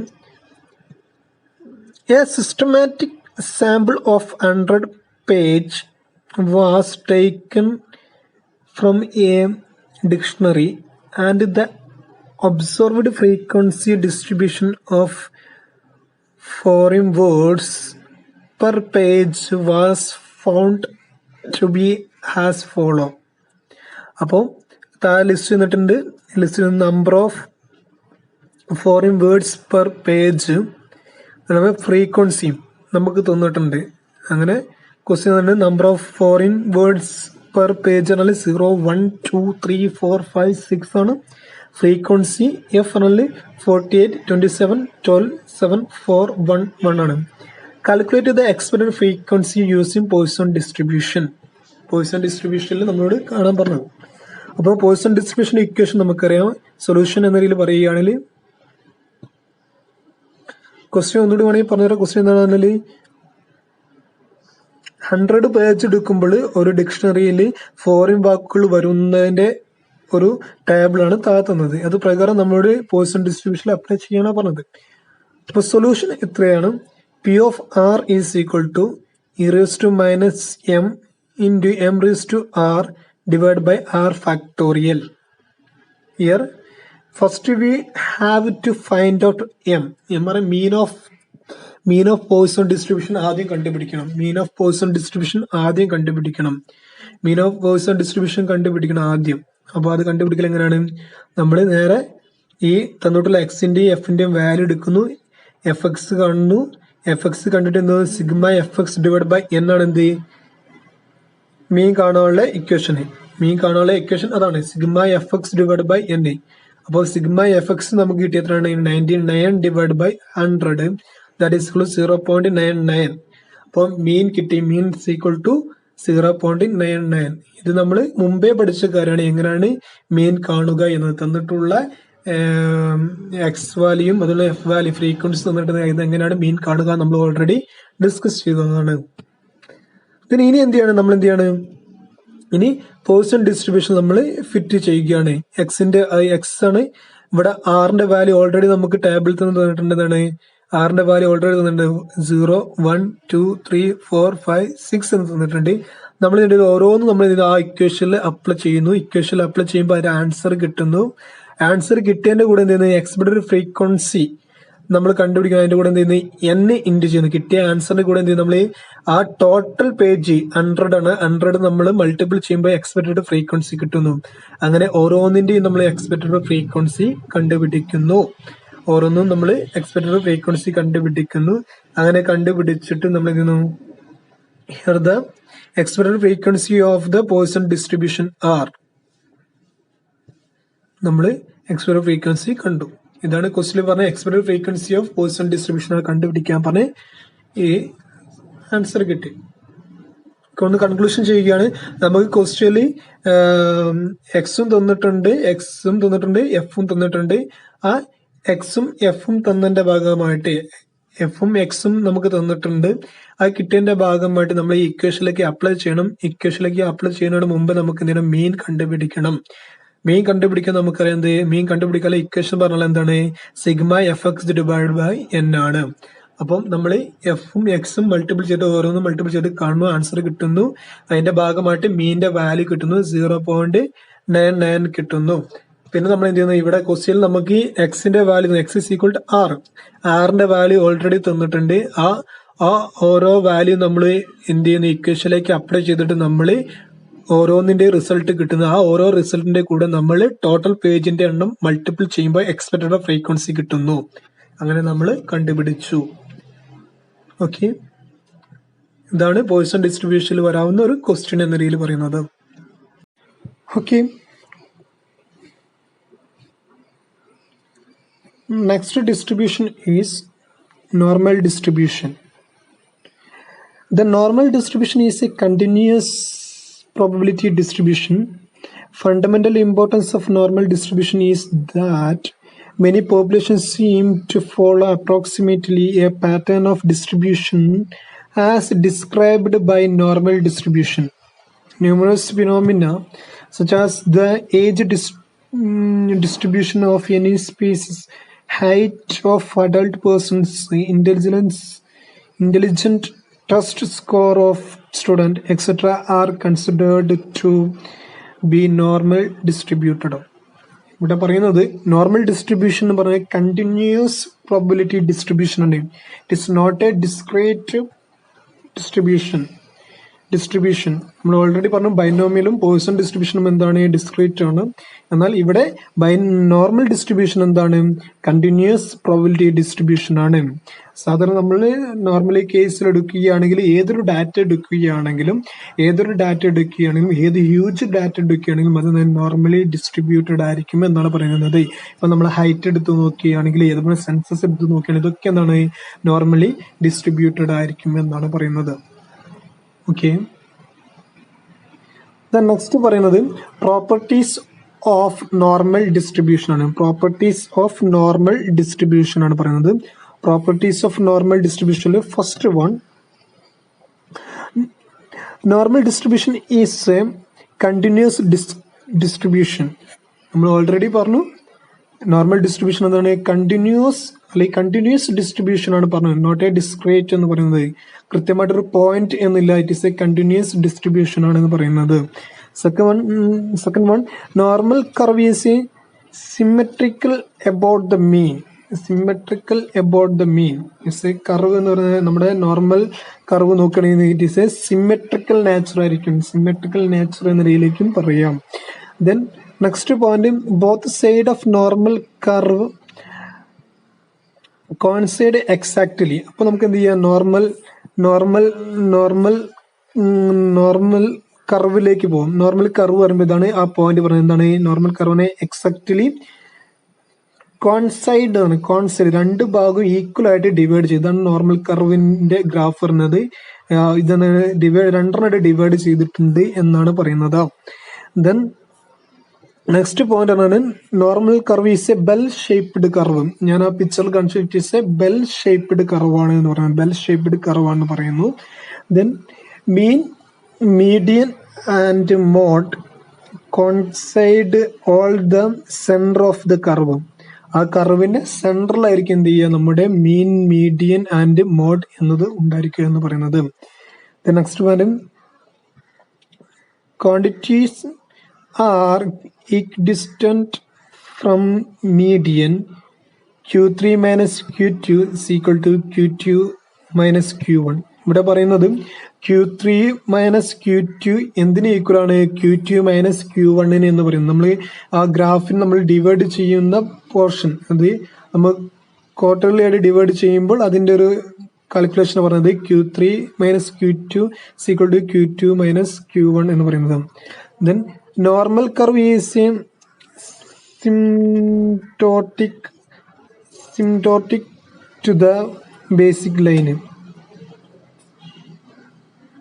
ഇതോട് ഉദ്ദേശിക്കുന്നത് നമ്മുടെ normal curve that means normal curve എടുത്ത് കൊടുക്കാൻ, നോർമൽ കർവ് എടുത്ത് നോക്കുകയാണെങ്കിൽ ഒരിക്കലും എന്ത് ചെയ്യുന്നില്ല, ഈ ലൈനിന്റെ താഴെ അല്ലെങ്കിൽ ഈ സീറോയിലേക്ക് ജോയിന്റ് ചെയ്യുന്നില്ല എന്നാണ് പറഞ്ഞത്. ഒരിക്കലും ഇത് കൂട്ടിമുട്ടും, രണ്ട് എൻഡും കൂട്ടിമുട്ടുന്നില്ല, അല്ലെ രണ്ട് എൻഡും ഈ ലൈനിനോട് കൂട്ടിമുട്ടുന്നില്ല എന്നാണ്. അത് കണ്ടിന്യൂസ് ആയിട്ട് പോയിക്കൊണ്ടിരിക്കുക എന്താണ് ആ ഒരു പ്രോപ്പർട്ടീസിന്റെ ഭാഗമായിട്ട് പറയുന്നത്. Line. Then total area under A normal curve is 100%. 100% ആണ്. അതിന്റെ നോർമൽ കർവിന്റെ രണ്ട് സൈഡും ആഡ് ചെയ്താൽ ഇറ്റ്സ് എ 100% ആണ് ഇരിക്കുക ടോട്ടൽ എന്ന് പറയുന്നത്. Next one, the ordinate at the mean divide the whole area under the normal curve into 2 equal parts. ആ നമ്മൾ ആ കർവ് കണ്ടു, കർവിൽ കാണിക്കുന്നത് എന്താണ്, ആ കർവിനെ രണ്ടെണ്ണമായിട്ട് ഈക്വൽ പാർട്ടായിട്ട് ഡിവൈഡ് ചെയ്യുന്നു. മീനെ ഈക്വൽ പാർട്ടായിട്ട് ഡിവൈഡ് ചെയ്യുന്നു. One is 50% and 50%. രണ്ട് ഭാഗം ഈക്വൽ ആയിട്ട് കൺവേർട്ട് ചെയ്യുന്നു, അല്ലെങ്കിൽ ഡിവൈഡ് ചെയ്യുന്നു എന്നാണ് പറയുന്നത്. ഡിവൈഡ് ചെയ്യുന്നു. The height of normal curve is at its maximum at the മീൻ. ഓരോ നോർമൽ ഡിസ്ട്രിബ്യൂഷന്റെ കർവിന്റെ height on the basis of mean ആണ്. ആ കർവിന്റെ മാക്സിമം ഹൈറ്റ് എന്ന് പറയുന്നതായിരിക്കും അതിന്റെ മീൻ ആയിരിക്കും. The normal curve is unimodal, it has only one mode. Unimodal ആണെന്ന് പറയുന്നു. Normal curve is mesokurtic. Normal curve is mesokurtic എന്ന് പറയുന്നത് എന്താണ്, ആ ബെൽ ഷേപ്പിന് പറയുന്ന ഒരു പേരാണ് എന്ത്, മെസ്കോറേറ്റീവ് ആണ്. ഇറ്റ് ഇസ് ബെൽ ഷേപ്പിലാണെന്ന് പറഞ്ഞു, ബെൽ ഷേപ്പിലാണെന്ന് പറഞ്ഞാൽ അതുപോലെ എന്താണ് കണ്ടിന്യൂസ് ആയിട്ട് പോകുന്നതെന്ന് പറയുന്നത് മെസ്കോററ്റിക് എന്നാണ് ഉദ്ദേശിക്കുന്നത്. The next one is no portion of normal curve lies below the x-axis. Below the X axis പറഞ്ഞാൽ ആ എക്സ് ആക്സിനെ ക്രോസ് ചെയ്തിട്ട് പോകുന്നില്ല എന്നാണ്. നോർമൽ കർവ് ഒരിക്കലും എന്ത് ചെയ്യുന്നില്ല, ആ എക്സ് ആക്സിസിനെ ക്രോസ് ചെയ്ത് പോകില്ല എന്നാണ് പറയുന്നത്. ഇത്രയും പ്രോപ്പർട്ടീസ് ആണ് എന്തിലേയും നോർമൽ ഡിസ്ട്രിബ്യൂഷന്റെ ഭാഗമായിട്ടുള്ളത്.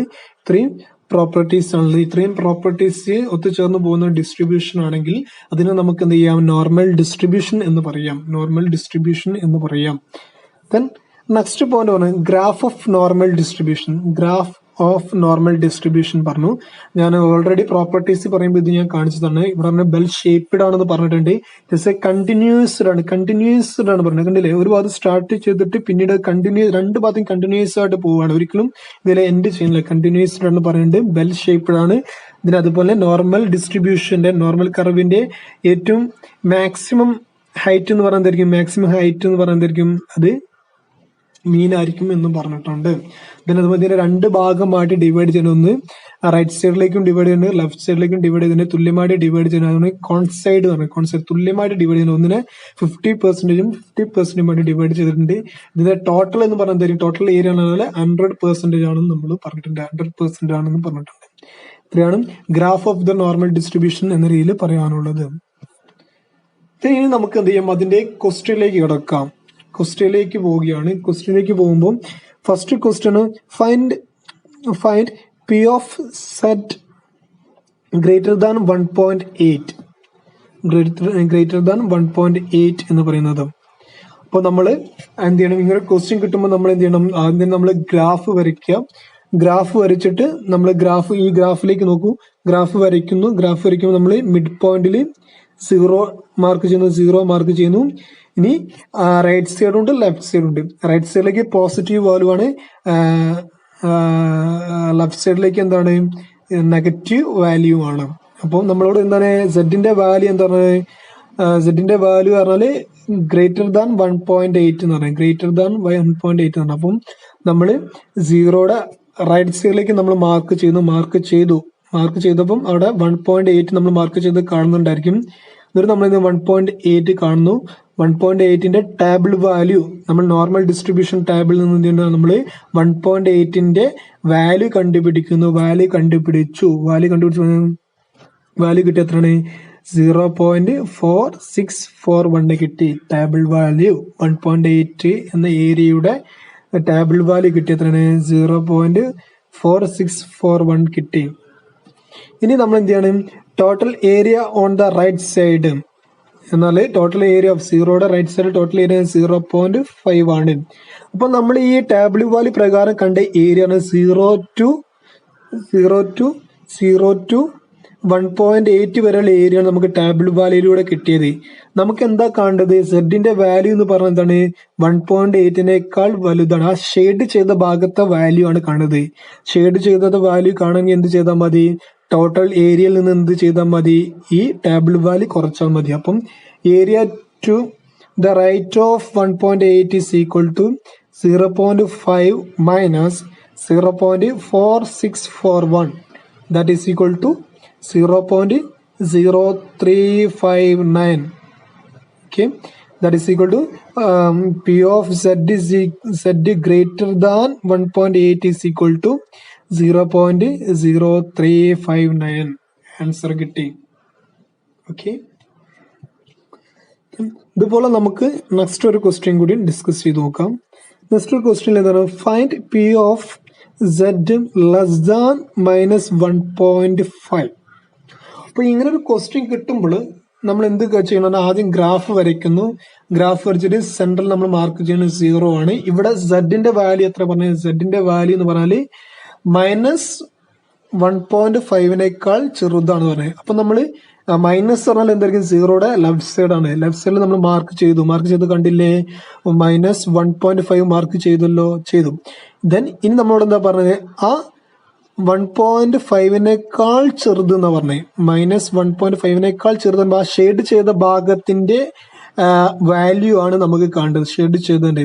അപ്പൊ നമുക്ക് എന്ത് ചെയ്യാം, ടേബിൾ വാല്യൂ -1.5ന്റെ ടേബിൾ വാല്യൂ കണ്ടാൽ നമുക്ക് എന്ത് കിട്ടും, 0 മുതൽ -1.5 വരെയുള്ള വാല്യൂ കിട്ടും. വാല്യൂ കിട്ടി. എത്ര കിട്ടി, ടേബിൾ വാല്യൂ 0.4332 കിട്ടി. അപ്പം 0 മുതൽ അല്ലെങ്കിൽ -1.5 മുതൽ 0 വരെയുള്ള ഏരിയ കിട്ടി.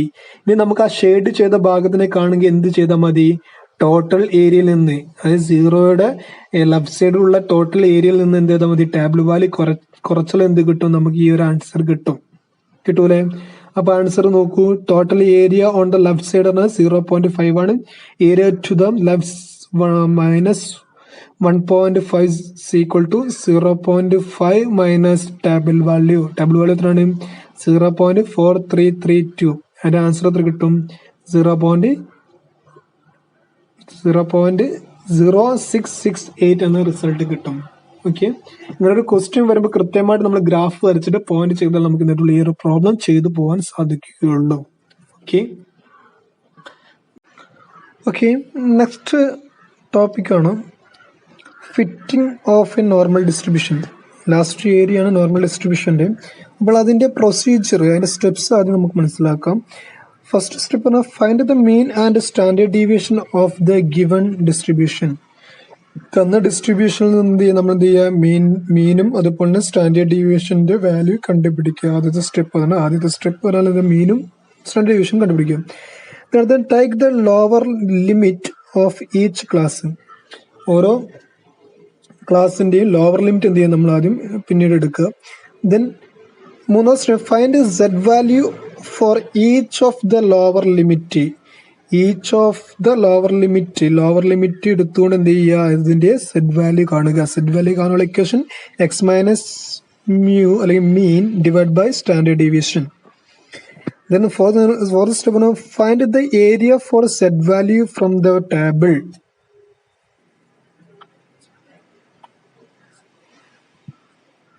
Then the first and the last value are taken as 0.5 എന്ന് പറഞ്ഞിട്ടുണ്ട്. അപ്പം നമ്മൾ സെഡ് വാല്യൂ, അതിന്റെ സെഡ് വാല്യൂയുടെ ടേബിൾ വാല്യൂ കാണുക. എന്നിട്ട് എന്ത് ചെയ്യുക? അതിന്റെ ഫസ്റ്റ് വാല്യൂ അതുപോലെ ലാസ്റ്റ് വാല്യൂ എന്ത് ചെയ്യണം? നമ്മൾ എന്ത് ചെയ്യണം? 0.5 എടുക്കണം എന്ന് പറയുന്നു.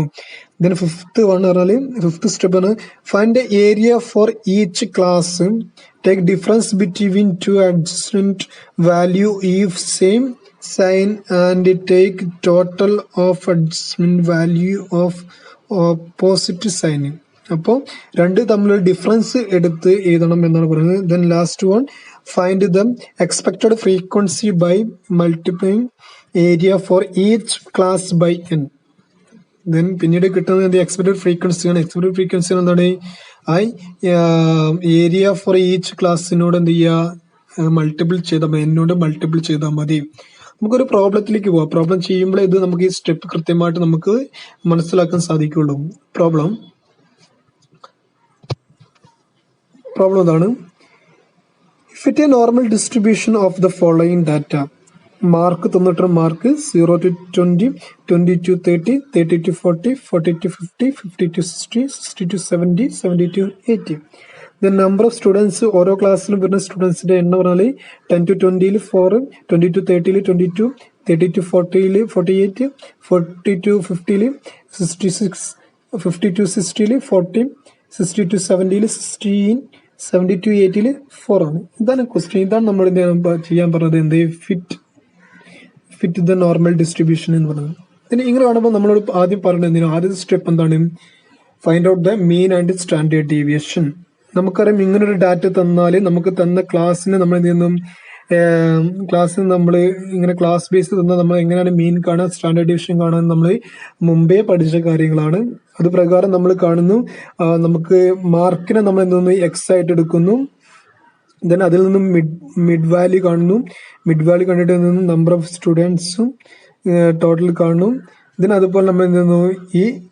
ഈ ഒരു ക്ലാസ് ബേസിൽ തരുമ്പോൾ എങ്ങനെയാണ് നമ്മൾ സ്റ്റാൻഡേർഡ് ഡീവിയേഷൻ കാണുക, മീൻ കാണുക?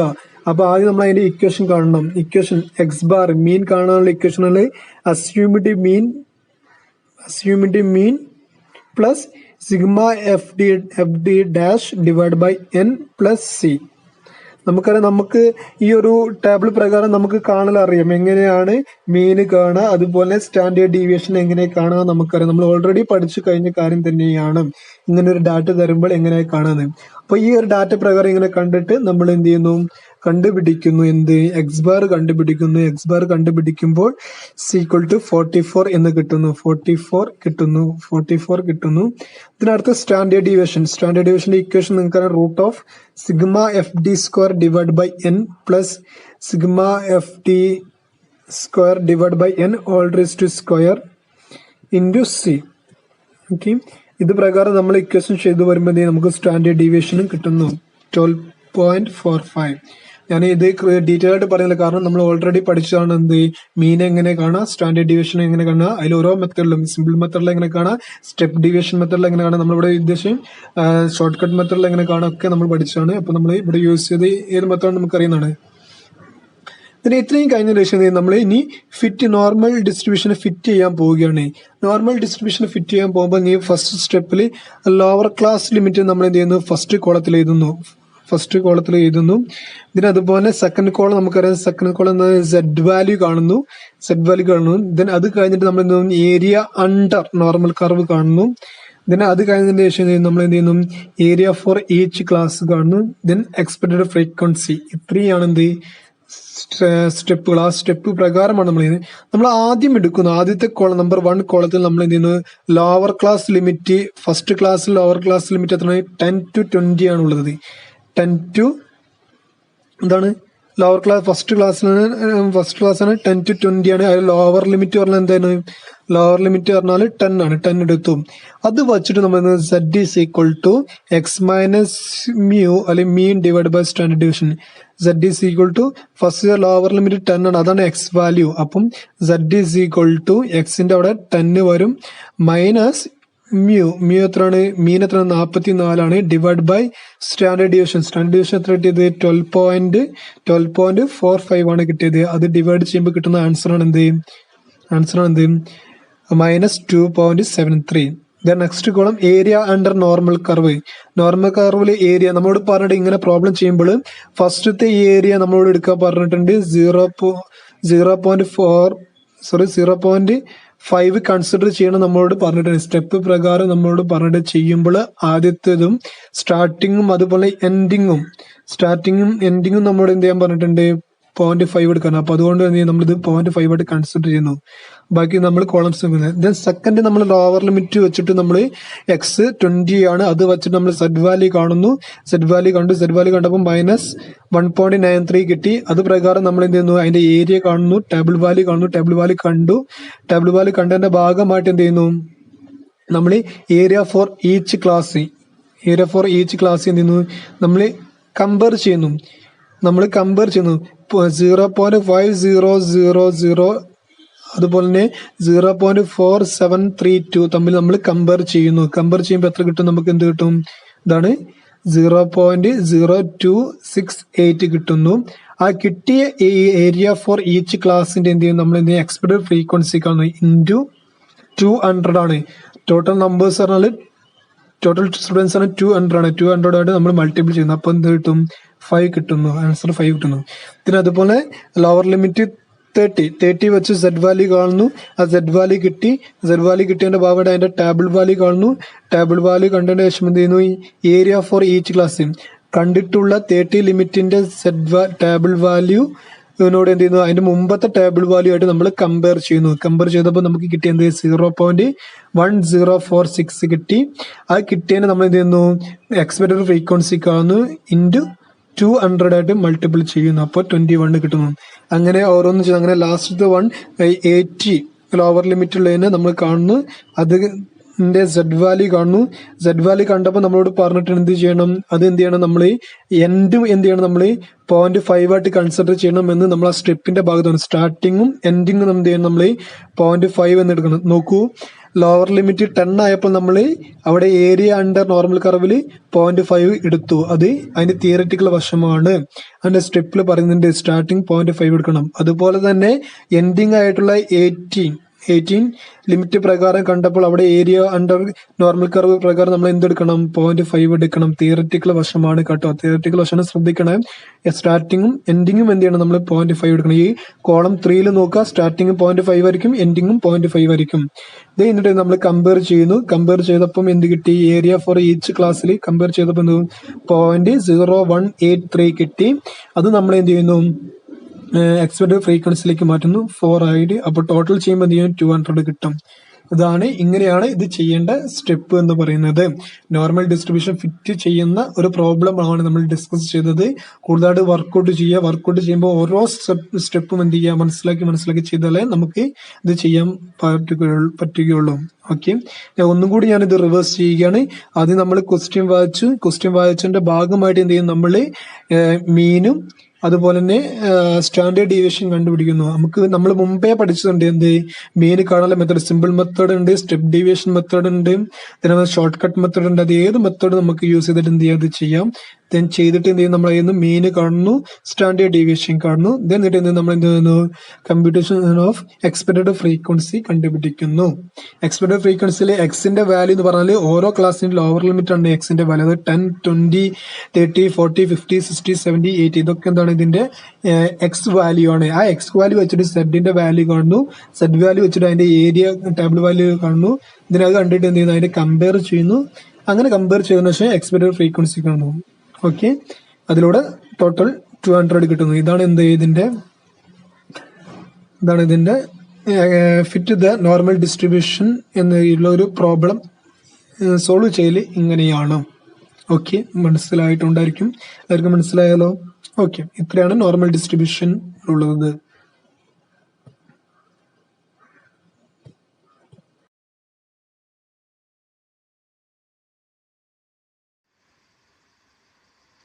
നമ്മുടെ next area non parametric test.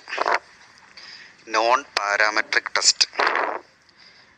Parametric test എന്ന് പറഞ്ഞാൽ നമ്മൾ പോപ്പുലേഷനെ കുറിച്ച് ഒരു അസംഷൻ ഇല്ലാത്ത കേസുകളിൽ അപ്ലൈ ചെയ്യുന്ന ഒരു ടെസ്റ്റാണ് നോൺ പാരാമെട്രിക് ടെസ്റ്റ്. നമ്മൾ 1-2 വേരിയബിളൊക്കെ ഉണ്ടായിരിക്കും. ആ വേരിയബിൾ തമ്മിലുള്ള റിലേഷൻഷിപ്പ് അല്ലെങ്കിൽ അത് തമ്മിലുള്ള ബന്ധം എന്താണെന്ന് നമ്മൾ മുൻകൂട്ടി അസ്യൂം ചെയ്യാൻ പറ്റാത്ത ടെസ്റ്റുകളെയാണ് നമ്മൾ നോൺ പാരാമെട്രിക് ടെസ്റ്റുകൾ എന്ന് പറയുക. അത്തരം സിറ്റുവേഷനിലാണ് നമ്മൾ ഈ നോൺ പാരാമെട്രിക് ടെസ്റ്റുകൾ നമ്മൾ അപ്ലൈ ചെയ്യാറുള്ളത്. Non parametric test do not make any assumption regarding the form of population. Form of പോപ്പുലേഷനെ കുറിച്ച് നമുക്ക് കൃത്യമായിട്ടുള്ള ഒരു അസംഷനും ഇല്ലാത്ത കേസുകളിലാണ് നമ്മൾ നോൺ പാരാമെട്രിക് ടെസ്റ്റുകൾ ചെയ്യാറുള്ളത്. അതിന് ഡിസ്ട്രിബ്യൂഷൻ ഫ്രീ ടെസ്റ്റ് എന്നും പറയാറുണ്ട്. നമ്മൾ കുറേ നോൺ പാരാമെട്രിക് ടെസ്റ്റുകൾ നമ്മൾ കാണാറുണ്ട്. 1 chi-square test, 2 sign test, 3 sign rank test, 4 rank sum test, 5 run test, 6 Kolmogorov Smirnov test. ഇങ്ങനെ ഒരു 5-6ഓളം ടെസ്റ്റുകൾ നമ്മൾ കാണാറുണ്ട്. അതിൽ ഏറ്റവും പ്രധാനപ്പെട്ട ഒരു ടെസ്റ്റിനെ കുറിച്ചാണ് മെയിനായിട്ട് നമ്മളിവിടെ പറയുന്നത്. നമ്മൾ എക്സാമിനേഷൻ പോയിന്റ് ഓഫ് വ്യൂവിലൊക്കെ നമ്മൾ ഏറ്റവും കൂടുതൽ നമ്മൾ ക്വസ്റ്റ്യൻസും എസ്സേയും ഒക്കെ വരാറുള്ളത് ഈ chi-square ടെസ്റ്റ്. x² എന്നാണ് അവിടെ എഴുതിയത്. നമ്മൾ വായിക്കേണ്ടത് chi-square എന്നാണ്. ഈ chi-square ടെസ്റ്റാണ് നമ്മളിവിടെ ചെയ്യുന്നത്. ഈ chi-square ടെസ്റ്റ് നമ്മൾ ഇവിടെ 2 വേരിയബിൾസ് ഉണ്ടായിരിക്കും. ആ വേരിയബിൾസ് തമ്മിലുള്ള റിലേഷൻഷിപ്പ് കാണിക്കാനാണ്. ആ 2 വേരിയബിൾസ് എന്ന് പറഞ്ഞാൽ ഒബ്സർവ്ഡ് ഫ്രീക്വൻസീസ് എന്നും എക്സ്പെക്റ്റഡ് ഫ്രീക്വൻസീസ് എന്നുള്ള പാരാമീറ്ററുകളാണ്. ആ പാരാമീറ്ററുകളുടെ റിലേഷൻഷിപ്പ് അതിൽ പറയുന്നത് chi-square test as a test of goodness of fit. ഈ ഗുഡ്നെസ് ഓഫ് ഫിറ്റ്, ഈ ഒബ്സർവ്ഡ് ഫ്രീക്വൻസിയും എക്സ്പെക്റ്റഡ് ഫ്രീക്വൻസിയുടെയും ഗുഡ്നെസ് ഓഫ് ഫിറ്റ് കണ്ടുപിടിക്കുക എന്നുള്ളതാണ് ഇവിടെ ചെയ്യുന്നത്. അതിന് ഒരുപാട് പ്രൊസീജിയറുകൾ പറയുന്നുണ്ട്. First one, set up null hypothesis that there is no goodness of fit between observed and expected frequencies. നമ്മൾ ഇവിടെ പറയുന്ന 2 ഒബ്സർവ്ഡ് നമ്മൾ പ്രോബ്ലം ചെയ്യുന്ന സമയത്ത് നമ്മൾ കൃത്യമായിട്ട് മനസ്സിലാകും. ഒബ്സർവ്ഡ് ഫ്രീക്വൻസീസ് എന്നും എക്സ്പെക്റ്റഡ് ഫ്രീക്വൻസീസ് എന്നും 2 ഫ്രീക്വൻസീസ് ഉണ്ടാവും. ആ ഫ്രീക്വൻസീസ് തമ്മിലുള്ള ഒരു റിലേഷൻഷിപ്പും ഇല്ല എന്നുള്ളതാണ് നൾ ഹൈപ്പോത്തിസിസ് ആയിട്ട് നമ്മൾ പറയുന്നത്. നൾ ഹൈപ്പോത്തിസിസ് നമ്മൾ കേട്ടതാണ്. H0 എന്ന് പറഞ്ഞാൽ നൾ ഹൈപ്പോത്തിസിസ് ആണ്. There is no relationship between എന്നാണ് അവിടെ പറയുക. പിന്നീട് നമ്മൾ H1 നമ്മൾ കാണിക്കാറുണ്ട്. H1 നമ്മൾ H0യും H1 കാണിക്കാറുണ്ട്. H1 എന്ന് പറഞ്ഞാൽ ആൾട്ടർനേറ്റ് ഹൈപ്പോത്തിസിസ് എന്ന് നമ്മൾ പറയും. അതിൽ പറയുന്നത് നമ്മൾ there is a relationship between expected frequencies and observed frequencies എന്ന് പറയും. പിന്നീട് രണ്ടാമത് നമ്മൾ chi-square ടെസ്റ്റിൻ്റെ ഇക്വേഷൻസ് അപ്ലൈ ചെയ്യാറുണ്ട്. ഫോർമുല അപ്ലൈ ചെയ്യുക. chi-square is equal to sigma O minus E whole square divided by E. Sigma O minus E whole square divided by E. അവിടെ O എന്ന് പറഞ്ഞാൽ ഒബ്സർവ്ഡ് ഫ്രീക്വൻസിയും E എന്ന് പറഞ്ഞാൽ എക്സ്പെക്റ്റഡ് ഫ്രീക്വൻസീസുമാണ്. പിന്നീട് third one, compute the degree of freedom. Degree degree of freedom നമ്മൾ കണ്ടെത്തുക എന്നുള്ളതാണ്. നമ്മൾ സ്റ്റാറ്റിസ്റ്റിക്കൽ ടേബിളിൽ കൈ സ്ക്വയർ ടെസ്റ്റ് എന്ന് പറഞ്ഞിട്ടൊരു ഏരിയ ഉണ്ട്. അതിൽ ഡിഗ്രീസ് ഓഫ് ഫ്രീഡം എന്ന് പറഞ്ഞിട്ടുള്ള ലെഫ്റ്റ് സൈഡിൽ ഒരു ഏരിയ നമ്മൾ കാണും. 1 2 3 4 5 6 എന്ന് പറഞ്ഞിട്ടുള്ള നമ്പർ, സീക്വൻഷ്യൽ നമ്പർ വരുന്ന ഒരു area degrees of freedom DF എന്ന് പറഞ്ഞിട്ട് കാണും. അതാണ് നമ്മൾ അടുത്ത് കാണുന്നത്. അത് ഈ കോളവും റോയും തമ്മിലുള്ള റിലേഷൻഷിപ്പിനെ കാണിക്കാനുള്ള, എത്ര കോളം എത്ര റോ. അവിടെ ഡിഗ്രീസ് ഓഫ് ഫ്രീഡം അല്ലെങ്കിൽ DF എന്ന് പറഞ്ഞാൽ n-r-1. n എന്ന് പറഞ്ഞാൽ നമ്പറാണ്, n-r-1 എന്നുള്ള ഒരു ഇക്വേഷൻ വെച്ചുകൊണ്ടാണ് നമ്മൾ കാണുന്നത്. അല്ലെങ്കിൽ പിന്നെ ഇങ്ങനെ പറയാണ്ട് C-1 ഇൻറ്റു R-1 എന്നും പറയാറുണ്ട്. എന്ന് പറഞ്ഞാൽ കോളം അതുപോലെ റോ, അങ്ങനെ നമ്മൾ കാണിക്കാറുണ്ട്. Fourth one, obtain the table value corresponding to the load of significance and degrees of freedom. നമ്മൾ ഇത് കാൽക്കുലേറ്റ് ചെയ്ത് കിട്ടുന്നത് നമ്മൾ കൈ സ്ക്വയർ ആയിട്ട് നമ്മൾ പറയുന്ന ഇക്വേഷൻ പറയുന്നത് sigma O minus E whole square divide by E എന്നുള്ള ഇക്വേഷൻ പ്രകാരം നമുക്കൊരു വാല്യൂ നമുക്ക് കിട്ടും. എന്നിട്ട് ഈ ഡിഗ്രീസ് ഓഫ് ഫ്രീഡവും വെച്ചിട്ട് നമ്മൾ ഈ ഒരു ടേബിൾ വാല്യൂ കണ്ടെത്തും. എന്നിട്ട് ഈ നൾ ഹൈപ്പോത്തിസിസ് ആക്സെപ്റ്റ് ചെയ്യണോ റിജക്റ്റ് ചെയ്യണോ എന്നുള്ള ഒരു ഏരിയയിലേക്ക് നമ്മൾ എത്തുകയാണ് ചെയ്യുന്നത്. ഒരു എക്സാമ്പിൾ നോക്കുക.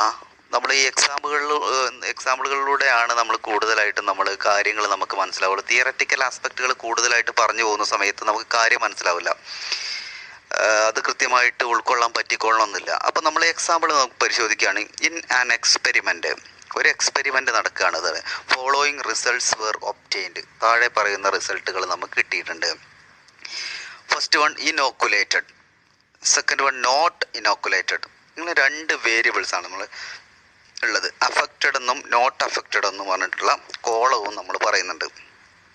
ഇനോക്കുലേറ്റഡ്, നോട്ട് ഇനോക്കുലേറ്റഡ്, അതുപോലെ അഫക്റ്റഡ്, നോട്ട് അഫക്റ്റഡ് എന്ന് പറഞ്ഞാൽ ഈ TB എന്നുള്ള ട്യൂബർക്കുലോസിസ് എന്ന് പറഞ്ഞിട്ടുള്ള ഒരു രോഗമാണ്. ഈ ഒരു TB എന്നുള്ള രോഗം നമ്മൾ കുത്തിവെച്ച് കഴിഞ്ഞാൽ എത്രത്തോളം അത് അഫക്റ്റ് ചെയ്യുന്നു, TBയുടെ വാക്സിനേഷൻ എത്രത്തോളം എഫക്റ്റീവാണ് അല്ല എന്നുള്ളതാണ്. വാക്സിനേറ്റ് ചെയ്ത ആളെ സംബന്ധിച്ചിടത്തോളം ഇത് അഫക്റ്റ് ചെയ്യാനുള്ള സാധ്യത അല്ലെങ്കിൽ അഫക്റ്റ് ചെയ്യാത്ത സാധ്യത, ഇതിന് രണ്ട് ഫിഗറുകളാണ് തന്നു പറഞ്ഞത്. നമ്മൾ 5% ലെവൽ ഓഫ് സിഗ്നിഫിക്കൻസ് ആണ് അവിടെ യൂസ് ചെയ്യുന്നത് നമ്മൾ പറയുന്നത്. Compute chi-square test and conclude whether the inoculation is effective in preventing TB.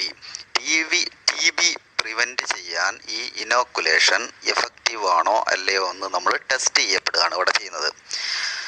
അതിൽ 5% ലെവൽ ഓഫ് സിഗ്നിഫിക്കൻസ് എന്ന് പറഞ്ഞാൽ നമ്മൾ കാണിക്കാറുണ്ട്. അതിലും നമ്മൾ സ്റ്റാറ്റിസ്റ്റിക്കൽ ടേബിളിൽ നമ്മൾ കാണിക്കും ലെവൽ ഓഫ് സിഗ്നിഫിക്കൻസ് 1% ആണോ 5% ആണോ എന്നൊക്കെയാണ് നമ്മൾ കാണിക്കുക. സാധാരണ ഇതിൽ ഇവിടെ 5% ലെവൽ ഓഫ് സിഗ്നിഫിക്കൻസ് ആണ് കാണുന്നത്. അതിൽ നമ്മൾ സൊല്യൂഷനിൽ കാണുന്ന സമയത്ത് നമ്മൾ H0 എന്ന് പറഞ്ഞാൽ null hypothesis, inoculation is not effective. അവിടെ പറയാണ് ഇനോക്കുലേഷൻ ഈസ് നോട്ട് എഫക്റ്റീവ്, ഈ ഒരു വാക്സിനേഷൻ എഫക്റ്റീവ് അല്ല എന്ന് പറയുന്നു TB പ്രിവെൻറ്റ് ചെയ്യാൻ വേണ്ടി. ഇനി H1 പറയാണ് inoculation is effective in preventing TB prevent ചെയ്യാൻ വേണ്ടിയിട്ട് ഈ ഇനോക്കുലേഷൻ എഫക്റ്റീവ് ആണ് എന്ന് രണ്ട് ക്വസ്റ്റ്യൻസ് ആണ്.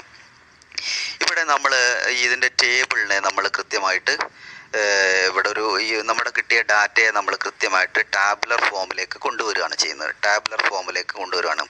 ഇവിടെ 12, 16, 26, 14 എന്ന് പറഞ്ഞിട്ടുള്ള 4 ഫിഗറുകളാണ് വരുന്നത്. അപ്പോൾ 12 + 16 ഇവിടെ താഴേക്ക് ഇതിൻ്റെ ടോട്ടലാണ്. ഈ 28, 40 ഒക്കെ ടോട്ടലാണ്. 28, 40 ടോട്ടലാണ്. അതുപോലെ ഈ കോളം ടോട്ടൽ ചെയ്യുന്നത് 12 + 26 38, അതുപോലെ 16 + 14 30. ഇതിൻ്റെ രണ്ടിൻ്റെയും കൂടി ഗ്രാൻഡ് ടോട്ടലാണ് ഇവിടെ തന്നത്. ഗ്രാൻഡ് ടോട്ടലല്ല, നമ്മൾ രണ്ടും കോളവും റോയും വന്നു കഴിഞ്ഞാൽ രണ്ട് ഭാഗത്തു നിന്നും ആഡ് ചെയ്ത് കിട്ടുന്നത് 28 + 40 68, 38 + 30 68. അങ്ങനെയാണ് ടോട്ടൽ കോളമാണ് താഴെ വരുന്നത്, അത് ശ്രദ്ധിക്കണം.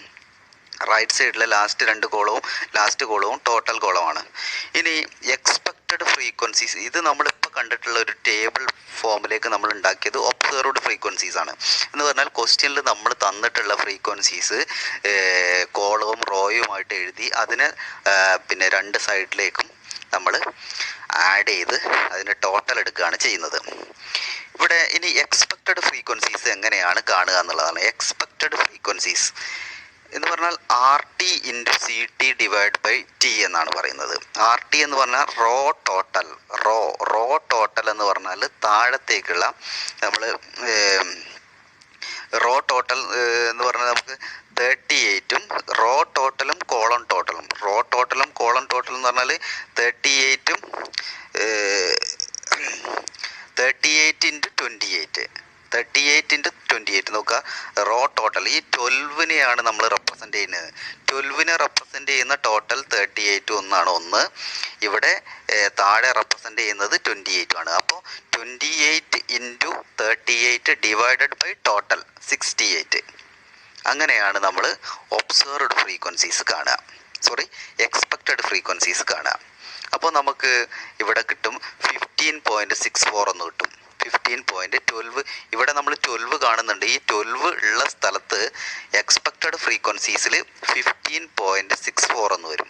ഇനി ഇവിടെ 26 എന്നുള്ള കോളം നോക്കുക. 26 സെക്കൻഡ് കോളം 26. അപ്പോൾ 26 എടുക്കുന്ന സമയത്ത് നമ്മൾ 38 into 40 divided by 68. 38 into 40 divide by 68 എന്നുള്ളതാണ്. അതുപോലെ 16 ആണ്. 16ലും അപ്പോൾ നോക്കുക, ഇവിടെ 26ൻ്റെ എമൗണ്ട് ഇവിടെ എക്സ്പെക്റ്റഡ് ഫ്രീക്വൻസീസിൽ വന്നത് 22.35 ആണ്. അതുപോലെ ബാക്കിയുള്ള വാല്യൂ 16ൻ്റെ വാല്യൂ നോക്കുക. ഒബ്സർവ്ഡ് ഫ്രീക്വൻസീസിൽ 16ൻ്റെ വാല്യൂ എക്സ്പെക്റ്റഡ് ഫ്രീക്വൻസീസിൽ എത്രയാണെന്ന് നോക്കുക.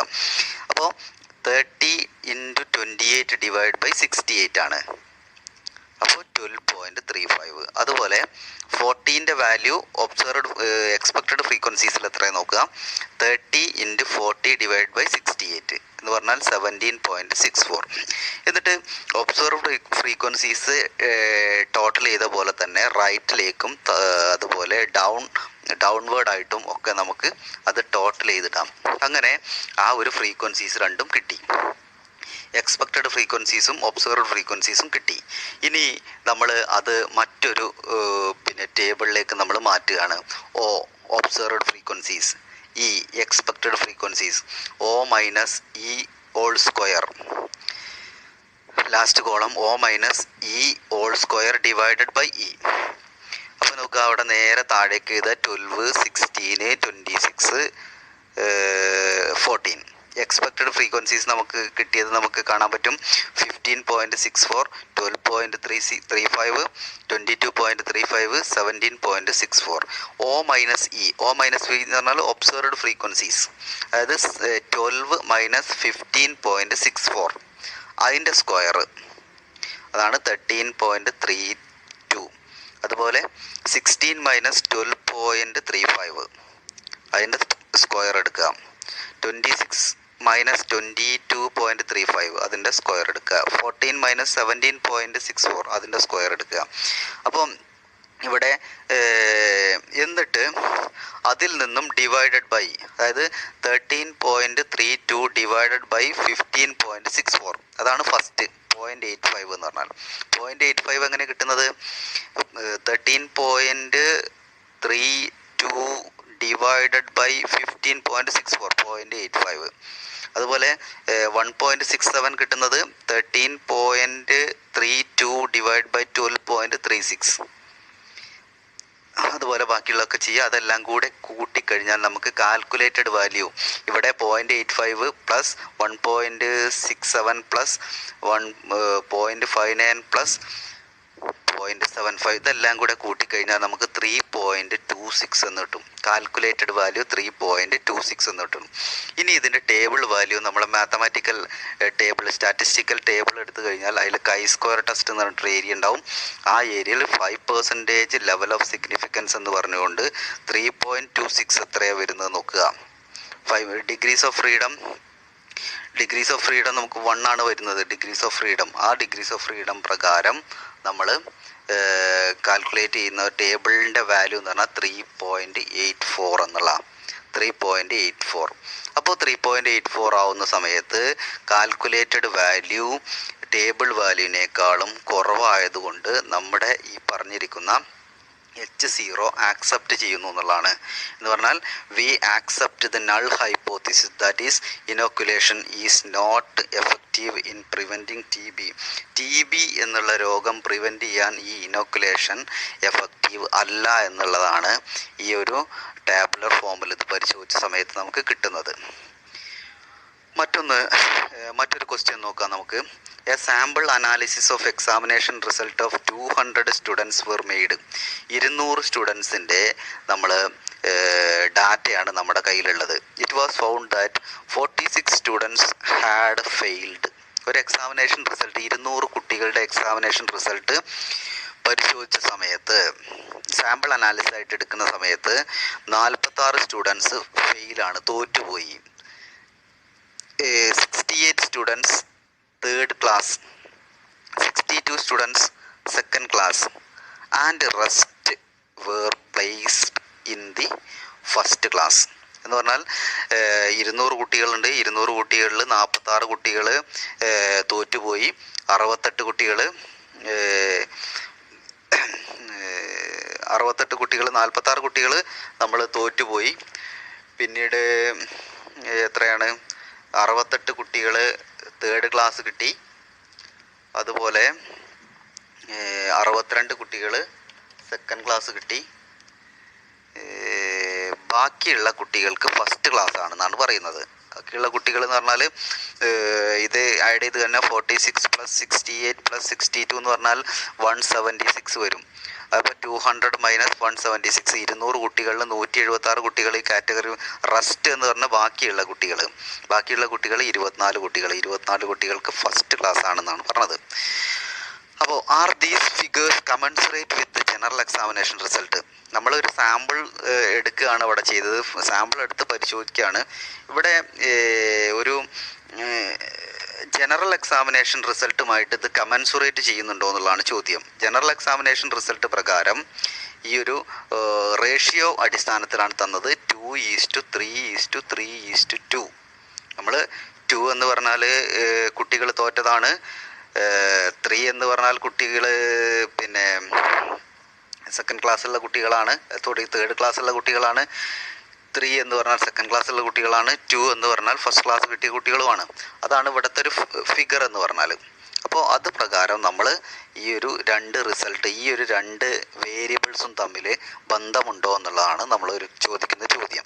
അപ്പോൾ H0 സ്വാഭാവികമായിട്ടും ചോദിക്കുകയാണ്. H0 = the figure commensurate with general examination result. General examination റിസൾട്ടുമായിട്ട് ഇത് ബന്ധമുണ്ട് എന്നുള്ളതാണ്. H1 കൊടുക്കുന്നത് the figures do not commensurate with general examination result. ഇത് മാച്ച് ചെയ്യുന്നില്ല എന്നുള്ളതാണ്. chi² = sigma O - E² / E എന്നുള്ളത്. നമുക്കിതിൻ്റെ കമ്പ്യൂട്ടേഷൻ നോക്കാം. chi²ൻ്റെ നമ്മൾ ഒബ്സർവ്ഡ് ഫ്രീക്വൻസീസ് നമ്മൾ നേരത്തെ ക്വസ്റ്റ്യനിൽ തന്നാണ്. 46 കുട്ടികൾ തോറ്റുപോയി, 68 കുട്ടികൾക്ക് തേർഡ് ക്ലാസ് ആണ്, 62 കുട്ടികൾ സെക്കൻഡ് ക്ലാസ് ആണ്, 24 കുട്ടികൾ ഫസ്റ്റ് ക്ലാസ്സുമാണ്. എങ്കിൽ എക്സ്പെക്റ്റഡ് ഫ്രീക്വൻസീസ് എത്രയാണെന്നുള്ളതാണ്. എക്സ്പെക്റ്റഡ് ഫ്രീക്വൻസീസ് ആണ് നമ്മൾ ആ റേഷ്യോ തന്നിട്ടുള്ളത്. അപ്പോൾ 200 കുട്ടികളാണ് ആകെ ഉള്ളത്. അപ്പോൾ 200 × 2/10. 10 എങ്ങനെയാണ് കിട്ടിയത്? 2 + 3 + 3 + 2 അങ്ങനെയാണ് 10 കിട്ടിയത്. 10ൽ 2 ആളുകൾ തോറ്റുപോയ ആളുകളാണ്. അത് 40 പേര് തോറ്റുപോയി. അങ്ങനെ ഇതിൽ ഫിഗറിൽ ചെറിയൊരു ഇത് ചേഞ്ച് ഉണ്ട്. ഇവിടെ 200 × 3/10 ആണ് അടുത്തത് വരേണ്ടത്.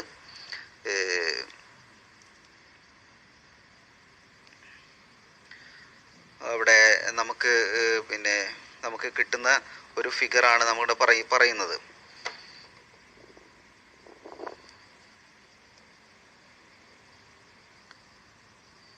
ഇവിടെ നോക്കുക.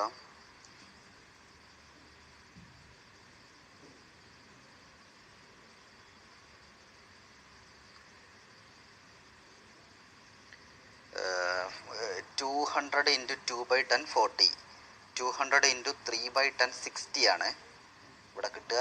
രണ്ടാമത്തെ കോളത്ത് നോക്കുക, ഒക്കെ 2/10 ആണ് ഇവിടെ കാണിച്ചത്. അത് ഒരു ക്ലറിക്കൽ എററാണ്, നിങ്ങളൊന്ന് മാറ്റി ശ്രദ്ധിക്കണം. അപ്പോൾ അടുത്ത 62ൻ്റെ എക്സ്പെക്റ്റഡ് ഫ്രീക്വൻസീസ് 200 ഇൻറ്റു 3/10 ആണ്. 3/10 എന്ന് പറഞ്ഞാൽ 60 ആണ്. അടുത്തത് 2/10 40 ആണ്. അപ്പോൾ 46 ഇൻറ്റു 40 എന്ന് പറഞ്ഞാൽ O minus e observed frequencies minus expected frequencies. അതായത് 46 മൈനസ് 40 ഈസ് ഈക്വൽ ടു 6 ആണ്. മറ്റേത് സെക്കൻഡ് നോക്കുക, 68 മൈനസ് 60 ആണ്. നമുക്ക് 40 അല്ല, അവിടെ 60 ആണ്. അപ്പം 8 ആണ്. തേർഡ് വൺ 62 മൈനസ് 60 ആണ്. അപ്പോൾ 2 ആണ്. മറ്റൊന്ന് 24 മൈനസ് 40 ആണ് എന്ന് പറഞ്ഞാൽ മൈനസ് 16 ആണ്. മറ്റൊന്ന് O minus e whole square. O minus e അതായത് 6 into 6, 8 into 8, 2 into 2, 6 into 6 is equal to 36, 8 into 8 is equal to 64, 2 into 2 is equal to 4, 16 into 16 is equal to 256. അപ്പോൾ അതിൻ്റെ സ്ക്വയർ എന്നിട്ട് O minus e whole square divide by e എന്ന് പറയുമ്പോൾ 36 divided by 40, അതുപോലെ 64 divide by 60. അങ്ങനെ നമുക്ക് കിട്ടും 0.9, 1.06, 0.06, 6.4 എന്നുള്ള വേരിയബിളാണ് കിട്ടുന്നത് നമുക്ക് ഏറ്റവും കേട്ടോ. അപ്പോൾ അതിൽ ഇക്വേഷൻ നമ്മൾ കാണുന്നുണ്ട് sigma O minus e whole square divide by e is equal to 8.4334. അപ്പോൾ കൈ സ്ക്വയറിൻ്റെ നമ്മുടെ കാൽക്കുലേറ്റഡ് വാല്യൂ ആണ് 8.4334 എന്ന് പറഞ്ഞാൽ. അതിൻ്റെ 5% ലെവൽ ഓഫ് സിഗ്നിഫിക്കൻസ് പ്രകാരം ഡിഗ്രീസ് ഓഫ് ഫ്രീഡം പറയുന്നത് n minus r minus 1, n minus r minus 1. n എന്ന് പറഞ്ഞാൽ ടോട്ടൽ നമ്പറാണ്, r എന്ന് പറഞ്ഞാൽ പിന്നെ 0 ആണ്, -1 റോ ആണ് ഉദ്ദേശിക്കുന്നത്, -1. അപ്പോൾ 3 ആണ്. അപ്പോൾ 5% ഓഫ് സിഗ്നിഫിക്കൻസ് ലെവൽ പ്രകാരം 3യുടെ ഡിഗ്രീസ് ഓഫ് ഫ്രീഡം പ്രകാരം 7.818 ആണ് എന്ന് പറഞ്ഞാൽ അവിടെ കാൽക്കുലേറ്റഡ് വാല്യൂ കൂടുതലും ടേബിൾ വാല്യൂ കുറവുമാണ്. അങ്ങനെ വരുന്ന സമയത്ത് H0 നമ്മൾ റിജക്റ്റ് ചെയ്യാണ്.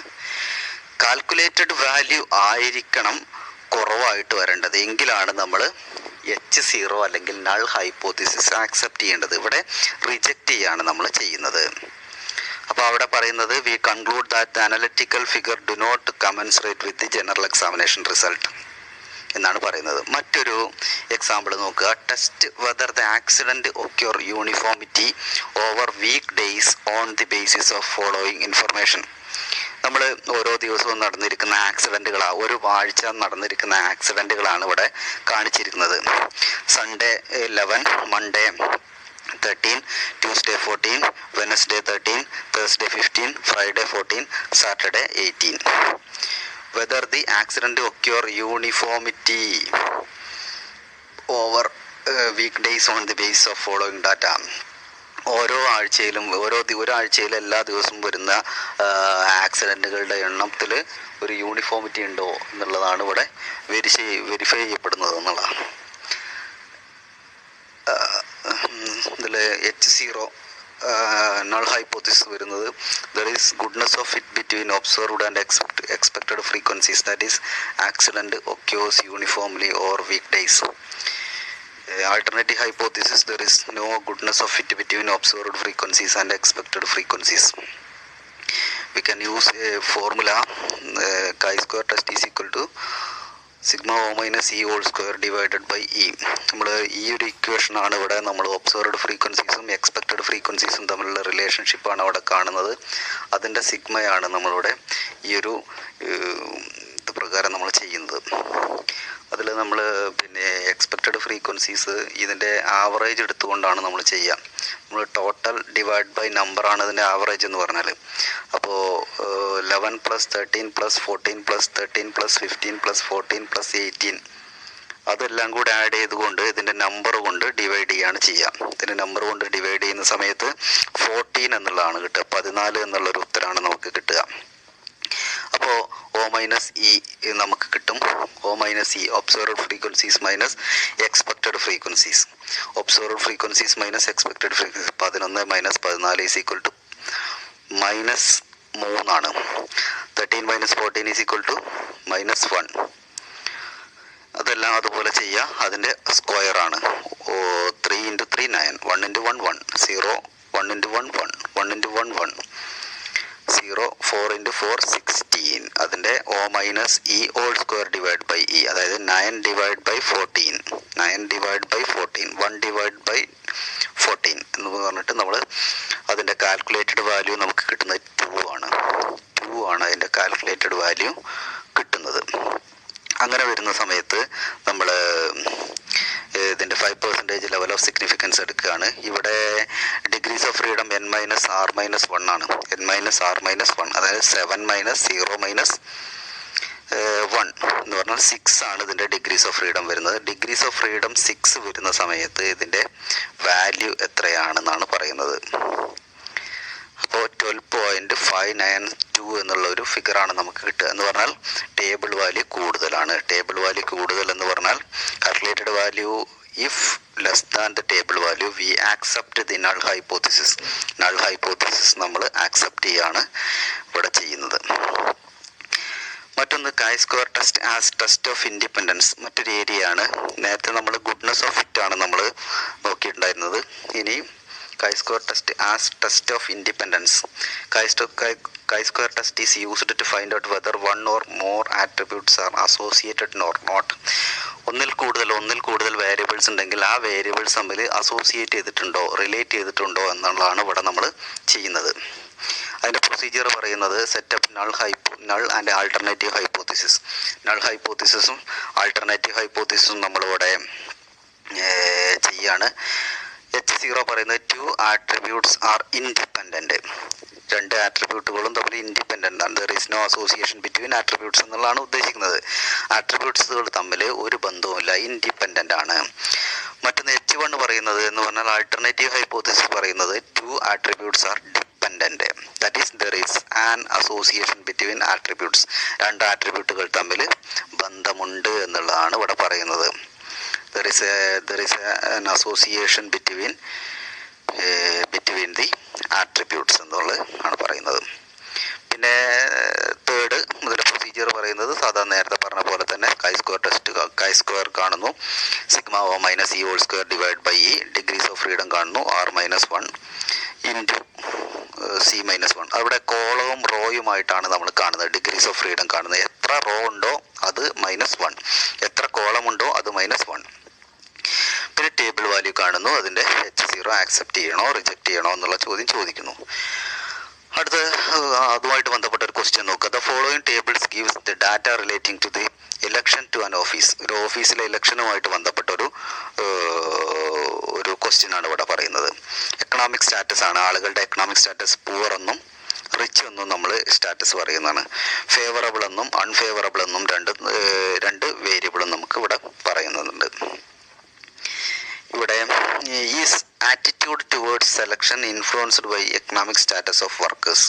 സ്റ്റാറ്റസിൻ്റെ എക്കണോമിക് സ്റ്റാറ്റസ്, വർക്കേഴ്സിൻ്റെ എക്കണോമിക് സ്റ്റാറ്റസ് ഇവിടെ ഇൻഫ്ലുവൻസ് ചെയ്യുന്നുണ്ടോ എന്നുള്ളതാണ് ചോദ്യം. The 2 attributes election and economic status are independent ആണ്. There is no relationship between എന്നാണ് പറയുന്നത്.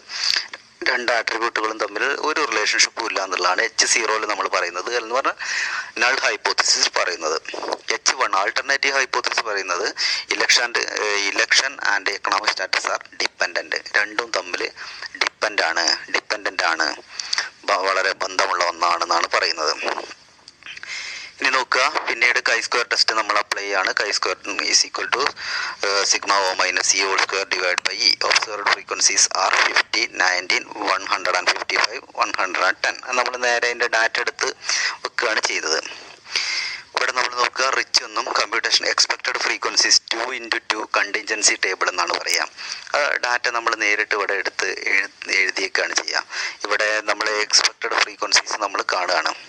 ഇവിടെ ഇത് നോക്കുക, ഈ 50യുടെ എക്സ്പെക്റ്റഡ് ഫ്രീക്വൻസീസ് എന്ന് പറഞ്ഞാൽ 140 നോക്കുക. ഇവിടെ 140 × 205 ഡിവൈഡ് ബൈ 405 71. അതുപോലെ ഇവിടെ 90യുടെ എക്സ്പെക്റ്റഡ് ഫ്രീക്വൻസീസ് എന്ന് പറഞ്ഞാൽ 200 × 140 ഡിവൈഡ് ബൈ 405 ആണ്. അതുപോലെ 155ൻ്റെത് 205 ഇൻറ്റു 265 ഡിവൈഡ് ബൈ 405 ആണ്.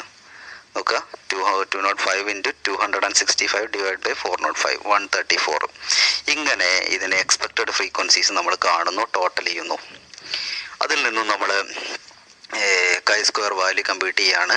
ഒ കൊടുക്കുന്നു, ഒബ്സർവ്ഡ് ഫ്രീക്വൻസി കൊടുക്കുന്നു, ഇ കൊടുക്കുന്നു, ഒ മൈനസ് ഇ തരുന്നു, o minus e whole square കിട്ടുന്നു. നമ്മൾ നേരത്തെ പറഞ്ഞ പോലെ തന്നെ ഡിഗ്രീസ് ഓഫ് ഫ്രീഡം 2 കോളവും 2 റോയുമാണ് വരുന്നത്. ഇവിടെ കോളം 2 കോളമാണ് വരുന്നത്, 2 റോയുമാണ് വരുന്നത്. നമ്മൾ താഴെ നിങ്ങൾ കണ്ടിട്ടുണ്ടായിരിക്കും, ഇവിടെ നമ്മൾ കോളവും റോയുമായിട്ടാണ്, 2 കോളവുമായിട്ട് എന്ന് പറഞ്ഞാൽ 50 90 ഒരു കോളം, 155 110 വേറൊരു കോളം. റോ എന്ന് പറഞ്ഞാൽ 50 155 ഒരു കോളം, അല്ല റോ 90 ആൻഡ് 110 വേറെ കോളം. ഇങ്ങനെ കോളവും റോയുമായിട്ടാണ്. അതുകൊണ്ടാണ് നമ്മൾ C-1 ഇൻറ്റു R-1 അതെന്ന് പറഞ്ഞാൽ 1 ആണ്. അപ്പോൾ ഇവിടെ കാൽക്കുലേറ്റഡ് വാല്യൂ നമ്മൾ ടേബിൾ വാല്യൂ നമുക്ക് കിട്ടിയിട്ടുണ്ട് 3.841 എന്ന് പറഞ്ഞാൽ ടേബിൾ വാല്യൂ അവിടെ കുറവാണ്, കാൽക്കുലേറ്റഡ് വാല്യൂ വല്ലാതെ കൂടുതലാണ്, 19.26 ആണ്. അതുകൊണ്ട് തന്നെ നമ്മൾ election and economic status are not independent എന്ന് പറഞ്ഞാൽ ഡിപ്പെൻഡൻ്റ് ആണ് എന്നാണ് പറയുന്നത്. പിന്നെ മറ്റൊരു ക്വസ്റ്റ്യൻ ആണ് ഇവിടെ പറയുന്നത്. ഈ ക്വസ്റ്റ്യൻ വളരെ ശ്രദ്ധിച്ച് കൈകാര്യം ചെയ്യേണ്ട ഒരു വിഷയമാണ്. In a simple sample study about the tea habit of 2 towns, 2 ടൗണുകളിലെ ടീ ഹാബിറ്റ്സ്, അതായത് ചായ കുടിക്കുന്ന ആളുകളുടെ ഹാബിറ്റിനെ കുറിച്ചാണ് നമ്മുടെ പറയുന്നത്. Following data are observed in a sample size of 100 each. 100 വീതം ആളുകളാണ് ഇവിടെ ഉള്ളത്. നോക്കുക, ടൗൺ എയിൽ നോക്കുക, ടൗൺ എയിൽ 51 ആളുകൾ മെയിലാണ്, 51 ആളുകൾ മെയിലാണ്. അതുപോലെ 31 ആളുകൾ 31 were tea drinkers and 19 were male tea drinkers. Town b 46 persons are male, 17 were male tea drinkers and 26 were tea drinkers എന്നാണ് പറയാം. Is there is any association between sex and tea habits? അവരുടെ ജെൻഡറും അതുപോലെ tea ഹാബിറ്റ്സും തമ്മിൽ എന്തെങ്കിലും relationship ഉണ്ടോ എന്നാണ്. If so, in which town it is greater? ഉണ്ടെങ്കിൽ തന്നെ അതിൽ ഏത് ടൗൺ ആണ് ഗ്രേറ്റർ ആയിട്ട് പറയുന്നത്? അതിൽ H0 H1 പറയുന്നതാണ് the 2 attributes sex and tea habits are independent. H1 the 2 attributes sex and tea are dependent എന്നാണ് പറയുന്നത്. ഇവിടെ ഈ ഒരു ഒബ്സർവ്ഡ് ഫ്രീക്വൻസീസിൻ്റെ ടേബിൾ ആദ്യം നമ്മൾ ഉണ്ടാക്കണം. ഇവിടെ ഇതിൽ നമ്മൾ കൃത്യമായിട്ട് നമ്മൾ ഡാറ്റ ഇവിടെ ഇല്ല, അതുകൊണ്ട് നമ്മൾ ഒബ്സർവ്ഡ് ഫ്രീക്വൻസീസിൻ്റെ ഡാറ്റ നമ്മൾ ഓരോന്നും 51 31 19 എന്നൊക്കെ പറഞ്ഞുകൊണ്ടാണ് തീർത്തത്. അതുകൊണ്ട് ഒരു ഡാറ്റ നമ്മൾ ആദ്യം ഇവിടെ ഈ മിസ്സിംഗ് ഫിഗേഴ്സിനെ കണ്ടെത്തിക്കൊണ്ട് ആദ്യം ചെയ്യണം. അതിന് ആദ്യം നമ്മളിവിടെ മെയിൽ ഫീമെയിൽ അതിൻ്റെ ടോട്ടൽ ടീ ഡ്രിങ്കേഴ്സ് എന്ന് പറഞ്ഞിട്ട് നമ്മൾ ഇത് കൊടുക്കണം. നിങ്ങൾ ആദ്യം ഒന്ന് നോക്കുക, ഇവിടെ tea drinkers not tea drinkers എന്ന് പറഞ്ഞിട്ട് 2 കാറ്റഗറിയിലുള്ള ആളുകളാണ്, മെയിൽ ഫീമെയിൽ എന്ന് പറഞ്ഞിട്ടും കൊടുത്തിട്ടുണ്ട്. ഇവിടെ ഈ ഡാറ്റ ഒന്നും ഇവിടെ ഇല്ല എന്ന് നോക്കുക, ഒന്ന് സങ്കല്പിക്കുക നമ്മൾ. അതുകൊണ്ട് 51 persons were male, 51 persons were male, അതായത് മെയിൽ ആയിട്ടുള്ള ആളുകൾ 51 ആളുകൾ മെയിലാണ്. അപ്പോൾ ഇവിടെ ഒന്നും ഒറ്റ ഡാറ്റ ഇല്ല. അതിൽ ആദ്യം നമ്മൾ ചെയ്യേണ്ടത് 51 ആളുകൾ ടോട്ടൽ മെയിലിൻ്റെ ടോട്ടൽ താഴേക്ക് നോക്കുക. മെയിൽ എന്നുള്ള ഒരു കോളം ഉണ്ട്, അതിൻ്റെ താഴെ 51 എന്ന് എഴുതുക. താഴെ 51. നിങ്ങൾ ഈ മിസ്സിംഗ് ഫിഗേഴ്സ് വരുന്ന സമയത്ത് പ്രോബ്ലം ചെയ്യുമ്പോൾ ഉണ്ടാകുന്ന ബുദ്ധിമുട്ടുകൾ ഒഴിവാക്കാൻ വേണ്ടിയിട്ടാണ് നമ്മൾ പറയുന്നത്. മെയിലിൻ്റെ കോളത്തിൻ്റെ ടോട്ടൽ അതാണ് 51. രണ്ടാമത്തെ ഒരു നോക്കുക, 31 were tea drinkers, 31 were tea drinkers, അതായത് ചായ കുടിക്കുന്ന ആളുകൾ. അപ്പോൾ ചായ കുടിക്കുന്ന ആളുകളുടെ ടോട്ടലാണ് ഇവിടെ. അപ്പോൾ ടീ ഡ്രിങ്കേഴ്സിൻ്റെ ടോട്ടൽ കോളത്തിൽ 31 എന്ന് കൊടുക്കണം. ടീ ഡ്രിങ്കേഴ്സിൻ്റെ ടോട്ടൽ കോളത്തിൽ 31 എന്ന് കൊടുക്കണം. മറ്റൊന്ന് 19 വേർ മെയിൽ ടീ ഡ്രിങ്കേഴ്സ്, 19 ആളുകൾ മെയിൽ ടീ ഡ്രിങ്കേഴ്സ് ആണ്. അപ്പോൾ 51ൻ്റെ ഏറ്റവും മുകളിൽ ടീ മെയിൽ ടീ ഡ്രിങ്കേഴ്സ് എന്ന് പറഞ്ഞാൽ 19 എന്ന് കൊടുക്കുക. അപ്പോൾ 51 മൈനസ് 19 ആണ് 32. ആ 32 ആണ് നോൺ ടീ ഡ്രിങ്കേഴ്സ്. അതുപോലെ 31 മൈനസ് 19 ആണ് ഫീമെയിൽ ടീ ഡ്രിങ്കേഴ്സ്. അപ്പോൾ അത് 12 എന്ന് വരും. അതുപോലെ ഇവിടെ 100 മൈനസ് 51 അതാണ് ഫീമെയിലിൻ്റെ ടോട്ടലാണ് 49. അങ്ങനെ നമുക്ക് മിസ്സിംഗ് ഫിഗേഴ്സിനൊക്കെ കണ്ടെത്തിക്കൊണ്ട് നമുക്ക് ഇതുപോലെ ആദ്യം ഒരു ഒബ്സർവ്ഡ് ഫ്രീക്വൻസി ടേബിൾ ആദ്യം ഉണ്ടാക്കണം. എന്നിട്ട് എക്സ്പെക്റ്റഡ് ഫ്രീക്വൻസീസ് ടേബിൾ നമ്മൾ ഉണ്ടാക്കുകയാണ് ചെയ്യുന്നത്. എക്സ്പെക്റ്റഡ് ഫ്രീക്വൻസീസ് ഇവിടെ 19ന്റെ പകരമായിട്ട് എക്സ്പെക്റ്റഡ് ഫ്രീക്വൻസീസിൽ വരുന്നത് 51 ഇൻറ്റു 31 ഡിവൈഡ് ബൈ 100 ആണ്. അതുപോലെ 16 നേരത്തെ ചെയ്ത പ്രോബ്ലം പോലെ തന്നെയാണ് നമുക്കിവിടെ കോളം മൈനസ് ഇതൊക്കെ നമ്മൾ കമ്പ്യൂട്ടേഷൻ ഓഫ് കൈ സ്ക്വയർ വാല്യൂ ഒക്കെ നമ്മൾ കണ്ട് 1.68 ആണ് നമ്മുടെ calculated value. Degrees of freedom C minus R minus 1, അതായത് കോളവും റോയും, രണ്ട് കോളവും 2 റോയുമാണ് നമുക്കുള്ളത്. അപ്പോൾ 2 - 1 ഇൻറ്റു 2 - 1 ഈസ് ഈക്വൽ ടു 1. അത് പ്രകാരം നമ്മുടെ കാൽക്കുലേറ്റഡ് വാല്യൂ നമുക്ക് കിട്ടുന്നത് 1.68 ആണ്. നമ്മുടെ ടേബിൾ വാല്യൂ നമുക്ക് കിട്ടുന്നത് 3.84 ആണ്. അപ്പോൾ as the calculated value is less than the table value V accept the null hypothesis. നമ്മുടെ കാൽക്കുലേറ്റഡ് വാല്യൂ കുറവായതുകൊണ്ട് നമ്മുടെ ഈ ഒരു ടേബിൾ വാല്യൂ നമ്മൾ ഈ ഒരു ഹൈപ്പോത്തിസിസ് നൾ ഹൈപ്പോത്തിസിസ് നമ്മൾ ആക്സെപ്റ്റ് ചെയ്യുകയാണ്. In case of town A, in other words, X and T habits are independent, not associated. Town എയിൽ ഈ രണ്ട് വേരിയബിളും തമ്മിൽ അസോസിയേറ്റ് ചെയ്തിട്ടില്ല. ഈ ടൗൺ ബിയുടെ കാര്യത്തിലും ഇതുപോലെ തന്നെ നമ്മൾ എഴുതണം. നമ്മൾ നേരത്തെ ക്വസ്റ്റ്യനിലേക്ക് നോക്കിയാൽ നമുക്ക് കാണാൻ പറ്റും 46 വേർ മെയിൽ. അപ്പോൾ മെയിലിൻ്റെ ടോട്ടൽ ആദ്യം കൊടുക്കുക 46 എന്നുള്ളത്.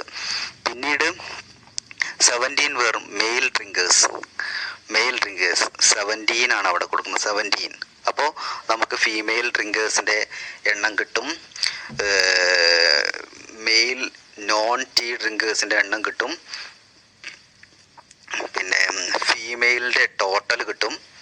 അതുപോലെ ബാക്കിയുള്ള ഫിഗറുകളൊക്കെ നമുക്കിങ്ങനെ കിട്ടും. നേരത്തെ ചെയ്ത പോലെ തന്നെ അതിൻ്റെ എക്സ്പെക്റ്റഡ് ഫ്രീക്വൻസീസും നമ്മൾക്ക് അങ്ങനെ കണ്ടെത്താൻ പറ്റും. അതിലൂടെ നമ്മൾ O minus E whole square divide by E എന്നുള്ള പ്രകാരം നമ്മുടെ കാൽക്കുലേറ്റഡ് വാല്യൂ 5.229 എന്നുള്ളത് കിട്ടും. അത് പ്രകാരം നമ്മൾ ഈ ഒരു degrees of freedom 2 - 1 into 2 - 1 table value പ്രകാരം 3.84 നമുക്ക് കിട്ടും. അങ്ങനെ വരുന്ന സമയത്ത് കാൽക്കുലേറ്റഡ് വാല്യൂ കൂടുതലാണ്. So we reject the H0 നമ്മൾ റിജക്റ്റ് ചെയ്യുകയാണ് ചെയ്യുന്നത്. In other words, attribute sex and T habits are not independent, that is associated in town P എന്ന് പറഞ്ഞുകൊണ്ട് ഇതിനെ രണ്ടിനെയും കമ്പയർ ചെയ്യുന്ന തരത്തിലേക്ക് വരുന്നു എന്നുള്ളതാണ്. മറ്റൊന്ന് കൈ-സ്ക്വയർ ടെസ്റ്റ് ഓഫ് ഹോമോജിനിറ്റി. അവിടെ നമ്മൾ നേരത്തെ പ്രകാരം ഉള്ള ഒരു പിന്നെ ഡാറ്റ തന്നെയാണ് നമ്മൾ ഇവിടെയും എടുക്കുന്നത്. From the adult population of 4 large cities, 4 large cities ആണ് അഡൽട്ട് പോപ്പുലേഷൻ, മാരീഡ് എന്നും സിംഗിൾ എന്നും. അവിടെ നമ്മൾ ടോട്ടൽ എടുക്കുകയാണ്. ഇവിടെ നേരെ തന്നെ 4 ടേബിളാണ് നമ്മളിവിടെ പരിശോധിക്കുന്നത്. അതിൻ്റെ ടോട്ടൽ നമ്മൾ നേരത്തെ ചെയ്ത പ്രകാരം തന്നെ കാൽക്കുലേറ്റഡ് വാല്യൂ നമുക്ക് കിട്ടുന്നു. അതുപോലെ ഡിഗ്രീസ് ഓഫ് ഫ്രീഡം നമ്മൾ കാണുന്നു, R മൈനസും റോയും ടോട്ടലും. കോളം റോ എന്ന് പറഞ്ഞാൽ 2ഉം കോളം എന്ന് പറഞ്ഞാൽ 4ഉമാണ്. 2 - 1 ഇൻറ്റു 4 - 1 അതായത് 3 ആണ്. അപ്പോൾ അത് പ്രകാരം നമ്മളെ ടേബിൾ വാല്യൂ നമ്മൾ 7.82 കിട്ടും. അങ്ങനെ എന്ന് പറയുന്ന സമയത്ത് കാൽക്കുലേറ്റഡ് വാല്യൂ കുറവായതുകൊണ്ട് നമ്മൾ ആക്സെപ്റ്റഡ് H0 നമ്മൾ ആക്സെപ്റ്റ് ചെയ്യുകയാണ് ഇവിടെ ചെയ്യുന്നത്. ഇതാണ് കൈ സ്ക്വയർ ടെസ്റ്റിൽ നമ്മൾ പറയുന്ന ഏരിയ. എക്സാമിനേഷനിൽ കൃത്യമായിട്ട് ചോദിക്കാറുണ്ട്. ആ ചോദിക്കുന്ന പ്രകാരം നമ്മൾ കൃത്യമായിട്ട് ഇതിൽ എഴുതാൻ പറ്റണം. എക്സാമിനേഷനിൽ essay ആയിട്ട് പോലും ഈ ഒരു ക്വസ്റ്റ്യൻ ചോദിച്ചു. Analysis of variance or so-called Anova. Anova is a test to which 2 or more groups vary or differ in an experiment. In majority of the experiments, we first need a null hypothesis and an alternative hypothesis. A null hypothesis is the assumption that there will be no difference between groups that are tested and no significant results will be revealed. Alternative hypothesis, on the other hand, is a hypothesis stating that there will be a difference between groups as indicated by the Anova performed on the data that is collected. It tests whether the means of the various groups are equal or not. It may seem odd that the technique is called analysis of variance rather than analysis of means. As you will see, the name is appropriate because inferences about means are made by analyzing the variance. This technique was invented by R.A. Fisher. Therefore, it is also known as Fisher's ANOVA. The key assumption of ANOVA includes three aspects: independence of case, normality, and homogeneity. If all the three assumptions are followed, then ANOVA is the apt technique to be performed. There are two types of ANOVA. First one is one-way ANOVA.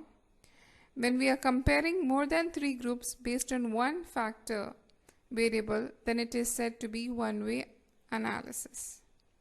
Example, we want to compare whether or not the mean output of three workers are the same based on the hours they worked. So here the factor or the single factor is the hours worked. Two-way ANOVA. When factor variables are more than two, then it is said to be two-way ANOVA. Based on working condition and the working hours, we can compare whether or not the output of the three workers is the same. The extension of ANOVA includes MANOVA, multivariate analysis of variance, and ANCOVA, analysis of covariance.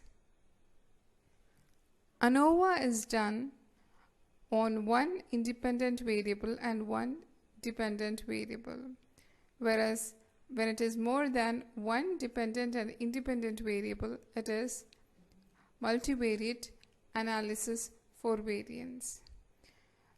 For example, if we have a hypothesis that a new teaching style is better than the standard method of teaching, we may want to look at the style and effect of teaching style, which is an independent variable, on the average values of several dependent variables such as student satisfaction, number of students absence, and the accounts scores. A MANOVA procedure allows to test our hypothesis for all the three dependent variables at once. Analysis of covariance test is used to know whether or not certain factors have an effect on the outcome variable after removing the variance for quantitative predictors, that is, covariates. It is used in examining the difference in the mean values of the dependent variable that are related to the effect of controlled independent variables, while taking into account the influence of uncontrolled independent variables. It can be used to determine the variation in the intention of the consumer to buy a particular brand with respect to different levels of price and the consumer's attitude towards that brand.